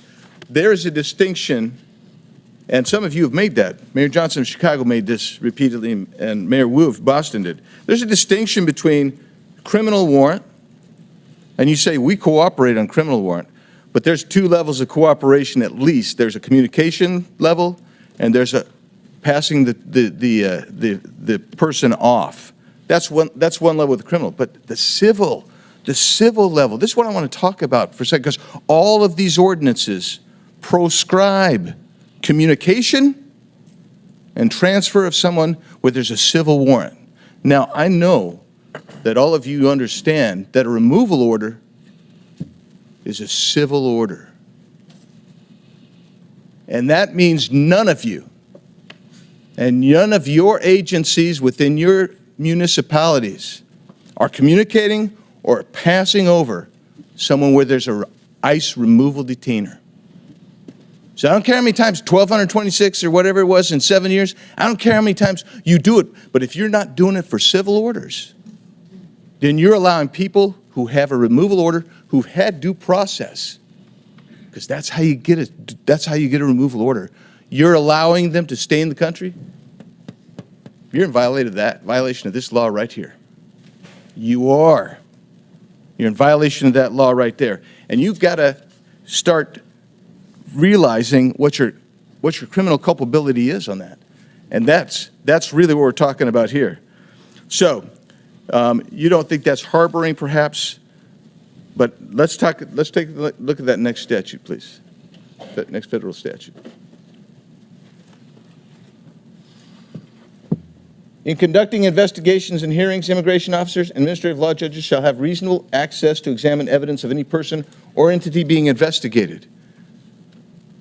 If you're holding someone back, even if it's under a civil warrant, because that's what you said you're not going to participate in, and you are preventing access to that person or evidence, you're in violation of this. You have criminal culpability under this. And you'll notice there's no mens rea requirement here. This is it. Every one of you is exposed to criminal culpability here. That's the reality of it. Let's do the next one. Any person who knowing that a person is an alien, knowing or in reckless disregard, now you got a culpable mental state here, of the fact that an alien has come to, entered, or remains in the United States in violation of law, conceals, harbors, or shields from detection, or attempts to conceal, harbor, or shield from detection, such alien in any place. You'll notice it doesn't make a distinction that all of y'all want to make of criminal warrants versus civil. You're all in violation of all three of these statutes. You got criminal culpability. I yield back. Gentleman yields back. Chair recognizes Ms. Randall from Washington State.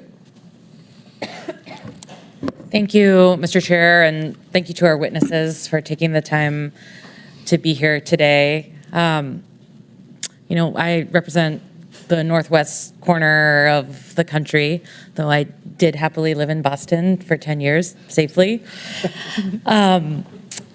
And Washington State is proudly home to more than 1 million immigrants. We know in Washington that our communities, like yours, are stronger because of immigrants. We are fed because of immigrants. We're able to take public transportation because of the work of immigrants. We are able to work on building the affordable housing that we need because of immigrants. We receive quality health care because of immigrants. But this administration, as we see over and over and over, is more concerned with deporting families than supporting families. Their actions are rooted in hatred and fear and deliberate misunderstanding. They say they want to lower costs, but what their actions show us is the opposite. Immigrants drive our economy. And this administration's mass deportations have disrupted small businesses, wreaked havoc on our communities, all while families see their grocery bills continue to rise and worry about their health care being ripped away. My constituents are scared. They're writing to us that they're afraid to go out in public, send their kids to school, go to the grocery store without 2 other members of their family or their neighbors with them.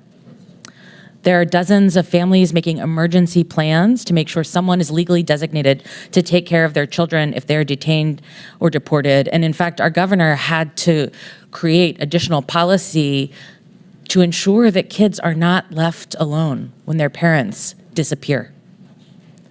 We've heard from beet farmers and wheat growers and florists, Christmas tree farms, grocers, and salal harvesters that their businesses cannot continue without the support of immigrants. We know that there is a huge economic impact to our families and our communities. And Mayor Adams, per your testimony in 2021 on immigrant New Yorkers, you stated that including those who are undocumented, immigrants in New York paid billions of dollars in taxes and contributed billions more in spending power to the New York economy. Is that true? Oh, yes. Yes, thank you. So one can imagine if this administration continues its mass deportation plans in cities across the country, including New York, it would have a significant impact on all our economies. Mr. Bier, can you speak to what the economic impacts of mass deportation would mean for the U.S. economy? Absolutely, it'd be devastating. You're looking at an instant recession if it was, some magic wand you could wave to get rid of all these people like they want. That'd be about a 7% drop in GDP. That's well into the trillions of dollars in lost production of goods and services that benefit Americans. And when you really think about it, when it comes to the cities, right, it's not equally distributed across the country. It's really these cities and some others that are going to be overwhelmingly impacted. So those neighborhoods, you're looking at a death spiral of economic activity when you remove so much of the population. And yet, of course, we talk about just the people who are undocumented, but their children, their spouses, all those people are going to be affected by mass deportation. Thank you so much. And Mr. Chair, with unanimous consent, I'd like to enter this New York Times article, Frustration Grows Inside the White House Over Pace of Deportations. Without objection, so ordered. Thank you so much. And, this committee has been very interested in uncovering waste, fraud, and abuse. And I'd like to draw our attention to the ASMR deportation flight that the administration touted on their official social media channels.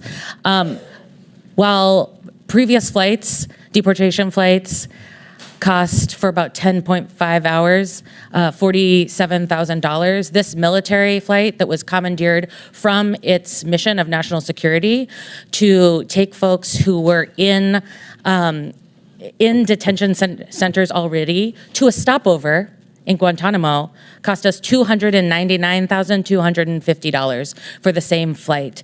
My folks in my community who are stationed at Joint Base Lewis McChord are being diverted from their essential missions to go to Guantanamo to be layover stewardesses for this this plan that's just for clicks. It's just to continue to stir up media. It's just to deliver on a promise that the president made and that he's worried that he will be accused of letting his base down if he doesn't carry out. Thank you. Chair recognizes Ms. Mace from South Carolina. Thank you, Mr. Chairman. All of the mayors here today are actively working to harm the American people you represent. You all have blood on your hands.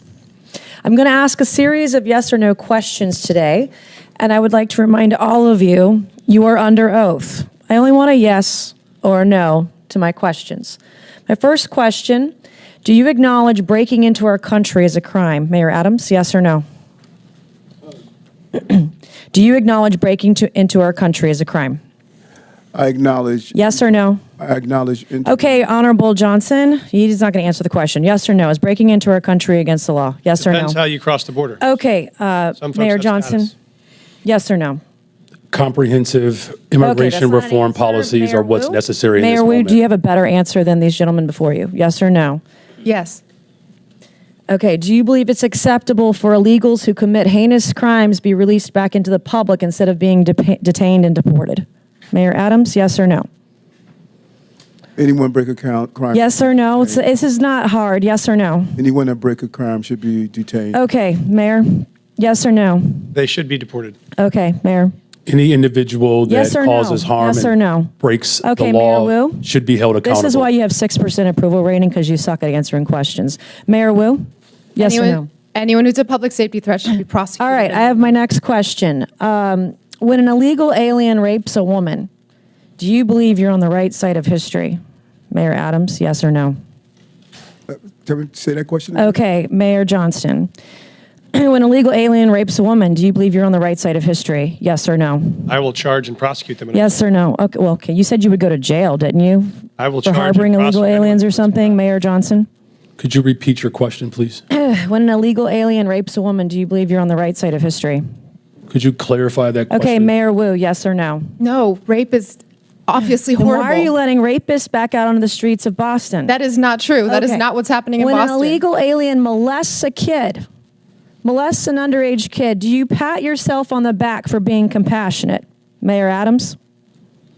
It's despicable and he should be arrested. Mayor Johnston? I prosecute folks that commit crimes like that. You guys let them out on the streets. Mayor Johnson? We arrest violent criminals in the city of Chicago. Mayor Wu? We investigate, arrest, and prosecute. You guys don't sound very confident today. Would your city honor an ICE detainer on an illegal alien who rapes kids if one was issued today? Mayor Adams, yes or no? In conformance with law, we will honor detainers.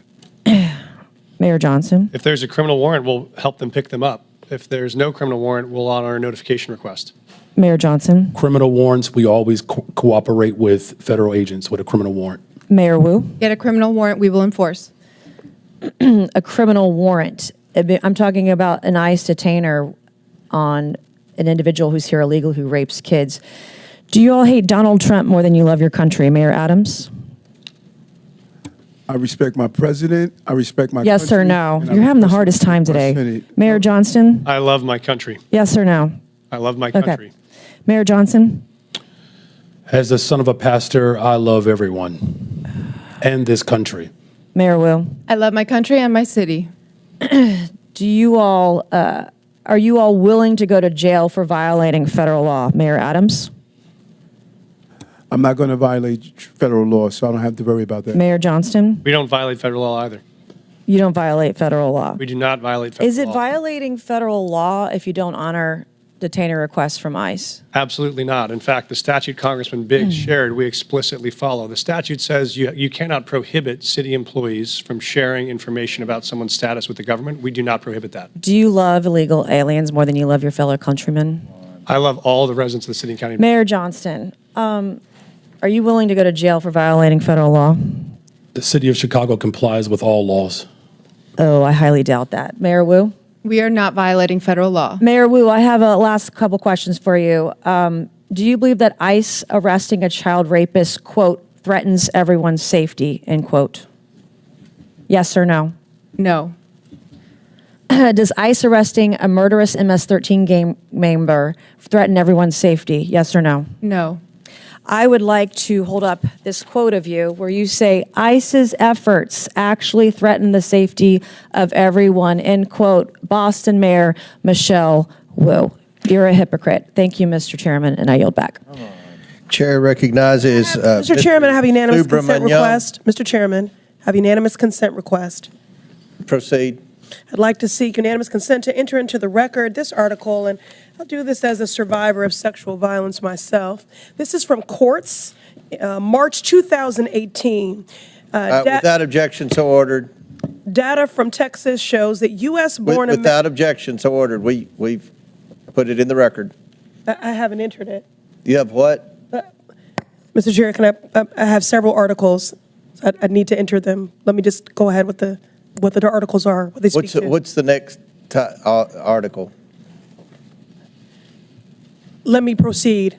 Data from Texas shows that U.S.-born Americans commit more rape and murder than immigrants. Listen, this trend of you Data all from trying to get Texas thrown out of shows committee that so you can get on US-born MSNBC Americans is going to commit end. more We're not rape. going to put up with it. This is Chair my recognizes procedural Mr. right as a Subramaniam. member of this committee You can to go. enter documents You can go with into the Mr. record. Frost and Mr. I'm Green. reclaiming my time. That's You what do you not want. get to No.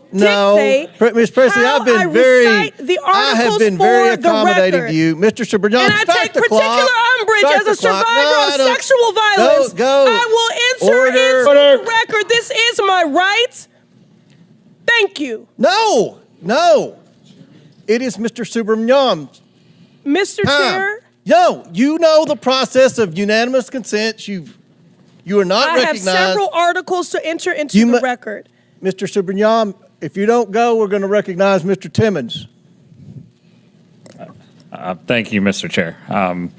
I just wanted to bring up a bill that's going to be before the floor, H.R. 32, a bill that would basically take away federal grants if the administration thinks you are a, quote, sanctuary city, which, by the way, isn't even very well defined. I'm not even sure from reading the bill whether your cities are even sanctuary cities to begin with. I think that's why that question may have been difficult for you to answer.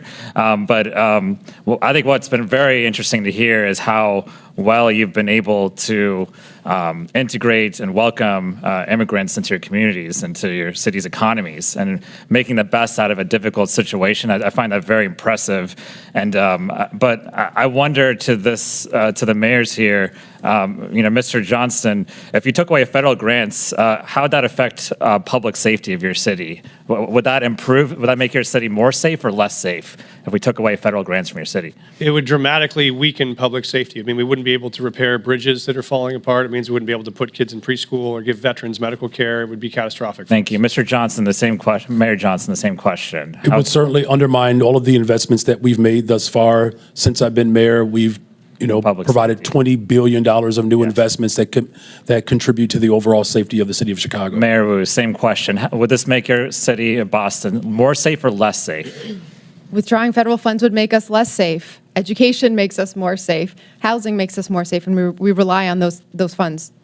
And how did, let's take Mayor Johnston, how did many of the immigrants come to your city? You mentioned they came from Texas, is that right? That's correct, Congressman. They came on buses sent from Texas, mostly from El Paso. I feel like we have the wrong people in the room today. We have mayors of cities that are trying to do their best with the situation that they have. And then we have governors in Texas and Florida who are busing folks up to your cities. And so you're trying to make the best out of this situation. But somehow they're trying to make our immigration system worse, in essence, because they're taking the folks that come over to their states and they're spreading them across the country, and you're just trying to deal with that situation. Would you characterize it as that, Mayor Johnston? Yes, sir. We're just trying to manage the crisis in front of us, which is families being dropped off on our city streets in the winter with no clothes. Our calling is to make sure they're safe. And how would the Trump administration's funding freezes and cuts, would they undermine public safety in your city, Mayor Johnston? They could dramatically undermine public safety in our city. Everything again. Mayor Johnston, same question. It certainly will undermine community safety if the Mayor federal Wu, government same undermines question. the investments in people of Chicago. It would undermine our safety too. So we're trying to make your cities more safe, but there's a bill here in the name of making your cities more safe actually makes your cities less safe. Would you agree with that, Mayor Johnston? Yes, sir, I would. Mayor Johnson, Yes. same question. Mayor Wu, Yes. same question. And I think this bill is actually, in a way, extortion, because you're basically trying to take away funding from a city if they don't do what the administration wants you to do. But let's talk about extortion for a minute. Mayor Adams, I think everyone's a little bit concerned about the timeline of events that has led to your case being dropped. And so, Mayor Adams, did you meet with Tom Homan on December 12th of last year? Oh, yes, I did. Did President Trump say publicly that he considered pardoning you 4 days after that meeting? Yes or no? I don't recall what the president said in regards to that meeting. Well, he did. In January, did you meet with President Trump at Mar-a-Lago? Yes or no? Yes, I did. In this meeting, did you talk about immigration enforcement with the president? Talk about immigration in general. What was that? What did you talk about when it comes to immigration? Just how important it is to secure the border, and they were able to do so. We saw a 90% decrease, and I see that on my streets every day. Did you talk about your pending case with the DOJ? No, I did not. So the case did not come out. Have you ever talked about your case with the DOJ with the president? No more than what you heard him on the trail say that he thought it was important. I haven't heard much. Tell me, have you ever talked about the president, talked about your case in the DOJ with the president? Yeah, as I indicated previously, I'm going to say it again. This case is in front of Judge Ho, and out of deference to him. Have you ever talked about your case with anyone in the Trump administration? I'm going to say this again. This case is in front of Judge Ho, and out of deference to Judge Ho, he is going to determine the outcome of this case.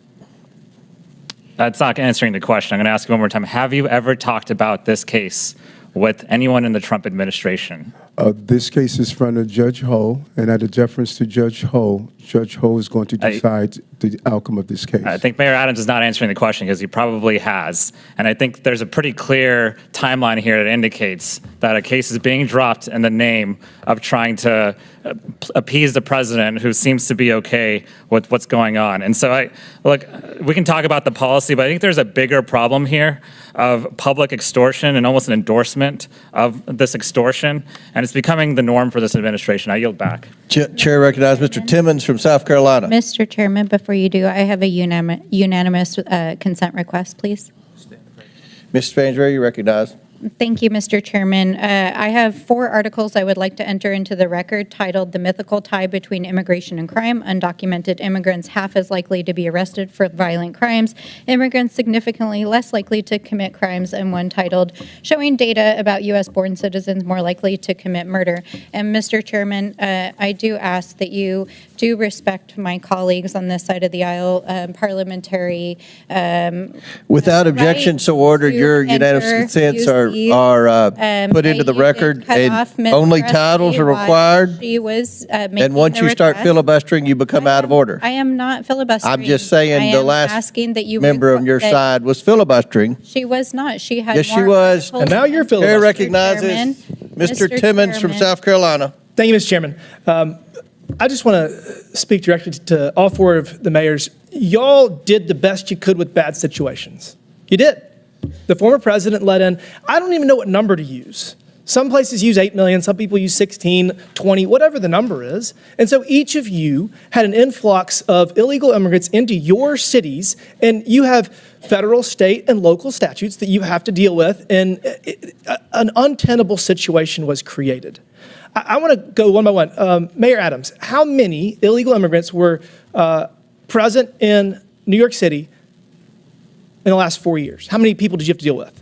230,000. All right, and that's 230,000 people that were using your limited resources that American citizens are entitled to, but you were actually required under local ordinance or under state law to provide services to them. They're not supposed to be here. They're not supposed to be here because we have borders. Borders are supposed to matter. Mayor Johnston, how many illegal immigrants did you have to deal with over the last 4 years? Thank you, sir. We had 42,000 newcomers arrive over. 42,000. Mayor Johnson, how many illegal immigrants did you have to deal with over the last 4 years? Over the last 4 years, there were roughly 50,000 asylum seekers bused from the state of Texas to the city of Chicago. And you know why that Texas did that? Because 10, 12, 15 million people were in Texas, and they had to deal with the same problem you did, and they thought it was appropriate that everyone should have to share this burden. Mayor Wu, how many did Boston have over the last 4 years? We don't ask about immigration status and giving How many services, people so that- I don't have that number. Okay, well, we'll say at least tens of thousands. So all of you have limited resources, limited tax dollars to spend to serve your community. And there's people that have a disproportionate need, and you have obligations to serve them more if they are struggling, if they do not have income, if they are jobless. So you have limited resources, and all of you had this problem. And we've been saying for the last 4 years that this is all because Joe Biden and his policies were allowing lawlessness at our southern border, which allowed millions of people into this country. Mayor Johnston, did you say anything to the Biden administration? Did you say, we're struggling, we can't make ends meet, we can't serve our citizens because of your open southern border? Did you, Mayor Johnston? Yes, Congressman, I did reach out to the Biden administration about that. Did you publicly address this? Did you ever challenge them and say, this is ridiculous, secure the southern border? What we focused on, sir, was the biggest challenge we were facing was folks needed the right to work. They I came to our couldn't city. find anything where you told the Biden administration they are wrong for their border policy. Mayor Johnson, did you publicly attack the President Biden in the last 4 years because he let millions of people into this country and it hurt your constituents? Did you publicly attack him for his policies? So I publicly called Did you say secure the damn border? No, you didn't. I publicly called for Congress to pass comprehensive immigration Okay, we'll get to that in a second. And that Mayor did Wu, not happen. Did you ever publicly attack the open border policies of the previous administration? Congressman, in fact, we hosted the former Secretary of DHS in Boston so that he could see the impact. To talk about how we need residents. legislation, I'm sure. Mayor Adams, did you ever publicly attack President Biden for his open border policy? Yes, in addition to having $7 billion out of our tax base. Did you see what his administration did to political opponents? Did you see what they did to President Trump? I guess you're standing up for your people. I admire that. For the last 4 years, I heard how Congress needed to spend tens of billions of dollars to secure the southern border. We had to change policies. We had to do all this nonsense. We didn't need to do any of that. We just needed a new president. Last month, we had the lowest number of border crossings in decades. And I can promise you this, that's going to continue because our president has always had the ability to stop this. And the only one of you that stood up to the previous administration was under investigation shortly thereafter. Weird how that happens. We're turning the page here. Going forward, each of you need to cooperate to the fullest extent of your ability with President Trump, with ICE, with all federal laws to make sure that you can secure your people and stop spending billions of taxpayer dollars on people that do not deserve it. Your constituents deserve those resources, not the people that enter this country illegally. With that, Mr. Chairman, I yield back. Gentleman yields back. Chair recognizes Ms. Ansari from Arizona. Thank you, Mr. Chair. President Trump has talked a big game about how he wants to allegedly make our cities and communities safer. He says he wants to get violent criminals off the streets, and he thinks that mass deportations are the way to do it. He sent ICE and Border Patrol agents after our Native American communities, parents and children, and law-abiding American citizens who are targeted simply because of the color of their skin or the language that they're speaking. The chaos and the fear that this has instilled pits neighbor against neighbor, creates more distrust in law enforcement, and puts us all in danger. Mayor Wu, first of all, congratulations on your baby. What have you been hearing from communities in Boston? Are people fearful of engaging with law enforcement? In Boston, because our laws are what they are, we have very strong relationships with our community, and that's why we've been able to continue making progress on being the safest major city in the nation. But we do hear that people are afraid of the federal government, and it's including people who are immigrants, but also U.S. citizens. That fear is widespread. Thank you. Perhaps most disturbing, President Trump has diverted critical Homeland Security investigation agents to work on immigration enforcement. That means they're no longer investigating violent crimes like human trafficking, child pornography, and the flow of fentanyl in our communities, putting our entire country at greater risk. That means fewer violent criminals, pedophiles, and drug runners being apprehended, not more. Once again, Republicans are making life easier for criminals at the expense of victims, actually making our communities less safe. Mr. Bier, question for you. What effect do you think that assigning DHS agents to deportations is going to have on public safety? Well, it's an extremely negative effect, and it's not just limited to DHS. He's pulling in FBI, ATF, DEA. They're all being diverted off their primary missions to crack down on criminal gangs and criminal organizations in the United States. So it's not just DHS, it's every criminal agency in the United States government is being diverted to mass deportation right now. The Phoenix police chief has stated, we work with our federal partners all the time to work on criminal issues, not civil immigration issues. That will continue to be the stance of the Phoenix Police Department. I can tell you during my time on the Phoenix City Council, I served on the Public Safety and Justice Subcommittee. I heard constantly from our police force that they are understaffed and need to focus their resources on violent crime. But President Trump has also tried to force municipalities to divert their law enforcement personnel to aid in mass deportations. Diverting city police to deportations would mean that our officers are spending less time investigating murders, rapes, and robberies. Now, I want to shift to the economy. Mayor Wu, would you agree that local leaders and public safety officials who hear directly from constituents about public safety know better what your city needs to focus on than the White House does? And also, are you worried about ICE raids and the impact that it will have for businesses and economic prosperity? Yes, our local community knows best, and we can tell you in Boston, over our history, it has not been the word of presidents or kings or presidents who think they are kings that set what happens. It is our residents. And Mr. Bier, can you tell us more on what the economic impacts like food prices and housing costs of mass deportations would be and how this could affect a city like Phoenix? Well, about half the cost of the fruits and vegetables on your in your grocery store is coming from the labor of immigrants and other workers at our farms. So it's an extremely important component of our agricultural production in the United States. If you look at where these people have gone, they have gone into the sectors where there is no work visa. There is no legal immigration option for employers to hire in these sectors. That is why we had so many people come, because of the labor needs of the United States.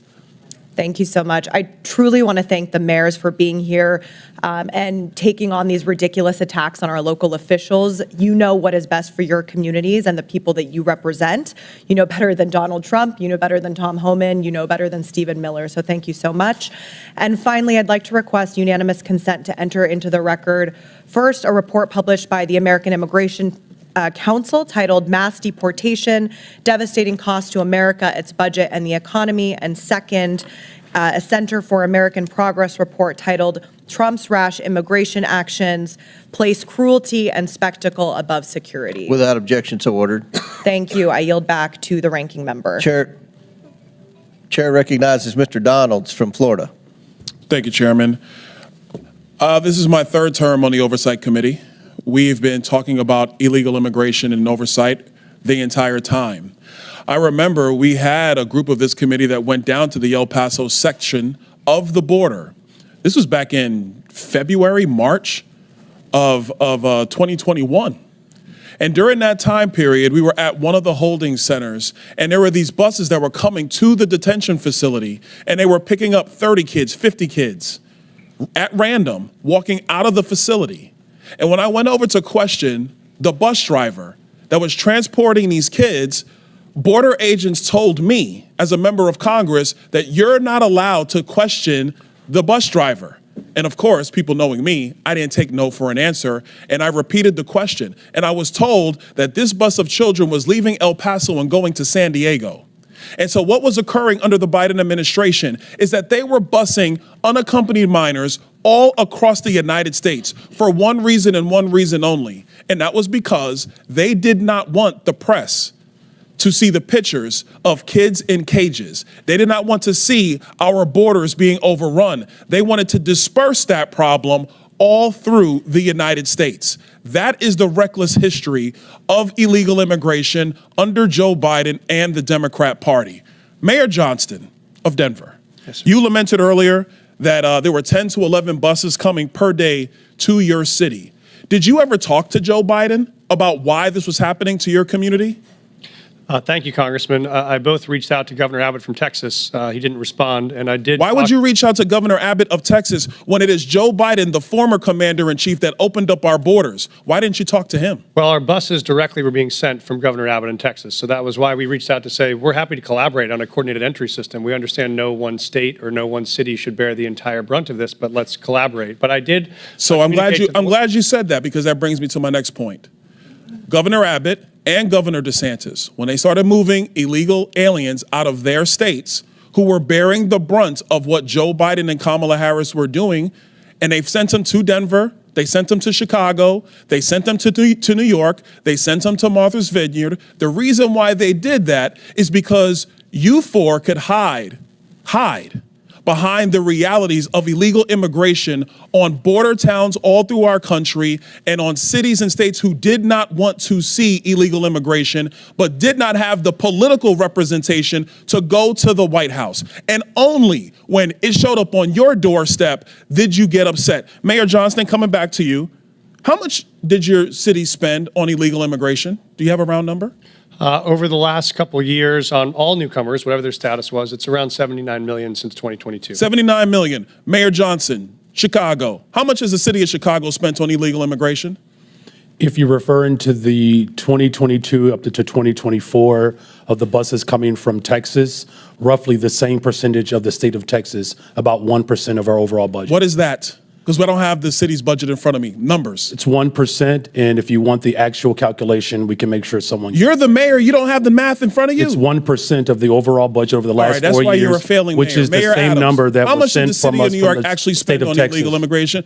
Mayor Johnson, I already asked you. You don't have a hard number, and if you don't have a hard number, you're not running your city well. Mayor Adams, how much did the city of New York actually spend on illegal immigration? $6.9 billion of taxpayers' dollars. $6.9 billion of taxpayer money on a problem that was fostered on the American people. Mayor Wu, in the city of Boston, how much did you spend?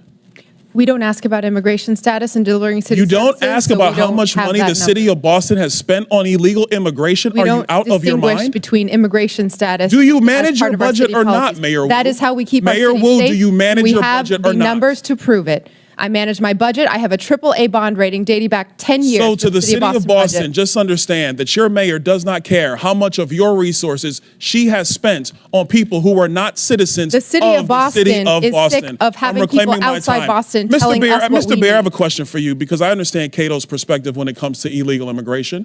I understand that the Cato Institute for a long time has had a standard of actually having open immigration into the United States. Generally speaking, I don't want to get into specifics. We support legal immigration. We want immigration to be legal. So let me ask you this question, because one of the great libertarians of the modern era, Milton Friedman, famously said, you can either have open borders or a welfare state, but you have to choose.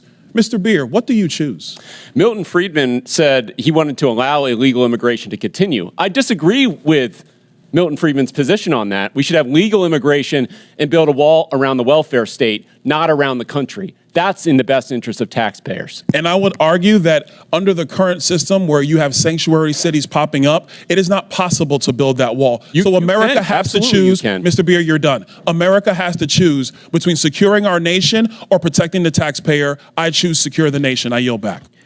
Gentleman yields back. Chair recognizes Mr. Bell from Missouri. Thank you, Mr. Chair. In the 80s, there was the war on drugs. That didn't go so well. We essentially created classes of criminals for people, citizens, who just needed help. And I won't recount that entire history, but I don't think that we realized the error of our ways until it impacted more affluent communities, particularly with the opioid epidemic. And so now Republicans have began a new campaign, a war on immigrants. And while Republicans and Democrats both recognize the need to strengthen our borders, instead of sitting down and actually fixing the border situation, as has been alluded to, or actually we did that, but then after supporting it, Republicans voted against it after their boss told them not to, which really would have been a win for the American people. So as a former prosecutor, I recognize policing and community relationships go hand in hand. You have to have them in order to be effective with law enforcement. And to get bad people off the streets who are not going to commit a crime in front of a police officer, oftentimes it's our people in our communities who can help get those people off the street by sharing and cooperating with law enforcement, but that starts with trust. And understanding, as a former prosecutor, limited resources. We have to be considerate of how we utilize those resources. And so my first question, Mr. Bier, and I'm going to go quick because I want to try to get to y'all. Why will requiring a local police department to honor extrajudicial ICE detainers or risk losing federal funding make our cities less safe? Well, you're taking resources away from whatever the higher priority is. So if you're talking about carrying out mass deportation and having state and local police detain people who are not public safety threats, then you're talking about in New York City, they're spending $1,500 a day on a bed. So that's $1,500 taken away from other public safety priorities. Absolutely. And Mayor Wu, and congratulations again as well. Thank you. And first, you're welcome for St. Louis born and bred Jason Tatum. You're welcome. Thank you. Thank you. Why is it in Boston's best interest to make sure people who are experiencing domestic violence or are victims of violent crime feel comfortable coming forward to law enforcement with the knowledge that local police are not reporting them to ICE? We need those who have information. We need those who are victims and survivors of crime to know that they can come forward and get the help that they need. And when that happens, we keep everyone safer. Absolutely. And many law enforcement agencies have articulated that their primary responsibility is to keep communities safe by focusing on violent crime and public safety threats. However, deputizing requires officers to take on federal immigration duties, diverting resources and personnel from their core mission. So when cities use their discretion, and Mr. Bier, this is a quick question for you. Do you believe that this additional burden makes communities safer, or does it risk overextending local departments at the expense of addressing serious crimes? I think states are best positioned to answer that question. It certainly can if you're imposing a mandate that is distracting from their public safety mission. And it's interesting to note that the majority's bill on this, H.R. 32, has an exception written in there for witnesses and victims of crimes. If you don't report them, it's okay under that bill, except no one's walking around with a victim or witness badge on them. So when a police shows up and responds to a call, they don't know who's a witness or victim. So the idea that you can just cordon that off and put that to the side doesn't hold up. I appreciate that. I'm just short on time. And Mayor Johnston, I have two quick questions for you, and you can give them the weight that you decide to give them. First, who has more world championships, the Cardinals or the Cubs? Mayor Adams, I don't want you in on that one. Can you tell us about the ways in which Chicago cooperates with federal law enforcement? Yeah, thank you for that question. Violent crime in the city of Chicago is down. It continues to go down in my leadership because of our investments. Having trust between community and police, local police, is attributed to that. And our local police department allies and cooperates with federal agents around human trafficking, drug trafficking, getting guns off the street, getting gangs off the streets of the city of Chicago, and it has worked. And the first black first lady in the history of Chicago is a Cardinals fan. Shout out to Hazelwood East. Hey, that's my school. Thank you. I yield back to the ranking member. And it's the Yankees. No questions for you, Mr. Chair now recognizes Ms. Luna from Florida. Mayor Wu, does the Boston Trust Act restrict communication with federal immigration authorities regarding individuals' immigration status, yes or no? We do not collect immigration status in law enforcement. I'd just like to point out, and Mr. Chairman, if I could enter the Boston Trust Act into the record. Mr. Chairman. Without objection, so ordered. Thank you. On section 4AA, a law enforcement official and employment of the city department, agency, or commission shall not, and then A, inquire of an individual on his or her immigration status.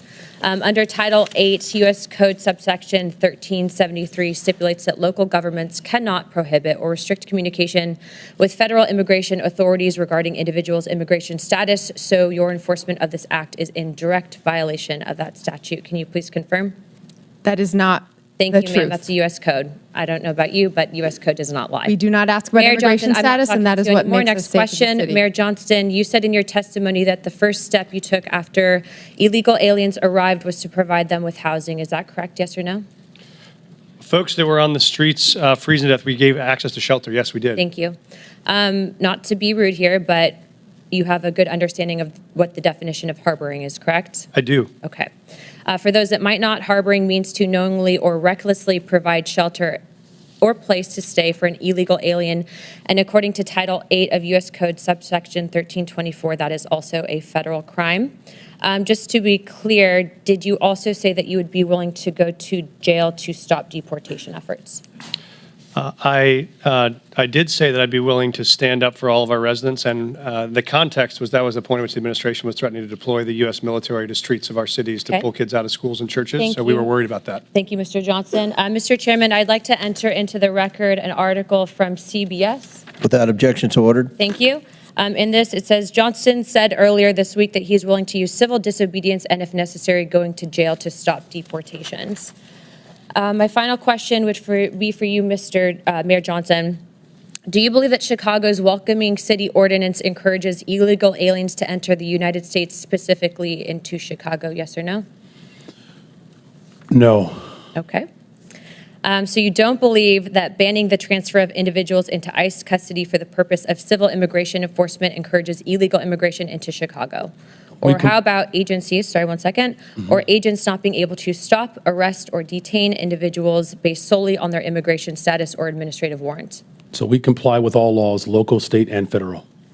To me, after this line of questioning, it's very clear that these policies that you have all implicated are active and alive and well in your cities, are in direct violation with U.S. Title 8 Code subsection 1324 and is a federal offense. But you all speak about a broken immigration system, and yet here you guys are aiding and abetting in that entire process. I want to be very clear about something. Open border policies, which is something that you guys are talking about, hurts people on both sides, meaning the people that are coming here illegally and then American citizens as well. I do not think you guys are bad people, but I think that you are ideologically misled, which is why, unfortunately, based on your responses, I'm all going to be criminally referring you to the Department of Justice for investigation. And as soon as I leave here, these will be going over to Pam Bondi. I'm not doing that in an effort to bully you guys, but I do believe that your policies are hurting the American people, and you can make that known with the evidence that you can present to the Department of Justice. But if you guys continue doing what you're doing, you're not going to help anyone. You're going to hurt more people, and that's exactly why I'm tired of it. The American people are tired of it. And Chairman, I yield my time. Would you yield your last minute? Yes, sir. Mayor Adams, you were one of the first mayors in what the media refers to as a blue city, typically, that came out and raised concerns about the influx of illegals pouring into the city of New York. Could you answer the question, what that did to New York City from a budgetary standpoint? Let's not even talk about crime or anything. Let's just talk about from a budgetary, the burden on the citizens of New York City. As I indicated, Mr. Chairman, we spent $6.9 billion, and the long-term impact of that is extremely significant. After COVID, we had a large number of children who was chronically absent. We could have taken $200 million of that and dealt with that. We have a real mental health crisis in our city. We could have spent hundreds of millions of dollars on that. And so the long-term impact of spending $6.9 billion is going to have serious ramification on the future of New York City. So it's more than just what happened last year or this year. It is what is going to impact us long term. And I think that's one of the purposes of this hearing, to talk about the consequences from cities that have huge illegal alien populations. So Chair now recognizes Ms. Presley from Massachusetts. Thank you, Mr. Chairman. Mayor Wu, I am grateful for our long-standing partnership in public service. I'm grateful to be your congresswoman as well as your constituent. Can I get that time back? All right. Again, grateful for our longstanding partnership in public service, grateful to be your congresswoman, and grateful to be your constituent. It's clear my colleagues across the aisle didn't do their homework, because the fears and division they're trying to project onto Boston are really the stuff of Fox News fever dreams. Our city is vibrant, our city is diverse, our city is beautiful. Mayor Wu, immigration is central to the economic success of Boston, is it not? Absolutely. All of our key industries, whether it's healthcare, life sciences, higher education, financial services, everything that we do depends on immigrant residents and the contributions that they make. Thank you, Mayor. Well, immigration defines Boston. For generations, our city has been shaped by people who have endured incredible hardships to arrive at our shores seeking a better life. They drove taxis, opened restaurants, studied at our schools, built homes, repaired our roads and bridges, cared for patients, cleaned offices, built businesses, provided essential early education and childcare for our babies. There is no doubt immigration is essential to the success of Boston, but there is, in fact, a dark threat looming over this great city. That threat is the racist and xenophobic anti-immigrant policies coming from this Trump White House. Mr. Chair, I ask unanimous consent to enter into the record this Boston Globe article titled, "They're Going to Deport Us. Trump's immigration policies prompt some children to skip school." Without objection, so ordered.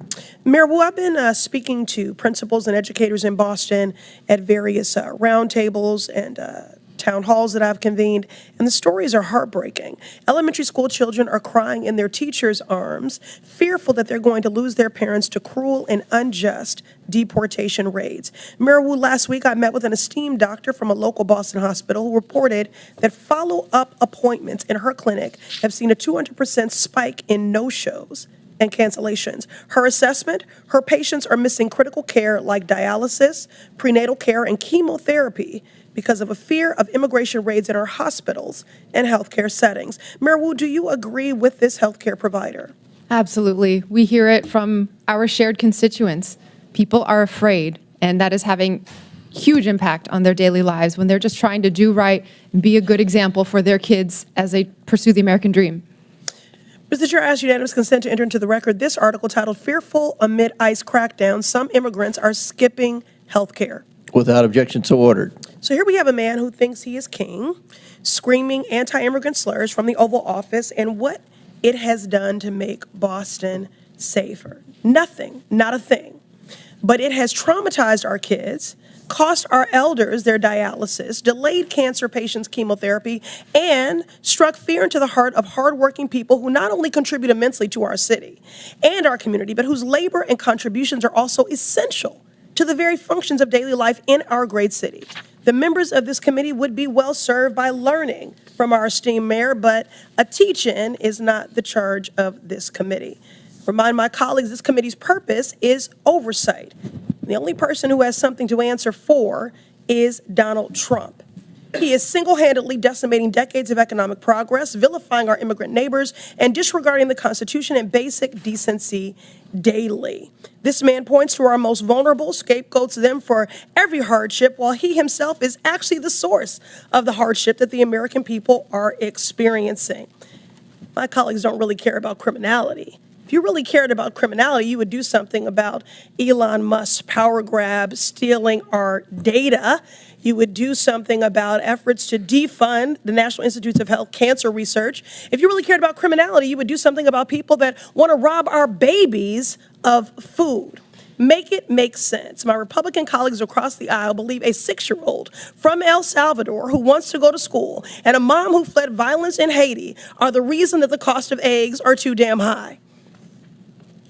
And your housing and gas will follow suit surely because of these Donald Trump tariffs.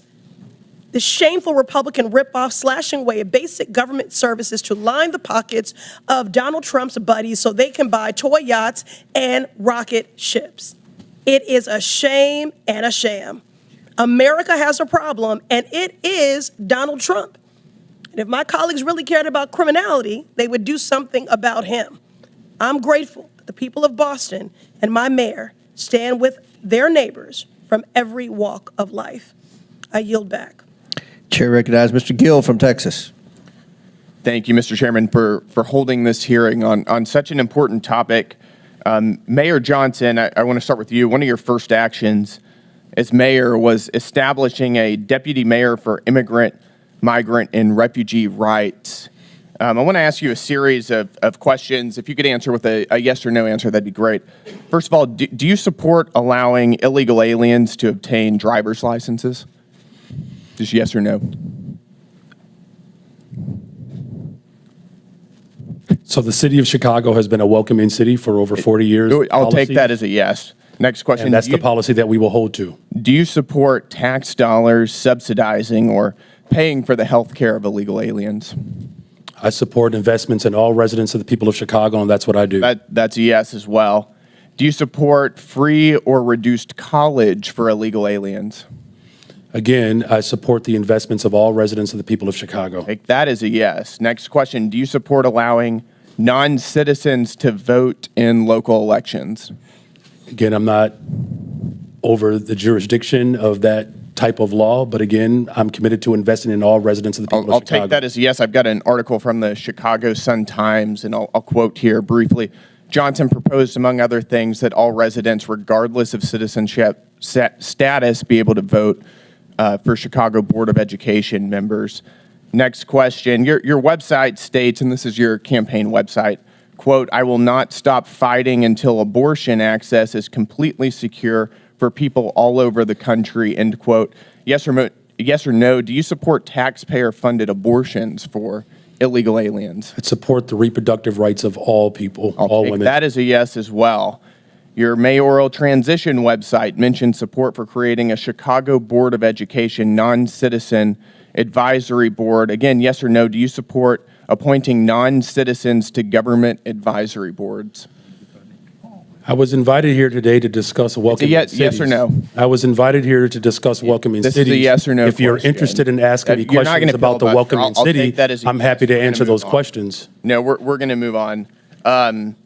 As you know, President Trump, unlike the previous administration, has taken serious action to bring foreign criminal gangs to justice, to take our border back and to restore public safety in our communities. He designated 8 transnational criminal organizations and cartels as foreign terrorist organizations. These are groups like Tren de Aragua, MS-13, Sinaloa, other of some of the most grotesque and ruthless and brutal organizations in the world. You, as mayor of a sanctuary city, have been virtually giving favors to illegal aliens. Apparently, you support an enormous amount of taxpayer resources going to them as well. But you yourself have also received a lot of gifts. And for those of you who don't know, Mayor Johnston has a secret gift room that is not given access to the public or for access to the Office of Inspector General. I'd like to ask you a couple questions about that. Do you know everyone who's given you a gift since you became mayor?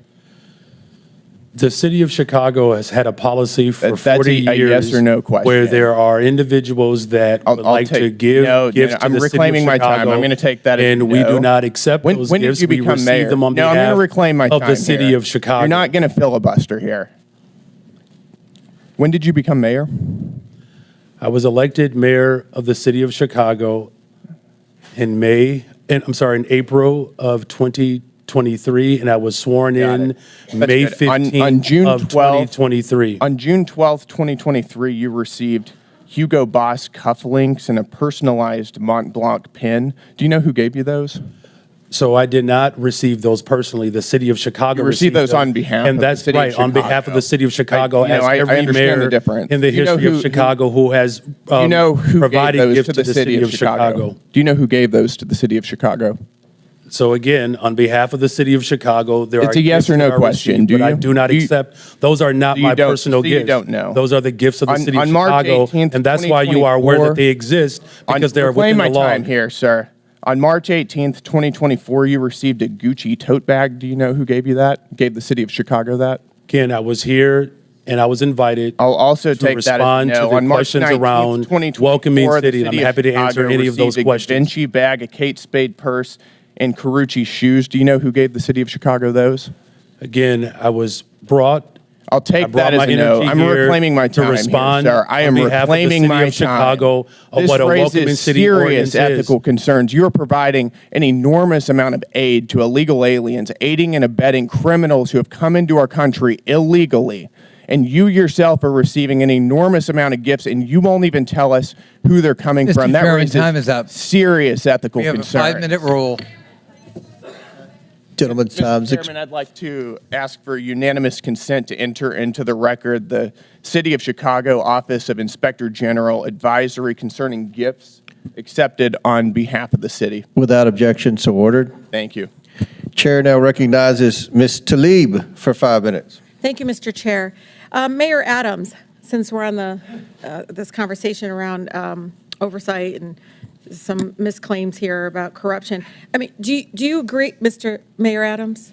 Yes, I hear you. I hear you, Congresswoman. Oh, okay, you weren't looking at me, that's why. It's okay, I'll speak louder if you want.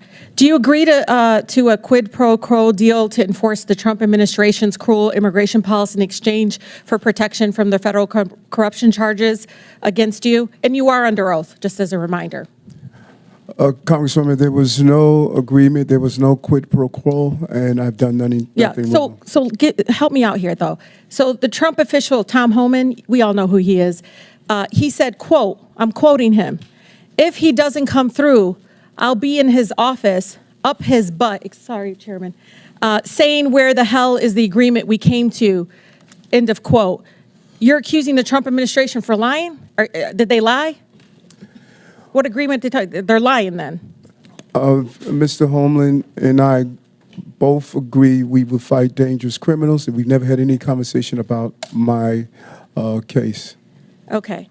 So Mayor Johnson and Johnson and Wu, I'm sorry, I can't get that. You can just call it Chicago and Denver. There you go. This is really important, you know, as a child of immigrants, and I think many of my colleagues on that side of the aisle have beautiful, diverse communities as well. And one of the things that I know happens when we try to have local law enforcement and local city officials, I mean, they even want Treasury, folks that work for our city Treasury, asking people for immigration status. That's what they would prefer.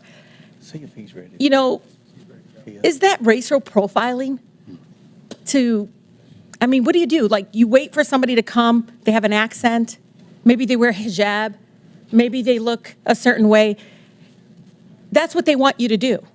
That's what they're asking you to do, by the way. They want you all to basically do the job of what the federal government should be doing in regards to passing really comprehensive immigration reform, so families are not separated, because right now they're just, all they want to do is continue to talk about enforcement. Guess what? The last 20 years it didn't work, did it? It isn't working. So one by one, if you can talk about that, because I know my mother, who's been here for over 50 years, is carrying her passport, her U.S. passport for the first time in her life, and she ain't traveling nowhere out of the country. But she's carrying it because she knows her beautiful accent, it's beautiful, I love it, and just so fearful of being stopped and being asked her immigration status. She knows she'll be racially profiled. And she already feels unsafe in a community she lived in for over 50 years. Thank you, Congresswoman. I would just agree. We don't think it's relevant to know someone's status when they come into a public library to check out a book, or if they come to the hospital for service, or if they come to register their child for school. The Constitution says you're entitled to an education. Our job is to provide it. So we think that's unnecessary, and it just scares people away. Yeah, Mayor. Yeah, allowing local law enforcement in the city of Chicago to focus on city priorities, as well as making sure that there's trust between our immigrant communities and all of our communities. I've worked on domestic violence case as a former immigration attorney. Absolutely. I'm telling you, this is deadly for women being abused. Deadly. It certainly engenders trust, and that's how we have driven crime down in the city of Chicago, because of that trust. Mayor Wu. Thank you, Congresswoman. Boston is proud to be the safest major city in the country, and we do not ask about immigration status when providing city services. We also are clear to all our residents that we do not care about immigration status when we hold people accountable for doing harm in the community as well. Yeah, because when I hear sanctuary city, I hear anti-racial profiling. I really do.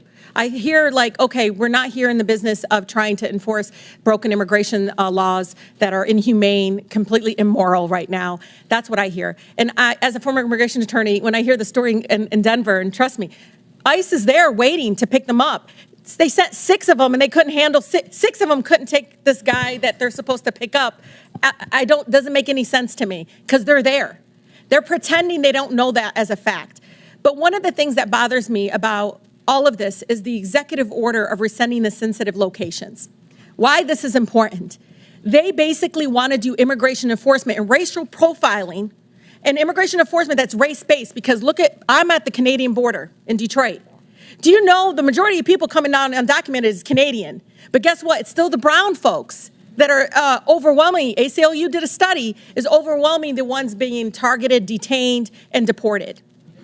And so for me, the sensitive location, this is hospitals, schools, you know, this is like funerals. This was all a policy in place to protect us from having our communities over police and militarized. Can you talk about the impact of that? And I have 22 more seconds because he went over 22 more seconds. He spoke over him. That was not no, he didn't. No, I didn't. Chairman, I never spoke over him. No, not you. The mayor spoke over Brandon. Oh, well, I didn't. It doesn't matter. He went over 22 seconds. But go ahead and ask your question. I just want them to answer the question about the sensitive locations, because this is something we all should be scared of, because pastors are calling me because they're talking about churches being possibly having ICE agents show up at churches. I can just say, Congresswoman, our fastest growing church in Denver went from 700 folks in the parishion to 5 after that announcement. All right. Very good. Yeah, thank you. Thank you. Yep. Chair recognizes Mr. Fallon from Texas. All right, 43 seconds. That's a deal. All right. Mr. Chairman, thank you. Coming into this very important hearing, I suspected that Democrats would claim illegal immigrants pose no danger, and would frame them as a sympathetic victim class completely glaze over the tremendous financial burden that mass unlawful migration places on the shoulders of the American taxpayers. And furthermore, they would completely ignore the grave dangers that violent criminal illegals pose to all Americans. It would be, the Democrats would use spin and deflection and woke wonderment and delusion, and some would even blatantly lie. And as they so often do, the left did not disappoint. The first claim that we heard was they were ICE agents ripping adorable children off adorable school buses. There was a myth and it never happened. And what was the source of this Democratic claim? One letter written by one superintendent in a country of 13,000 school districts. And that letter said that this may happen. Well, I may start a business with flying monkeys delivering you fruit salads. I may. But it never happened. And the case in point, it was Alice ISD. And Mr. Chairman, there was another letter that Alice ISD sent, and I'm going to quote it. It said, "We have not had any Customs and Border Patrol enter or board buses, nor do we have any knowledge of it happening here or in any other school district." It was a spin, it was deflection, and it was a lie. Now, the most important thing that any elected official should focus on is to keep our citizens safe. There's no greater calling. Mayor Johnston, is Chicago a safe city? We are a safer city since I've been in office. Crime Safer is down. city. Okay, sir. Crime is down Sir, do you over know 20%. that, sir, no, you're not just going to this year overtalk. alone. Mr. Chairman, I reclaim my time. You're not going to overtalk me. Brandon's, he was very nice, and he's a freshman. Not going to do that. In 2022, I find it interesting that you say Chicago's safe. You have a higher murder rate than Haiti. And the Biden administration put up a travel advisory saying to Americans, don't go to Haiti. I hope that the Trump administration puts up a travel advisory saying, don't go to Chicago. In fact, the Haiti had a murder rate of 18.02%. Chicago has a murder rate of 18.26%. I can see why, sir, you have a 14% approval rating. Mayor Wu, you're a Democrat, yes? Yes, Okay. You supported the Biden-Harris administration politically? I did. Yeah, okay. Do you think that they took border security seriously? I think Washington failed on immigration and continues to do so. So let me ask that again. Did you think the Biden administration took border security seriously? I think Washington It's a failed. yes or no. It's not a trick question, Mayor. I think there's responsibility across this entire. Come on, we can eke it out of you. Yes or no? Did Biden Harris do a good job? You were supporting Kamala Harris, so apparently you must have thought she was okay on it. Washington. Okay, has so you're not failed, going to answer. and Well, we here's are the thing. cleaning up We can deal the with pieces delusion. at City. No, Mayor, I'm going to reclaim my time. We can deal with delusion or we can deal with data. So let's talk about some data. I find this interesting. Under the 12 years that Barack Obama and Donald Trump were president, there were 460,000 illegal encounters annually on average. Under Joe Biden, it was 2,641,000. It was 600% worse. Mayor Wu, you would agree with me, I hope, on this. Vladimir Putin's a bad hombre, and he rules over an authoritarian regime, yeah? Yes. Bipartisan agreement. Wonderful. There were, under President Trump's first administration, 98 Russian nationals that were apprehended on the southern border entering the country illegally. Under Joe Biden, it was 127,415, 130,000% worse. Terror watch list went from 11 under President Trump to 382. That might be one of them calling right now. February of 2024, 190,000 illegal immigrants were apprehended. This past month was only 8,000, a 96% reduction. Now, the common theme that we heard from a lot of Oversight Democrats is a bold-faced lie that illegal immigrants, or I should say immigrants, are less likely to commit crimes. What they're doing is they're fusing legal immigrants with illegal. When you bifurcate, when you separate them, yes, legal immigrants are less likely to commit crimes, but illegal immigrants are more likely to. Non-U.S. citizens account for 7% of the U.S. population, yet account for 15% of the federal arrests and prosecutions, according to the Justice Department. The Federation for American Immigration Reform found that if you were an illegal immigrant, you were 2 times more likely to be incarcerated in California and New York, and 5 times more likely in Arizona. And in my home state, in June of 2011 to June of 2024, or January 2024, Mr. Chairman, there were 428,000 criminal aliens booked in Texas jails. 299,000 of them were illegal immigrants charged with murder, rape, sexual assault, kidnapping, assault et al. 187,000 convictions. So it is an outrageous claim to say that when we secure the border, no, 42 seconds left. No, you don't. No, I got 20. Yes, I do, because she went over 42 seconds. Spare me. Mr. Chairman, I got 20 seconds left, and I'll wrap. He's wrapping his question up, but he's doing. It's an outrageous claim to say that securing the border and enforcing our immigration laws does not make Americans safer, because it does. And if you don't agree with that, I would encourage you to talk to Laken Riley's family or Jocelyn Nungray's family. Mr. Chairman, I yield back. Gentlemen, thank you. Chair recognizes Ms. Stansberry from New Mexico. All right. Well, thank you, Mr. Chairman. I always think that we should sage this room after these hearings because we hear a lot of crazy stuff in here. But let me start out by saying, mayors, welcome to our committee. Thank you for serving your cities and your people. I have to say, as also an elected official, you have the hardest job in America. There is no job harder than being a mayor of a major city. So thank you for serving your constituents. And I want to take this opportunity to especially acknowledge Mayor Wu, because not only are you the first woman to ever serve the city of Boston, if you all haven't been watching, she is also the mother of a newborn who is here with her. She has a 7-week-old baby, and she showed up to testify and be yelled at by our colleagues for 4 hours. So I say to you, Mayor Wu, may your daughter grow up to be a fierce leader like you. Thank you.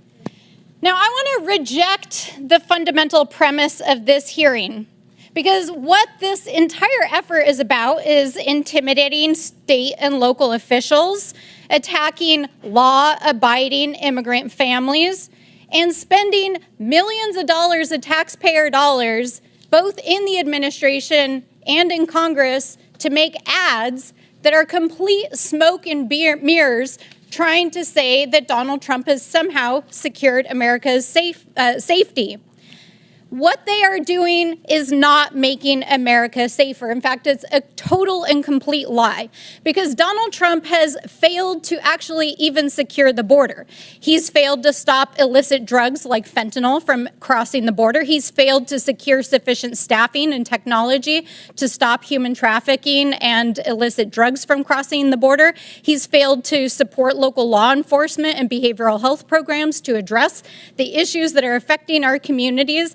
And he's failed to even execute on the most basic thing that he said he would do, which was to pass immigration reform when he got into office. Here we are, Donald Trump. Where's your immigration bill? Oh, wait, you don't have one. That's right. Because none of this is actually about making America safer. In fact, all of this is making America weaker. He's dismantling our federal law enforcement that would actually go after cartels and drug traffickers. Over the last 6 weeks, Donald Trump has taken out the most senior FBI officials and the officials in our U.S. attorney's offices that were actually prosecuting the cases against the drug cartels. Donald Trump took out the law enforcement that were prosecuting those cases. So let's be real about that. He froze federal law enforcement funds all across the country. I have tribes in my district that still haven't had their DOJ grants reinstated. Let's be real about what's going on here. He's frozen funds to refugee resettlement and other immigrants groups permanently who have outstanding receipts. There are refugees and asylees that had waited decades to get to this country from war-torn parts of the world, and they literally had their flights canceled the last 2 weeks, while Donald Trump is sitting in the Oval Office and offering millionaire oligarchs a free ride into America with his gold visa program. Is this really about making America safe again? Is that really what he's about? Is that really what my colleagues across the aisle are about?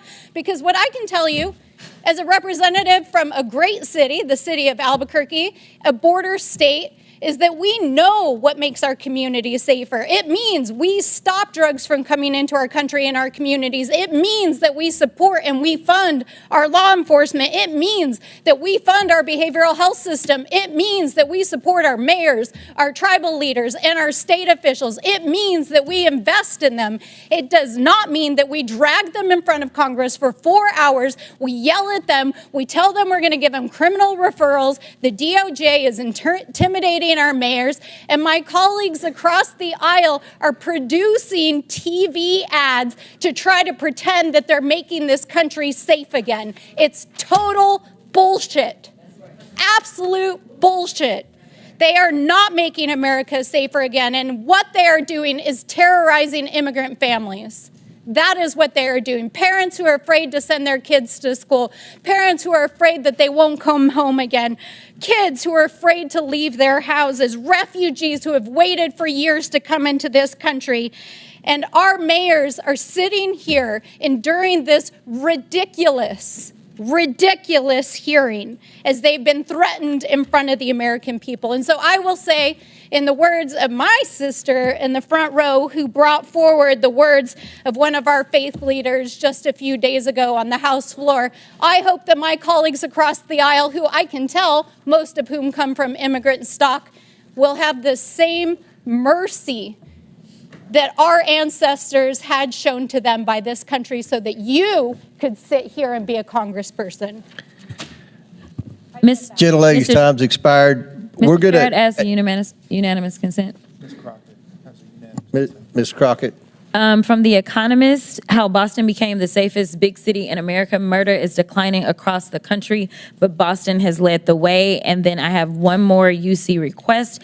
It is from insightcrime.org. Gang violence in Haiti continued to surge in 2024, following a trend that began after the assassination of President in 2021. The country reported a record number of homicides in 2024 with over 7,000 murders for a rate of 62%, up from 40.9% in 2023. Without objections ordered, at the request of the witnesses, we're going to do one more questioner. It'll be Mr. Sessions from Texas.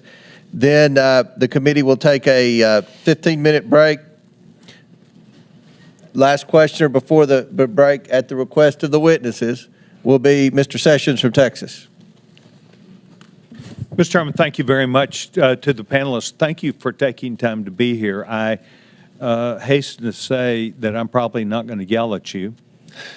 I will not live up to the things that we've been accused of today, but I will say that I want to defend some actions that are being taken. I remember a few years ago when Boston had 2 illegal aliens who were they were known as criminal aliens, but they were known as on the watch list. They created a bomb that went off at the Boston Marathon. Only killed a couple people, but caused huge disruption. And it brought to light that the administration at the time and prior administration had allowed people who were on watch lists that we understood terrorism, criminal, and we were allowing them in the country. We watched forward as we moved about the rule of law being ignored. United States of America allows 1 million people to go through our process, the largest amount of anywhere in the world, 1 million people, and they go through a process. And I spoke at one of these ceremonies, naturalization ceremonies last May. And I spoke to the people that were there. And they all unequivocally stated, thank you to the United States of America, but they learned what they were entering, what they were expected to do, that their customs from where they came from, some could be kept, but the things which did not correspond to American law now needed to be followed, that they were going to become American citizens, not where they came from, but they wanted to be Americans, and they had to follow those rules and regulations or laws. That we were very open to them being here and that they could legally perform the duties that they wanted. What has caused this mismatch is more than just the Boston bomber or people being killed, but rather the public interests in looking at what the charade that it caused all across this country, in particular in larger cities. Chicago, yes. New York City, yes. Other cities around the United States where people felt not only threatened, but it was activity that was seen as unbecoming to people who should be where they were and giving respect and thanks to a group of people who were allowing them to be here, i.e., a city that was not going to arrest them. But you see, what we really understood is if you were here illegally, they weren't going to arrest you even for a crime. They might have arrested someone who was a citizen and put them behind bars, but unless they really created a heinous circumstance, they were not going to be arrested. And so this created an aura around the United States that the American people understood. And that is one of the reasons why you saw the American people not only vote with their hands, but vote with their emotions about the need to bring back not just law and order, not just rule of law, but the ability that we had as an American people to rethink the entire issue. And I do understand you think that this is all broken in Washington, D.C. because you disagree with it.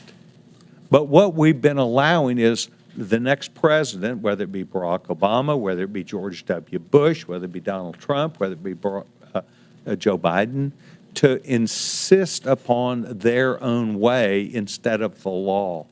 The laws have been misguided, they've been misused, and they are taken advantage of.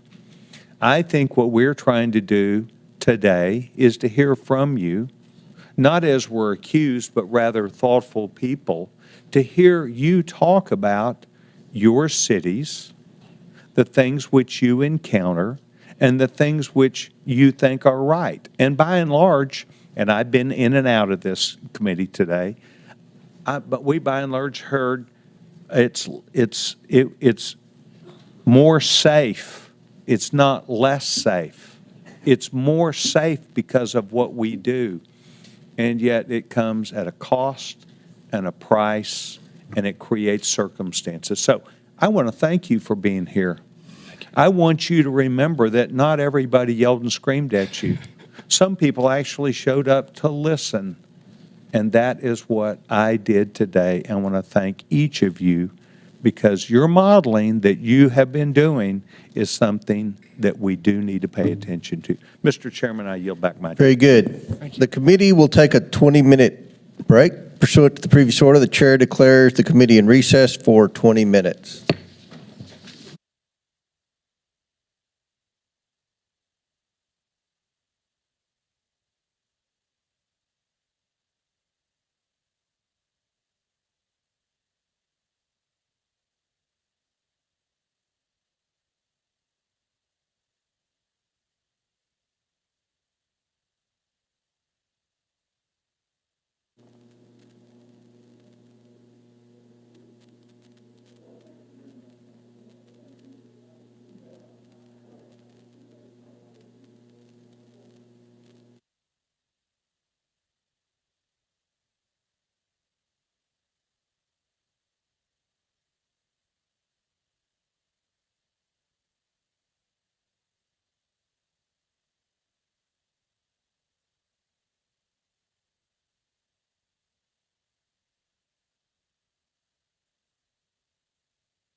I'm ready.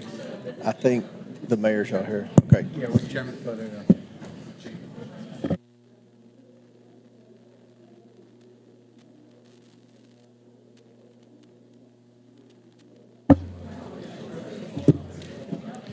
The committee will come back to order. Chair recognizes Ms. Crockett from Texas. Thank you so much, Mr. Chair, and thank you so much to our mayors that are here.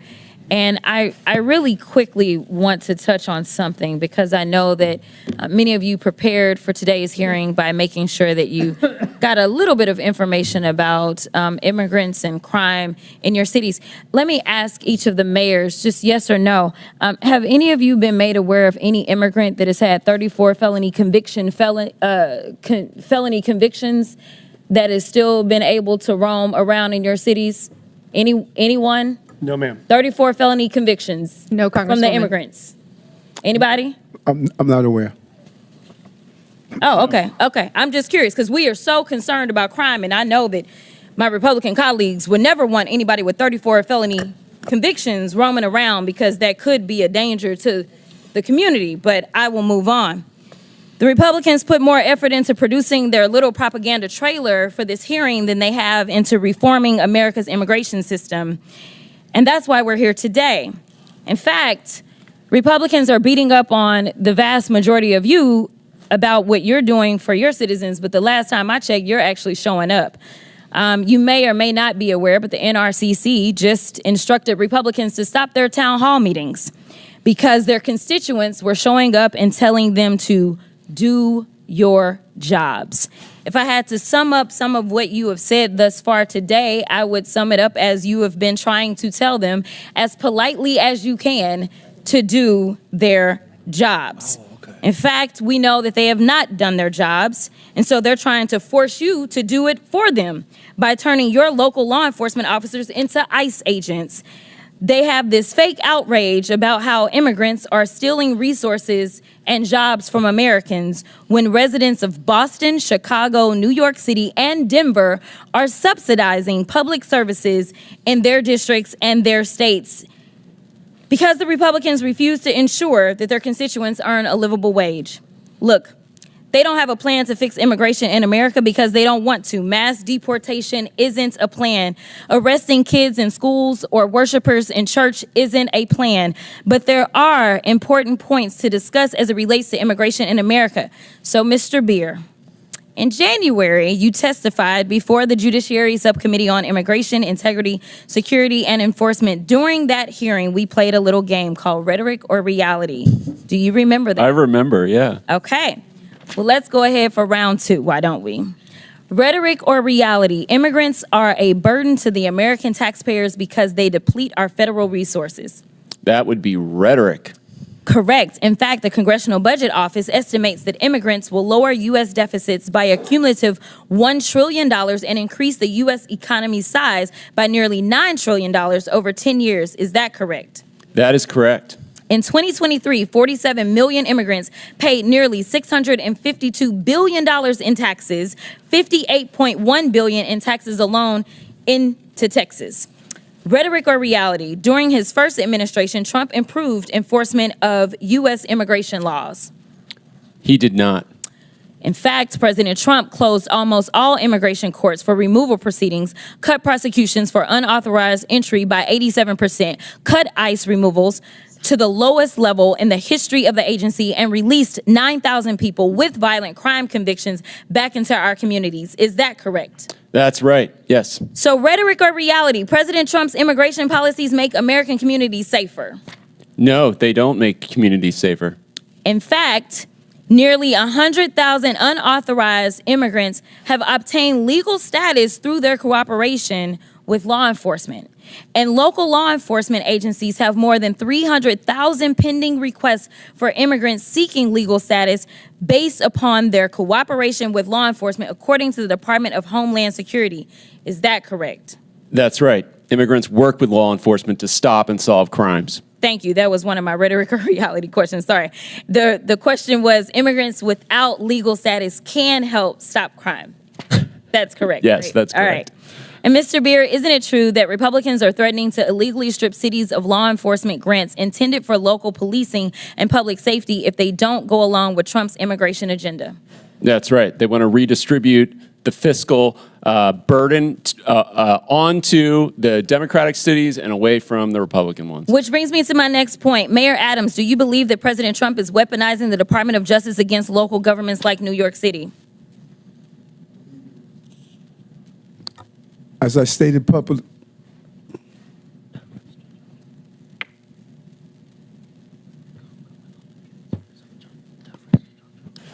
thank you for the question, Congresswoman. And as I indicated previously, this case is in front of Judge Ho, and I'm going to allow the judicial process to go forward. Well, let me ask it a different way. There was a quote from Mr. Well, he had to get advice. So can I just get a... What's that? He was getting advice. So can I get a little bit of time? I didn't interrupt while he was getting advice. Time because they were advising us. Go ahead. Okay, this is the last one. There was a quote from Mr. Homan, I believe, where he said he will be in your office and up your butt if there was a problem with whatever agreement. We don't know what it was. My question to you, I know you've been asked about it a couple of times today, is was he lying when he said that you made an agreement that would cause him to be up your butt if you failed to uphold your end of it? And gentlelady's time's expired, but if the mayor wants to answer it, he can. Congresswoman, I answered that question, and it appears as though we're asking the same questions over and over and over again. My comments are not going to change. No quid pro quo, no agreement. I did nothing wrong. Chair recognizes Mr. Langworthy from New York. Thank you very much, Mr. Chairman. Thank you, mayors, for being here. You all represent cities that should be beacons of opportunities for young professionals, entrepreneurs, and hardworking Americans that want to make it in this world. Not the laughing stocks that they've become in many ways. New York was once hailed as the capital of the world. Boston was admired for its founding role in America. Chicago was the gateway to the West and the icon of the Great Lakes. And Denver was admired for its natural beauty. Now all these cities are seen as a place where illegal immigrants, violent criminals, and gang members thrive, breaking our laws and spreading fear throughout our communities. Let's be clear. Sanctuary policies have not just failed, they've made our cities less safe and less welcoming to those who truly want to contribute to our communities. Here's a perfect example. Laken Riley's murderer was arrested in New York City on charges of detaining a minor. He was released due to New York State's sanctuary status. He was then allowed to go on to Georgia, where he murdered Laken in cold blood. Last night in my district, 400 miles from New York City, 2 members of Trendaragua gang were arrested for an ATM jackpotting scheme that stole more than $100,000. The suspects were also wanted for similar crimes throughout the state of New York, and in your state's Mayor Johnston and Mayor Wu for hundreds of thousands of dollars. Now, God only knows what else these dangerous gang members are responsible for. Buffalo ICE recently arrested an illegal from Peru who had murdered 23 people and had the victims' faces tattooed on his body. He was allowed to evade law enforcement for a long time due to New York State's green light law that protected him and shielded DMV data from federal law enforcement officials. There is no such thing as a victimless crime. Every crime has a victim, and these victims, they don't have a sanctuary. They have to live with the pain and the trauma of something being taken from them, their safety, their security, their property. And to add insult to injury, the witnesses before us have protected the perpetrators. Mayor Wu, the other day, you stunningly expressed sympathy for the man responsible for the knife attack, not the brave officer who stopped him. Where is the sympathy for the men and women in law enforcement trying to keep us safe? Congressman, Where check your is this? facts. It's my time. Check your facts. Watch the video. It's my time. I did not express sympathy for that Where is the individual, but for sympathy their for the family. victims? And any individual I haven't whose asked life you a is question. lost is a It's tragedy. appalling to me that we even have to ask for sympathy for victims instead of violent criminals. But here we are. And to all the mayors before us, hindsight being 20/20, is a blessing and a curse. You can't go back in time, but it should give you clarity for the future. Laken's murderer, Jose Bier, had demonstrated he was a danger to society. He should have been detained by ICE. I want to ask each of you, yes or no. Do you agree that someone who demonstrates a willingness to harm society should be detained by immigration officials? Mayor Adams. Yes or no? Within the confine and restrictions of the law, yes, I do. Okay. Mayor Someone Johnson. that's committed a crime, yes, Someone that's committed a crime, yes, should be detained, and we would help them. Every violent criminal should be held accountable, and that's why crime is down in the city of Chicago, because we're doing just that. Mayor Wu. If you commit crimes against the people of Boston, you'll be prosecuted. Another yes or no question. Has anything that's happened in this country in the last 3 years given you reason to consider removing sanctuary city status from your communities? Mayor Adams. I'm clear that what we do is prevent some of these crimes from taking place. Mayor Johnston. We think the system that we have works, and we will keep it. Violent crime is down in Chicago because of welcoming city ordinance. Have you considered removing sanctuary city status? Well, violent crime is down in the city of Chicago under my leadership, and we're going to continue to do what we have to do to ensure that that continues. Mayor Wu. We are the safest major city in the country, in part because people trust that they can call 911 and help police solve crimes. Have you considered removing sanctuary city status? We are going to continue to keep our policies in place that have been working for the people of Boston. I think you've answered the question. The American people are fed up with the policies that protect criminals, waste taxpayer dollars, and prioritize illegal immigrants over the safety and well-being of hardworking citizens. Your cities, once shining beacons of opportunity, have now become a symbol of failure in leadership. The time for excuses is over, and the American people demand that you take responsibility, abandon these reckless policies, and start putting the safety of your constituents first. And with that, I yield back, Mr. Chairman. Gentleman yields back. Mr. Chair, I have a unanimous consent. Who said that? From USAFacts.org, which states rely the most on federal aid? The number 3 highest proportion of federal funding that a state relies upon is the state of Kentucky, your state, Mr. Chair. Without objection, so ordered. Chair recognizes Ms. Simon from California. Thank you, Mr. Chairman, and thank you, Ranking Member Mayors. It's really a pleasure to hear from you today. And Ms. Wu, I was able to meet your sleeping daughter outside, and as a mother myself, I know the care that you are taking not only for your own family, but for our communities. But to all of you, thank you for being here today for so many hours. Just quickly, you know, when I came to Congress, I was under the impression that both members of Congress and folks who are in the federal government take heed to the history of this country. I would love for members of Congress and on this committee to contact the Congressional Research Service and look at the ordinances and the authors who created ordinances of sundown towns.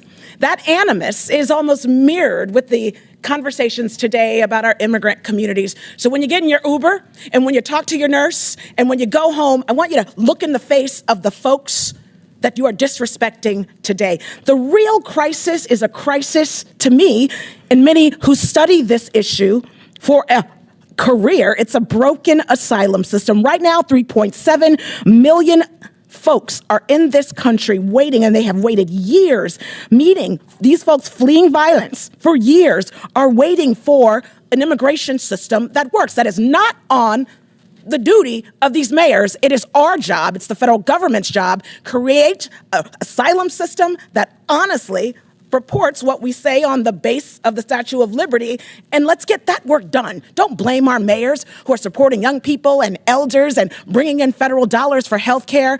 I want to yield my time to the gentle lady from New York, Ms. Cortez. I thank the Congresswoman. I'd like to start with some questions prior to my recognized questions.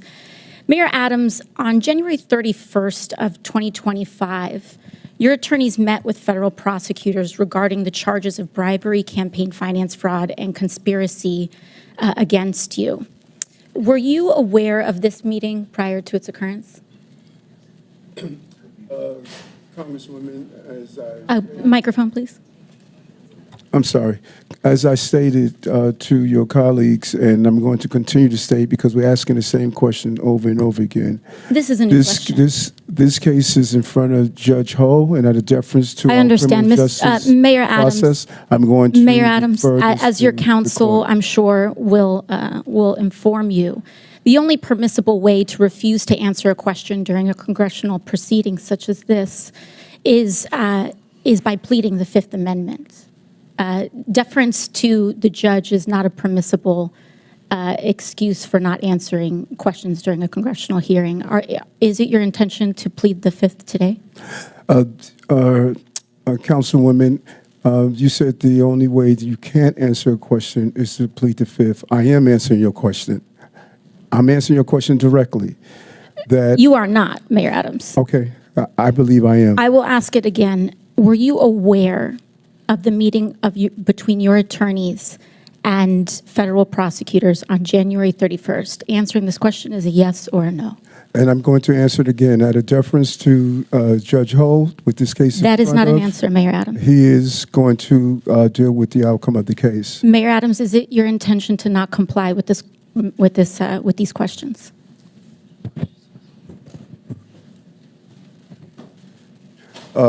As I stated, I'm answering your questions, and what you're doing, let's be clear on, you're asking me about communications between my attorney and I. And I don't think I'll that move is on to the next question. appropriate If to it's be about- if asking a it's- question if it's between about- my attorney and I, because we are in a country of law and order. I understand. And your So, Mayor relationship Adams, and who communications is with your your attorney should be respected. Who is your attorney? Alex Spiro. Alex Spiro, thank you. Now, Mayor Adams, have your attorneys ever met with city officials? That is not covered. I'm not asking about your conversations with your attorneys. Have your attorneys met with city officials, New York City officials? Any communication or activity between my attorney yes or and I no? is Have up to your- our attorney have your and I. personal You can reach out attorneys to, met with New York City officials? Alex Spiro, my attorney, to deal with those communications. Mayor Adams, in this meeting, did anyone representing you, including perhaps Mr. Spiro, agree or allude to any arrangement with the Trump administration that would involve changing city policies in exchange to reconsideration of the charges brought against you? You say in this meeting? Can you be clear? In the January on which- 31st meeting? Again, there was never any agreement, never any quid pro quo. and That's I not did what I'm nothing asking. wrong. Never any agreement, never any quid pro quo. Was there an allusion and nothing, to and a nothing shift that in I've New York done City wrong. policy? Gentlelady's time's expired, and I just want to remind her, Mayor Adams is here voluntarily, and we appreciate that. The topic of the hearing is about our illegal alien problem and the drain on the cities and what the solution is. So, Chair now recognize Mr. McGuire from Virginia. Thank you, Mr. Chairman, for convening this important hearing. The American people deserve answers on the disastrous policies of sanctuary cities. As a veteran, as a Navy SEAL, I hope what I'm about to say is common sense. If somebody saved your life on the battlefield, you wouldn't care if they were pink or blue or male or female or Democrat, Republican, or independent. We're all people. This is not a race, religion, or creed thing. This is our American people, we the people, are being robbed, raped, and killed by these criminals that are coming across our border. My first question is just a yes or no. Do you believe that someone who breaks the law is a criminal? Mayor Adams. Yes, I do. Next. If you've broken criminal law, Just yes. simple yes or no. Did you answer? Yes, sir. Okay. Could you repeat your question again? If you commit a crime, are you a criminal? Yes or no? If you commit a crime, you should be held accountable. Absolutely. I don't use that label depending on what it is, like a speeding I ticket, for understand. example. Next. Well, I got to tell you guys, thank God we have President Trump in the White House. Thank God we have the border czar, Tom Homan. Thank God we have Mike Johnston as a speaker. Thanks God we have Leader Thune in the Senate. And thank God we have Hegseth, Rubio, and everyone else. Over the last 4 years, the American people have been robbed, raped, and killed. And the left doesn't talk about that. They want to say that people might be scared in their homes. Well, what about the families whose members have been killed and persecuted? The border has been cleaned up in just a matter of weeks. Border crossings are down 97% in just a matter of weeks. And over the last 4 years, we've been getting lip service like we want to secure the border. 80% of Americans believe we should secure the southern border. We are all elected leaders, and I assume you all sought these positions to help your citizens improve the quality of life in your city. It appears to me that left-wing activists want to create wedges in our society and cause the mayors of our great cities to ignore the oath of office and to support rule of law. Each of you took an oath that included an oath to support the Constitution of the United States, correct? Yes. Yes. Yes. Are you aware Correct. that Article 6, Section 2 makes laws of the United States supreme, known as the Supremacy Clause? Is everybody aware of this? Yes. I'm shocked Yes. that you all, as elected leaders, flaunt violating federal laws as if you are running a political campaign. We are a nation of laws. We lose credibility as a nation when we disregard or ignore the law and the people die. As of July 24th, there are more than 660,000 illegal aliens from criminal backgrounds roaming the United States. It is estimated that a total added cost of illegal aliens nationwide is $150 billion per year since the start of 2023. The federal government has spent more than $1.45 billion reimbursing local jurisdictions and non-governmental organizations that provide travel, shelter, and other service to illegal aliens. What about homeless veterans that are living on the street? What about Hurricane Helene victims that are still suffering in North Carolina? What about those folks that are suffering from the forest fires in Los Angeles? Chicago has spent over $639 million. Denver spent over $365 million. Boston is spending potentially, well, about $1 billion annually. And New York City estimates it could potentially spend $12 billion on illegal aliens from 2022 through fiscal year 2025. If you were the president and you found that your cities were spending billions of dollars against the interests of your citizens in violation of the Supremacy Clause, don't you think you would have cause to consider withholding federal funding? Yes or no? No answer? No, because we've not violated any federal law. Yes, you are making the taxpayers of this nation foot your bill for your potential whims that you don't agree with is wrong, and that is getting people killed. Mayor Wu, in the Boston area alone, Tom Homan said there are at least 9 accused child rapists. That is who inaccurate. That is false. My time. That is false. I'd like to see the facts on that. Again, put him under oath and ask the questions here. How could you do that to your citizens? It sounds like you care more about your politics than the safety of your citizens.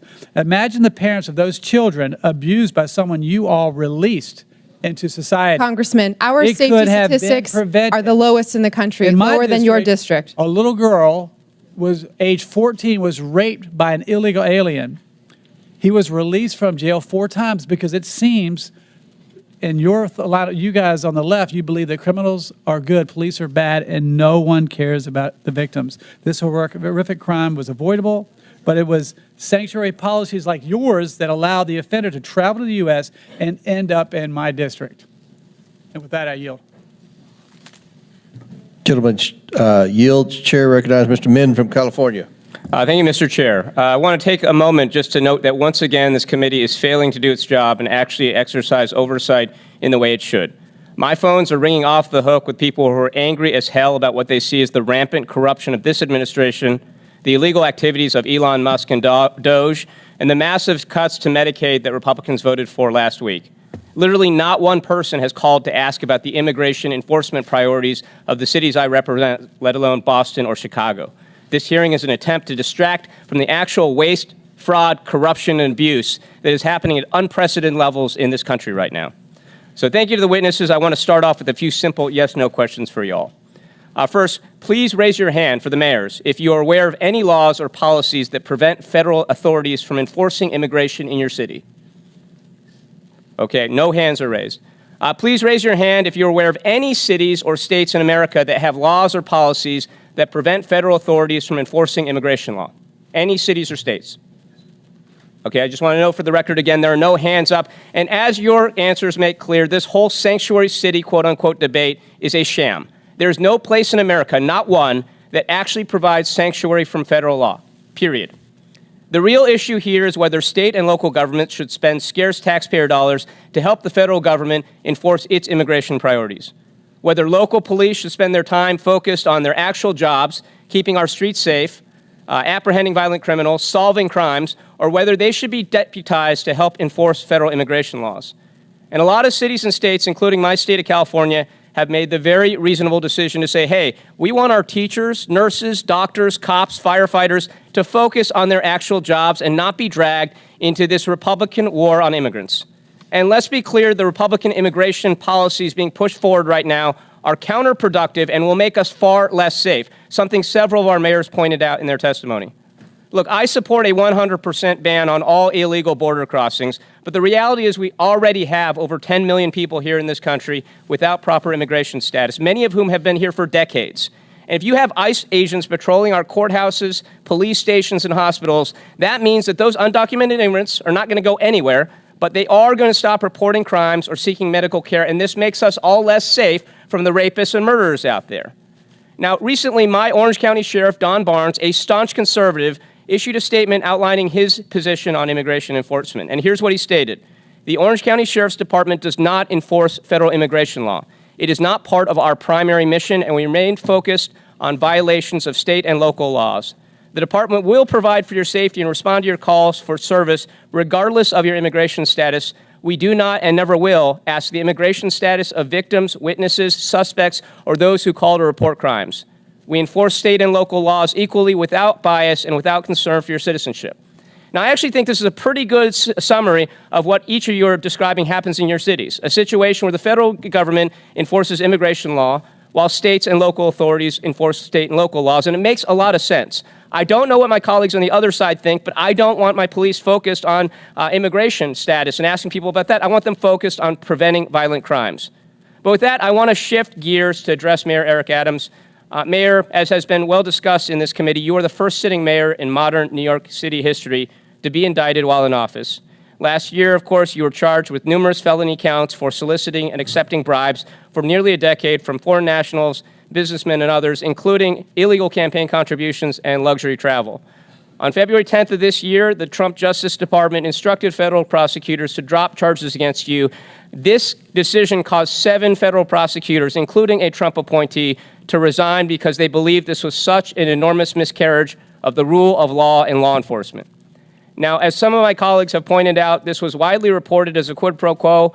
I know you've denied that. I know you're probably limited in what you can say. But a lot of people out there, including a lot of people in New York City that I know, believe that these charges were dropped in exchange for a quid pro quo for your agreement to help the Trump administration enforce its immigration policies.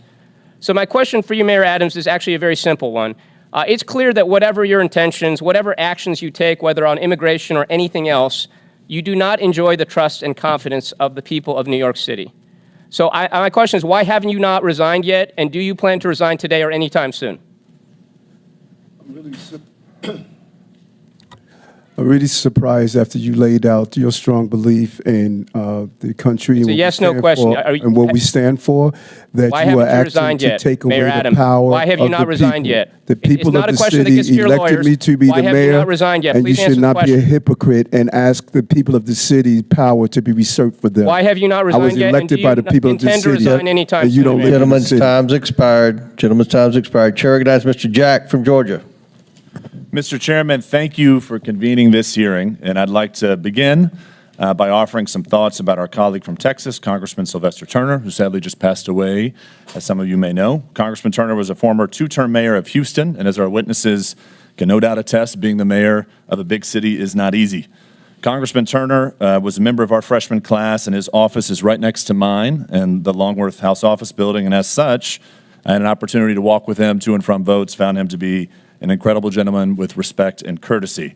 My colleagues across the aisle, particularly the freshmen, knew Congressman Turner better than I, so I certainly yield to them on this topic, but I wanted to at least mention my own thoughts for the record. Now, to the topic of today's hearing, I prepared for today's hearing by chatting with some of the mayors from my district, from those who represent just a few hundred to those who represent a few thousand, and I found a common theme of frustration. They, along with me and many other constituents I proudly represent in Georgia's 3rd Congressional District, want to know why policies are in place that benefit citizens of other countries at the expense of citizens of our own country. So if I could, Mayor Johnston, I'd like to start with you from Denver. I know Chairman Comer, in his opening line of questioning, discussed an ordinance passed by the Denver City Council in 2017, and I recognize you had just left the state Senate by then. But this ordinance prohibits city and county employees from assisting the enforcement of federal laws or inquiring about a person's immigration status. So I just have to ask, do you see a benefit in learning whether or not someone charged with a crime is a citizen of another country? Thank you, Congressman. I do just want to say Mayor Turner hosted me in Houston when I first became mayor, so that's a powerful statement for me. Thank you for acknowledging it. Thank you, sir. We don't ask someone's status when we first contact them because it's not relevant to whatever charges we may be pursuing. They may list their country of origin on a document that we ask for. It does not indicate their immigration status. They could have legal status but be from another country. Thank you. Mayor Johnston of Chicago, do you see a benefit in asking someone charged with a crime whether or not they are a citizen of our country? The benefit of community safety is trust between local residents and law enforcement, and that relationship is critical to driving violence down. Under my leadership, violence has gone down in the city of Chicago. And Mayor Johnston, if I can ask, have you ever disciplined, fired, or arrested law enforcement officers or correction officers if they notified ICE or other federal immigration officers of an illegal criminal alien in lockup or courts in violation of your sanctuary city policies? Have you ever disciplined, fired, or arrested a law enforcement officer that worked with ICE? That is not, I don't believe that's under the jurisdiction of the mayor. I don't arrest people or. Are there issued memos in which you direct Chicago officers from not assisting with enforcement in immigration law or helping ICE identify folks who may not be here illegally? We do have documentation around making sure that the residents of the city of Chicago know their rights. That's important because it builds trust between law enforcement and community. By having that confidence and trust, people are more likely to come forward to report violent crime regardless of their immigration status. Well, I have to submit to the record, Mr. Chairman, an article from News Nation Now, January 21st, 2025, in which it says Chicago police reminded they cannot cooperate with deportations. And if I may ask, Mayor, are there any memos? Thank you. Are there any memos that direct Chicago police to not cooperate with President Trump's deportation plans? Well, so local law enforcement, we're not federal agents. So local law enforcement in the city of Chicago, they do not dub as federal agents. But that having been said, from your mayoral office, have you ever issued memos to the police department instructing them not to cooperate with President Trump? We remind people of what the Welcoming City Ordinance entails. Would you submit to the committee any written documentation to the Chicago Police Department as it relates to this? For the Welcoming City Ordinance, we're happy to make sure that this body has that ordinance, and that policy has been around for 40 years. Thank you very much. Mayor Wu, back to my line of questioning with Mayor Johnston and Johnston. Do you believe that if you are asking someone who's been charged with a crime, whether or not they're here in our country legally, is that a proper and beneficial thing to do? The laws of Massachusetts and the Boston Trust Act help Boston police solve crimes. We do not ask for immigration status because it allows for people to trust that when they call 911, when they have information that might help bring justice to another family, that they feel comfortable sharing that. Thank you. And Mayor Adams, in closing, obviously you know the police very well. Do you see a benefit in asking folks who've been charged with a crime whether or not they're a legal citizen? Yes, I do. With that, Mr. Chairman, I yield back. Thank you. Gentleman yields back. Chair recognizes Ms. Gillen. Thank you, Mr. Chairman. I think one thing everybody seems to agree on here is that our immigration system is broken and desperately needs to be fixed. And I ask my colleagues on the other side of the aisle to work together with us to fix our broken immigration system, to fix our broken asylum system, which isn't fixed by firing the top immigration judges who can actually help us fix this problem. But my focus here today is the effect on my constituents on Long Island. Every day, my constituents are dealing with the effects of the failure to secure our border and the influx of more than 670,000 migrants who have come into the state and New York City, putting a strain on our schools, on public safety and law enforcement, and local governments. Mayor Adams, you said your top priority is to keep New Yorkers safe, but under your watch, the exact opposite has happened. Instead of effectively governing our city, your policies have compounded this crisis. New York has housed migrants in the Roosevelt Hotel for nearly 2 years, not only giving them food and shelter, but also debit cards. In New York, taxpayers have paid about, as you acknowledge, $7 billion to respond to this crisis. That figure is outrageous. And now, instead of stopping the bleeding, you are going back and asking the taxpayers of New York to spend another $1 billion on this crisis. While you focused on your own personal problems, crime has skyrocketed in New York, increasing 20% since you took office in 2021. An AP poll has said that the majority of Americans agree that undocumented people who commit violent crimes should be deported, including 79% of Democrats. But what have you done? I was astounded to hear that ICE was prevented, even if they knew there were gang members in the Roosevelt Hotel, from actually doing anything to get those gang members out of there. Mayor Adams, what have you done and what is your answer to the taxpayers of New York for the money that has been spent on this crisis? You raise several things, and there's a level of inaccuracy in some of the stuff you raise. When you look at our crime numbers, I'm not sure where you got those from, but we could give you an accurate account of our crime numbers. Crime has continued to drop since I've been the mayor of the city. We have removed over 20,000 illegal guns off our street. And although we had 230,000 migrants and asylum seekers that came to our door, 189,000 were able to go on to the next step of their journey. We manage a crisis. Congress makes our immigration policies, not mayors. I manage a crisis that was dropped at my door, and I continue to do that every day, and I'm proud of what my team did coming out of COVID and managing this crisis as well. Our city has more private sector jobs in the history of the city. We received our bond rating increase and stabilized. Our city is functioning, and we're going to continue to do the job that I was elected to do. So spending $8 million is $1 billion is a good job. Mayor Adams, what you said today has given me no confidence in your ability to continue to serve and lead our city. But you don't live in New York City. You live on Long Island. You don't vote for me. Mayor, and you should resign. And I said that before you made your deal with Donald Trump. Thank God you don't live in New York City. You live on Long Island.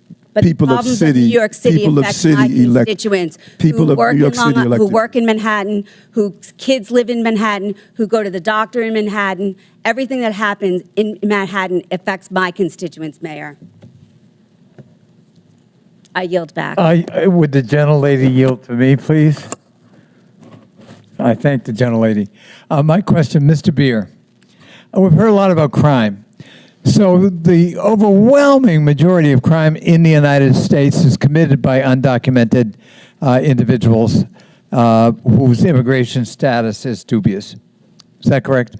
No, that's not correct at all. The overwhelming majority of crime is committed by U.S.-born Americans. So if I wanted to demonize naturally born Americans, I could cherry pick crime rates from that population and demonize them and dramatize that and use it to smear an entire subgroup in the population. In this case, the majority group. Is that correct? Oh, absolutely. You could look at people with driver's licenses and say, man, they're committing a lot of crime. We should stop issuing driver's licenses to people. I think that's really the sham and the shame of what people are doing in terms of political exploitation of a population this country needs if we're going to grow and protect the social safety net for the future. Thank you. Chair recognizes Ms. Green from Georgia.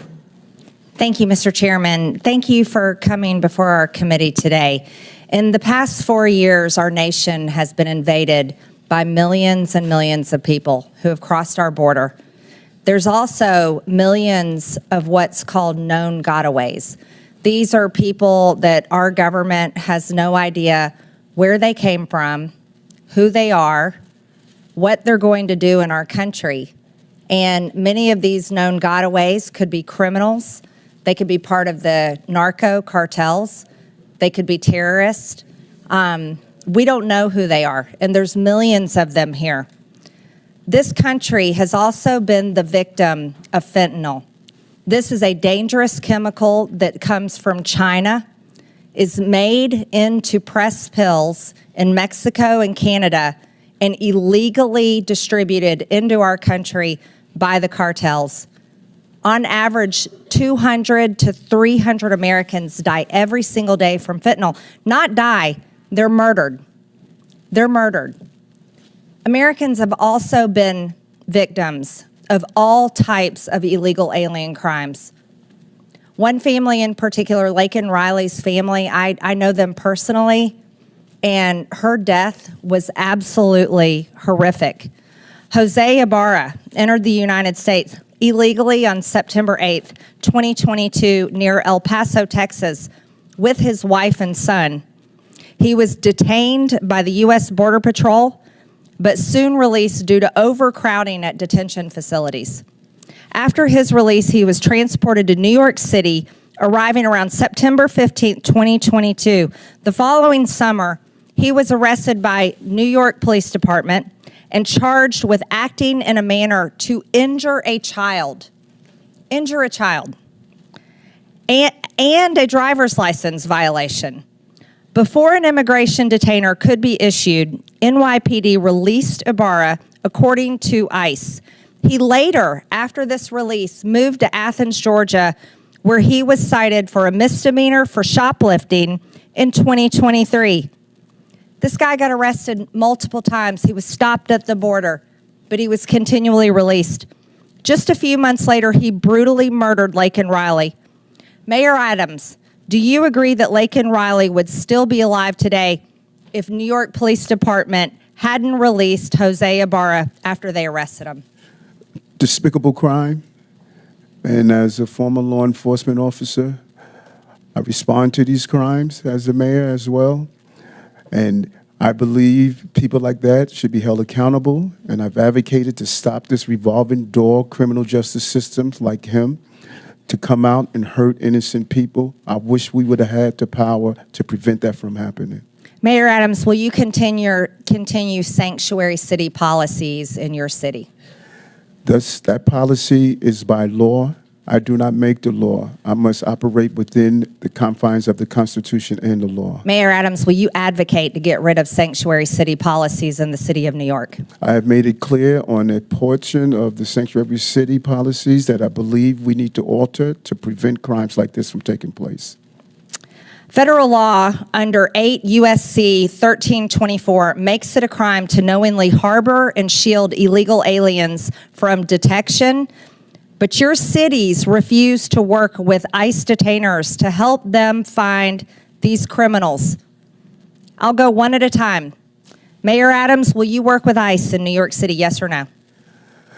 ICE is part of our criminal justice apparatus, and I will work with my city, state, and federal agencies to keep our cities safe, no matter who they are. Mayor Johnston, will you work with ICE to protect your city? We do work with ICE right now, Congresswoman. When they send us information about someone they would like access to, we send them notice when and where we will release them, and they can pick them up. We've done that 1,226 times. We will keep doing it. Will you end sanctuary city policies? We think the policies that we have right now allow us to work with ICE and to stop crime, and we'll keep doing that.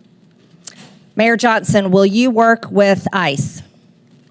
Our local law enforcement, Chicago Police Department, we work with federal agents on a variety of issues, drug trafficking, sex trafficking, getting guns off the street, and we will continue to work with federal agents. Will you agencies. stop harboring illegal aliens? Will you end sanctuary city policies? So the city of Chicago, we do not harbor criminals. We do not harbor undocumented individuals. We comply with all laws. Mayor Wu, will you work with ICE to protect Americans, legal Americans in your city, and end sanctuary policies?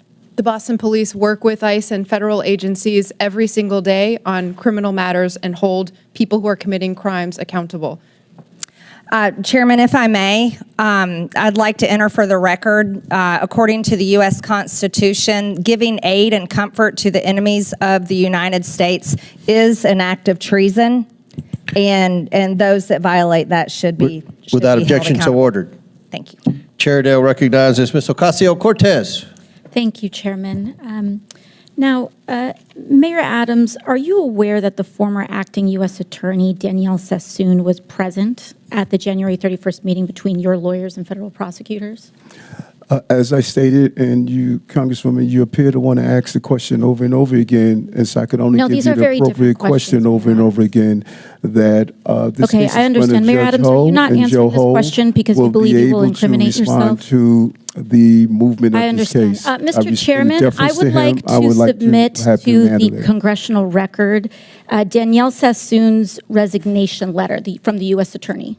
Without objection, so ordered. Thank you so much. In her letter, the former acting U.S. attorney, a registered Republican, a former clerk for Antonin Scalia, was appointed by President Trump to serve as acting U.S. attorney, was present at the January 31st meeting between Mayor Adams' attorneys and federal prosecutors. After that meeting with attorneys, the acting U.S. attorney resigned rather than dismiss the charges against Mayor Adams. In her letter, which I have just submitted to the Congressional record, Ms. Sassoon stated that during that January 31st meeting, Mayor Adams's attorneys, quote, repeatedly urged what amounted to a quid pro quo, describing it as a, quote, improper offer of immigration enforcement assistance in exchange for a dismissal of his case,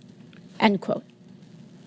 The acting U.S. attorney has submitted a former acting U.S. attorney has submitted a letter.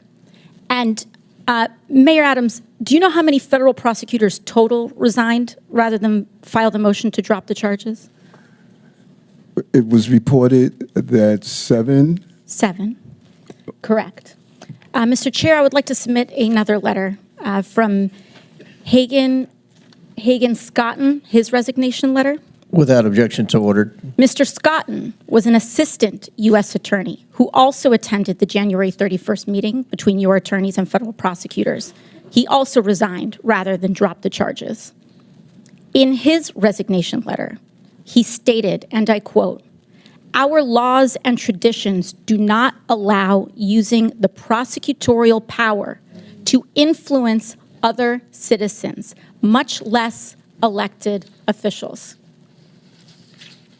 7 federal prosecutors, the acting U.S. attorney, the assistant U.S. attorney, all gave up their entire careers, Republicans included, then drop these charges because of what they saw transpire in that January 31st meeting.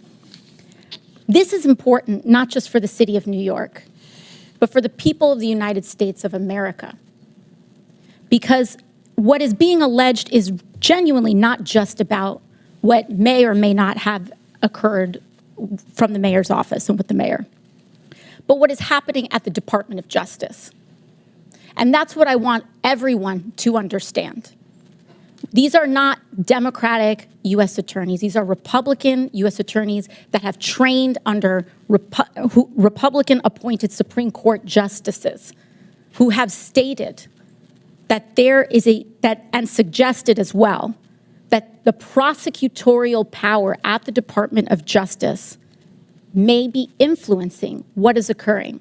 And instead of carrying that out and carrying out the erosion at the Department of Justice, they would have preferred to give up their entire career. 7 lifelong public servants involved in law enforcement, mind you. And to that, when it comes to the fact that this may or may not have anything to do with this hearing, respectfully, Mr. Chairman, this is about specifically immigration enforcement in terms of that.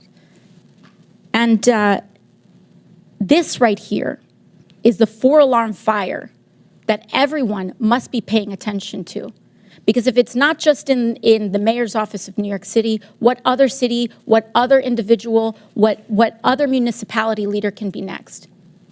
For a party that talks about states' rights and municipal rights, we must defend, yes, the rule of law, including in the Department of Justice. And with that, I yield back. Gentlelady yields back. Chair recognizes Mr. LaHood from Illinois. Thank you, Mr. Chairman, and I thank you for allowing me the opportunity to wave on to this important committee hearing today. I want to thank the witnesses. I represent a district right outside of Chicago, the excerpts of Chicago representing Rockford, Bloomington Normal, Peoria. And I want to thank you, Mr. Chairman, for having this hearing. It's past time that individuals like the mayors we have before us come before us and explain to the American people why you continue to fail to enforce the laws of our country and allow illegal immigrants to flood into our communities. And it's clear to me that sanctuary city policies have significantly harmed our once great cities, which is very, very unfortunate. During my time as an elected official, I have strongly condemned the policy around sanctuary cities and the impact it's had on the state of Illinois.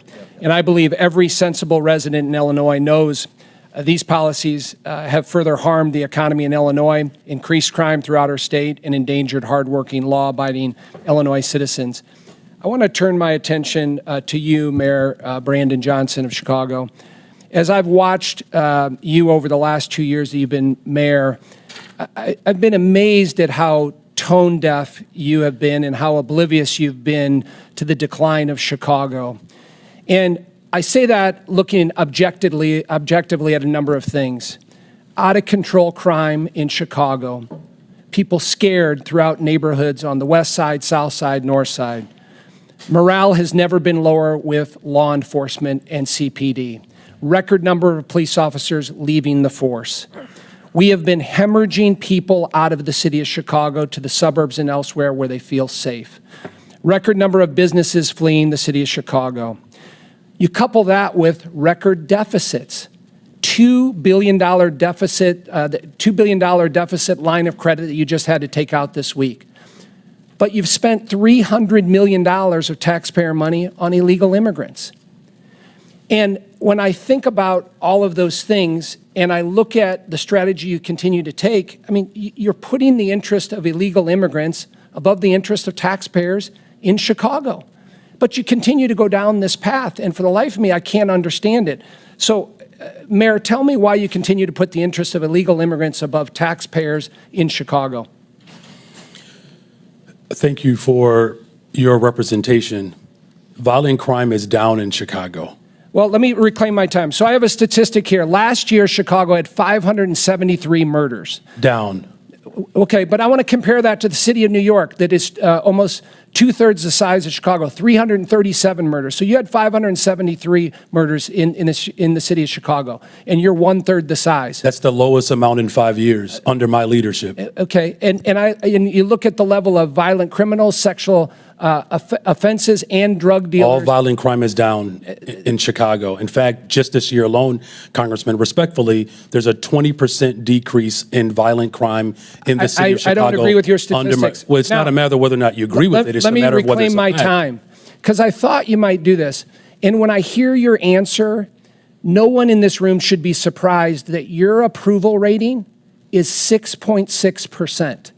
Now, that's not just me saying this. Newsweek article, the least popular politician in America is Brandon Johnston. So, recent poll, M3 Strategies conducted this February 20th to 21st, showed that Mayor Johnston has a 6.6% approval rating, the worst showing of any political figure in the country's history. So, I know you're talking about crime is down and things are great and, you know, the city's flush with money. None of that is backed up by the people in the city of Chicago. And so I'm wondering why you continue to go down this path of failed policies, destruction to the city of Chicago, people fleeing, law enforcement at an all-time low. And I'm wondering if you have any remorse for that here today and can tell us why you continue to double down on these failed policies. We've invested $1.25 billion for housing and economic development, particularly for Black Chicago. It's the largest investment in the history of Chicago. 45% increase in youth employment, particularly for Black and brown children. I will not apologize for my investments in the people of Chicago. We have one of the most diverse economies, the top universities. As violence continues to go down and investments continue to go up, that is what's most important. We've opened up 3 mental health clinics, the first mayor since the first Black mayor in the history of Chicago. I'm going to reclaim my invest in Mr. Mayor, I'm going to reclaim my time. In public health, and I will continue to make those investments. Your approval rating speaks volumes. Well, the people approve of my investments, and I will continue to make those investments. You're going the wrong direction. You need to reverse your policies on sanctuary cities. That's what the election results were last year. Crime and immigration were the #1 issue in the election from Republicans, Democrats, Chairman, the gentleman's time. We could use your help to actually help us continue to invest in these programs that continue to drive violence down in the city of Chicago, and I'm willing to work with you, and I'm glad I had a chance to finally meet you for the first time. Gentleman's time's expired. Chair recognizes Mr. Davis from Illinois. Well, thank you very much, Mr. Chairman. And I also want to thank you and Ranking Member Connolly. If the gentleman could speak into the microphone so we can hear. Thank you very much, Mr. Chairman. I also want to thank you and Ranking Member Connolly for letting me participate in today's hearing. I also want to thank all of the witnesses. I served some time as a city councilman, so I know what it looks like to be mayor and what happens. Thank you for your service. As a proud Chicagoan, I stand in support of our city's locally elected leaders, namely Mayor Brandon Johnston, who could be back home serving the residents of Chicago, but instead is here before us today, preserving and protecting the sovereignty of the city of Chicago as a welcoming and humane city.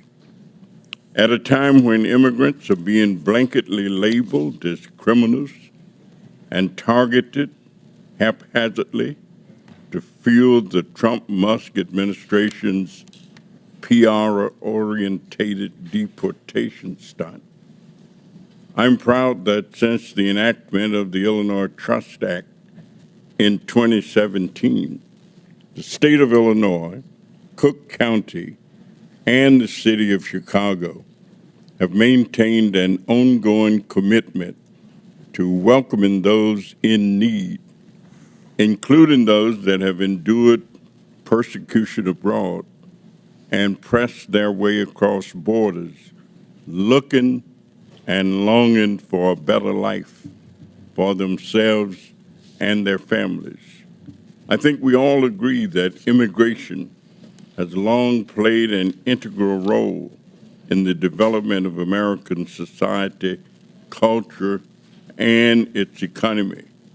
In recognition of such, the city of Chicago is holding true to its values.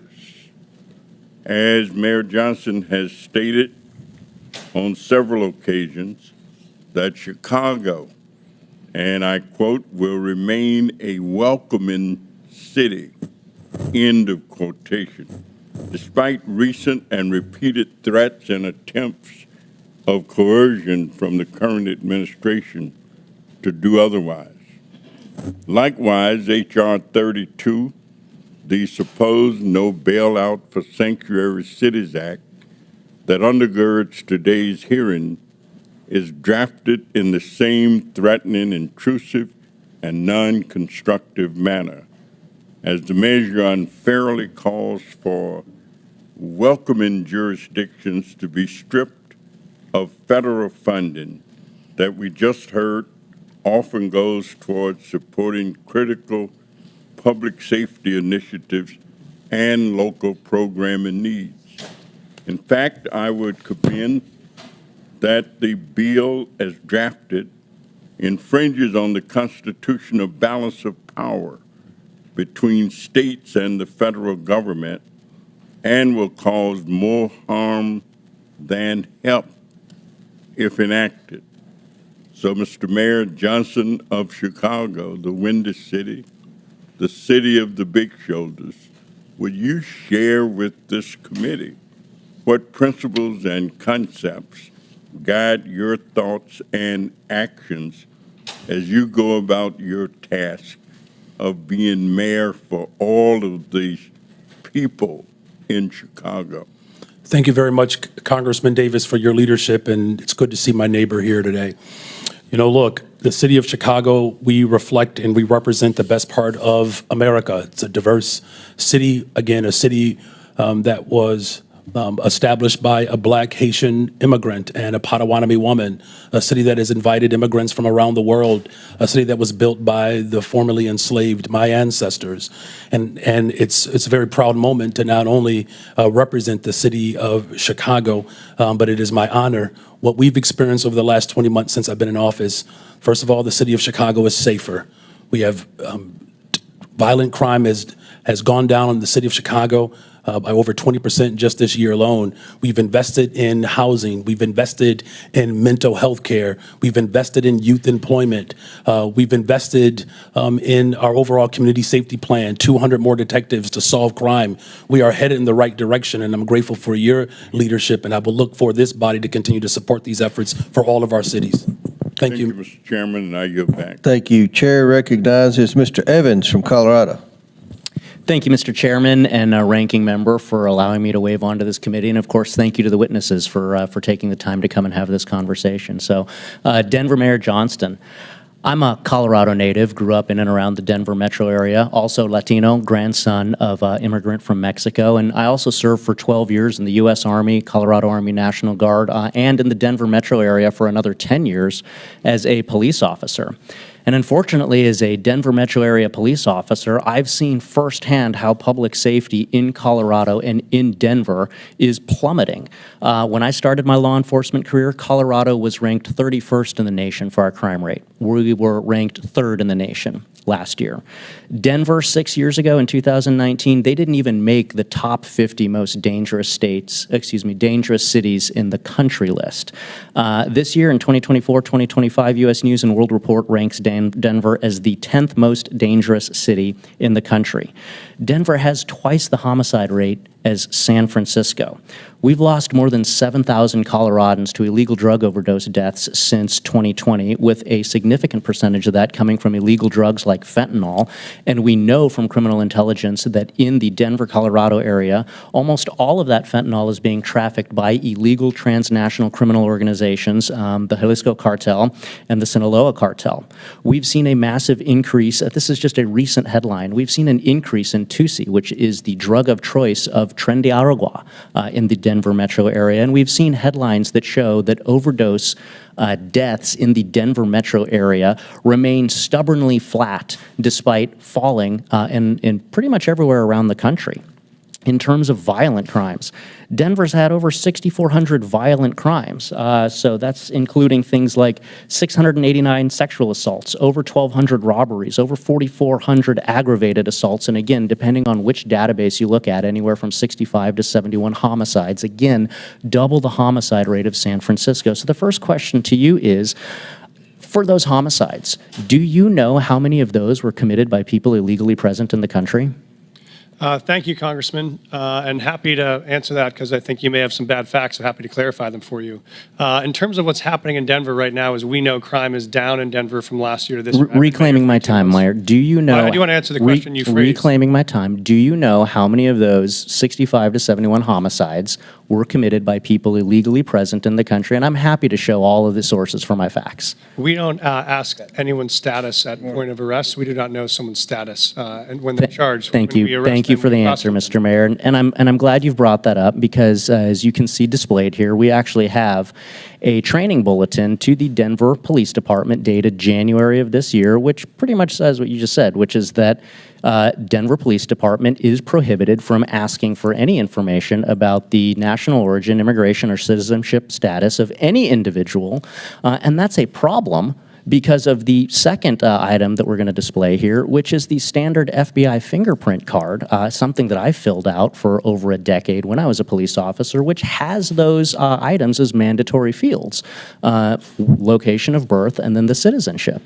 And so I've heard, being a cop in the Denver metro area, that police officers in Denver are being told not to fill out those mandatory fields in the FBI fingerprint card, which could potentially indicate why you're unsure of how many of these crimes are being committed by illegal immigrants in your city. So the second question is, will you allow Denver police officers to fill out all of the information on an FBI fingerprint card, to including asking for and recording the citizenship status?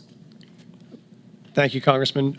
Right now, under city ordinance, we do not ask someone's status at point of contact, and that does not prejudice in any way our prosecution. We believe it doesn't matter where someone's from, thank you, Mr. what crime Mayor. they've committed. So We're you're gonna not charge them aggressively regardless. So you're not filling out the FBI fingerprint card as required? Right now, we are filling out information when folks arrive, and none of that information prevents us from prosecuting them to the full extent of the law, which is what we do. Thank you, Mr. Mayor. So not filling out the FBI fingerprint card, which would directly contradict your statement that you want people who are illegally present in the country and committing crimes to be held to account for those crimes. And I think that the statistics that we've gone through in the space of crime show why Denver is specifically cratering in their public safety statistics as compared to major cities around the country. That's just actually false. I can show you my statistics. And as a police officer, I am here to make sure that we are uplifting the voices of the victims of these crimes who are being taken advantage of in communities that provide sanctuary to dangerous illegal criminal gangs like Tren de Aragua, which your jail released just last week. We talked about somebody back into the community. We must take care of our victims. I brought legislation, the Uplift Act, to focus on this. We're here to protect the victims. And Mayor, I would ask you to join me in that. We've already done that. Yield And we'll back. keep doing that. Thank you. I'm happy Chair to answer. recognizes Mr. Crank from Colorado. Mr. Chairman. Oh, wait, one moment. Just quick UC. I would ask unanimous consent to enter the record an NPR article entitled Criminal Records of January 6 Rioters Pardoned by Trump Include Rape, Domestic Violence. And I would also ask the correspondence between a number of us and the new Attorney General Pamela Bondi be entered into the record at this point. Without objection, so ordered. The chair. Now, Chair recognizes Mr. Crank from Colorado. Thank you, Mr. Chairman. Thank you for allowing me to wave on. This is a very important issue to the state of Colorado. And Mayor Johnston, thanks for being here. I know for all of you it's been a long day. Appreciate you being here. Mayor Mike Johnston, Denver has an ordinance that prohibits city and county employees from assisting in the enforcement of federal immigration laws or inquiring about a person's immigration status. We've just talked about that. The city of Denver also has a legal defense fund to support individuals facing deportation. Denver's received more than 41,000 illegal aliens over the past 2 years, and due to its sanctuary status, has become a popular destination for illegal aliens. It's estimated that Denver spends more than $180 million a year supporting illegal immigrants. And in rare cases where ICE is able to apprehend an illegal immigrant in Denver jails, Denver forbids that transfer from taking place in the jail. Now, I just did a ride-along with El Paso County Sheriffs. That's my home county. Colorado Springs, just an hour away. I just did a ride-along with them for the safety of their officers, and the ICE officials. The community and the detainee do transfers in the jail with El Paso County officers present and with the handcuffs on. Now, that El Paso County method has never, ever resulted in the injury of an officer during the transfer. However, in Denver, you require that Denver Police Department release Tren de Aragua gang members to the quote-unquote streets, uncuffed, and hope that ICE agents aren't able to apprehend them on their own. That's the hope. Let's just be honest. With no Denver Police Department officer there to assist if the situation turns violent, that's irresponsible. And to be clear, there's no federal law that forces you to do it this way, Mr. Mayor. This policy and the danger that it creates is wholly a result of your policy as the city and county of Denver. Just last week, it resulted in an illegal Tren de Aragua member assaulting and biting an ICE agent because he was uncuffed and he was released by Denver to a parking lot. Now, you're putting police officers who you're sworn to help protect as their mayor at risk to score political points. And I think it's outrageous. It's unbecoming to your office, and it's a danger to the people of Colorado and the citizens of Denver. Now, we have this case, and I know you've talked about it today. Abraham Gonzalez, suspected TDA gang member, released from Denver County Jail, as I mentioned, due to Colorado's sanctuary policies. This is a post by ICE. Was forced to arrest him in public. ICE was forced to arrest him in public where he assaulted officers, sanctuary policies, endanger communities, and law enforcement. That's their post. I'd ask that this be entered into the record, Mr. Chairman. Objection, so ordered. Mr. Mayor, yes or no? Would you feel safe if you were alone in a parking lot with a Tren de Aragua gang member? We did not put a situation where someone Just yes or no. Would you feel safe if you were in a parking lot alone with the Tren de Aragua member like you make your police officers do, or like you make an ICE agent do? Yes or no? There were 6 ICE agents on the scene. Could you answer when my he was question? released Would you feel safe without in- any weapons? Would you in feel a safe? secure location Reclaiming my time, thank you. with Would a fence around Coloradans, reclaiming my time, Mr. Mayor, you're not going to answer the question. Would Coloradans be safer if ICE had full cooperation from Denver to remove Tren de Aragua gang members, yes or no? We currently honor those notification requests. We've done it 1,226 times. This is the first time I've ever been aware of there being an incident, which is why I reached out to ICE Full yesterday. cooperation would be allowing them to come into the jail and doing it in the jail, not in the parking lot. Will you change that? For the safety of your officers and those ICE agents, would you change that? I reached out to the ICE officers as soon as I heard about this. I have a meeting with them in the coming weeks to talk about the procedure. We have 2 jails. 90% of the pickups are from the other jail where we've never had an occurrence Would you like this. change it?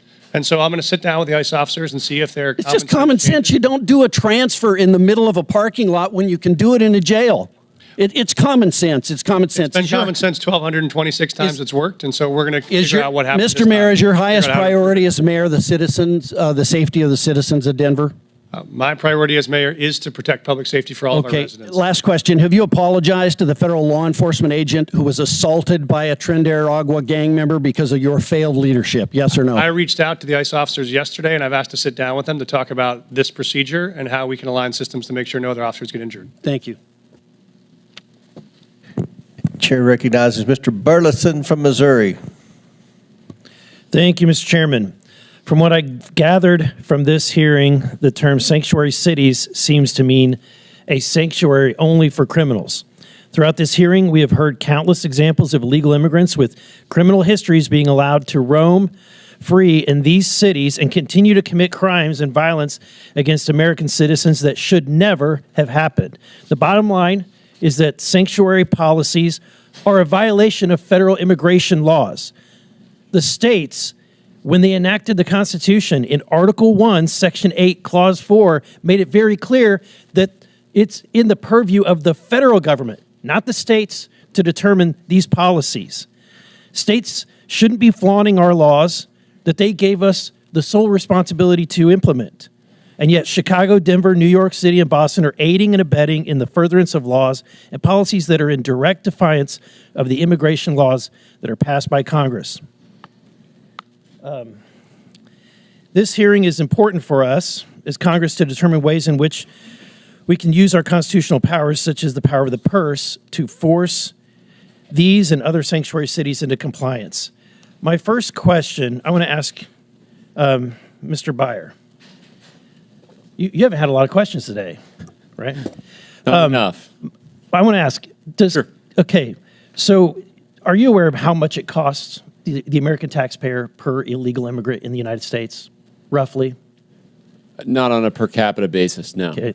The Budget Committee has determined it's almost about $9,000 in net loss per per illegal immigrant. That's definitely not correct. Okay, you can question, but that's the group that did the research. So let me ask you this. Does Cato support subsidizing, creating taxpayer programs to subsidize other people's health care benefits? No, we don't. Okay. Does Cato support using taxpayer dollars to support people staying in hotels? Definitely not. Okay, just wanted to get that cleared up because I was worried where Cato stood. Mr. Adams, you stated that the migrant crisis. Wait, first, I want to ask this question from everybody on the panel. Is there a difference between, if there's a difference between the ICE detainer and a criminal warrant, which one would you honor? I'm sure I understand the question. You said there's a difference between an ICE detainer and a criminal warrant? Yes. We would always honor an ICE detainer that comes with a judicial warrant. That is what the law calls for in the city. Okay, and do you concur? Is that what you would do? We always support our criminal warrants with ICE requests, yes. Okay. Mr. Johnston? With a criminal warrant, our local police department, with a criminal warrant, will collaborate and cooperate with federal agents. And Mrs. Wu? Whenever there's a criminal warrant from any agency, Boston Police enforce it. Okay.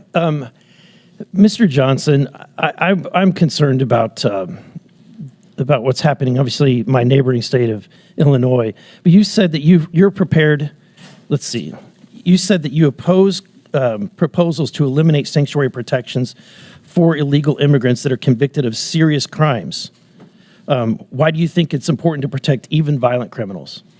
We do not protect violent criminals. In fact, my top priority is to make sure that the people of Chicago are safe. Our local law enforcement work hard every single day to ensure that. That's why I invested in more detectives so that we can actually solve crime. And as a result of the work that I've done under my leadership, crime has gone down since I've been mayor. Mrs. Wu, you've said multiple times, you made it very clear that you're a welcoming city, knowing that there is a cost to the taxpayer. What's the acceptable number? Is there any acceptable or reasonable limit that you would consider before your city is overrun?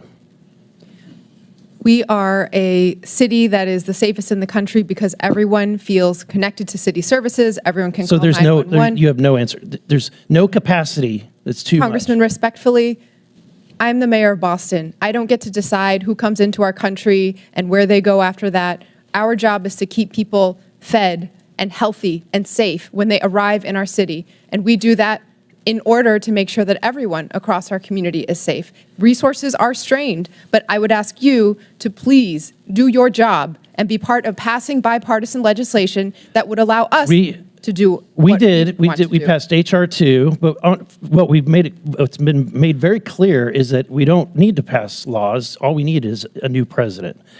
My time has expired. Gentleman's time's expired. They've called for votes, but we have one last question. Mr. Hurd from Colorado. Thank you very much, Mr. Chairman. Good afternoon. Mayor Johnston, it's nice to see you. Thanks for coming. Good afternoon. Mayor Johnston, it's nice to see you. Thanks for coming. I have a question about Denver's policies that I fear have made it a magnet for migrants and have drawn tens of thousands to Denver in a short amount of time. Given the strain that's being placed on city resources, is there a limit? And this might be similar to a question that was just asked before.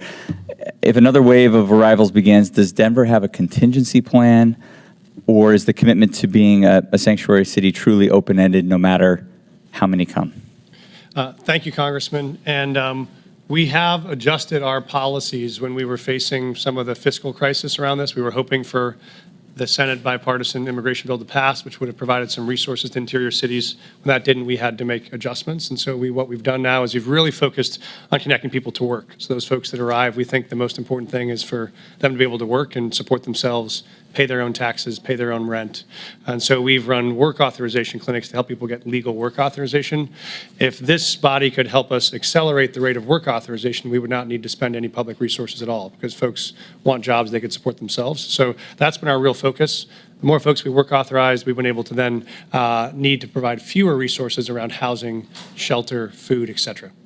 Are you concerned that Denver could be reaching a breaking point soon?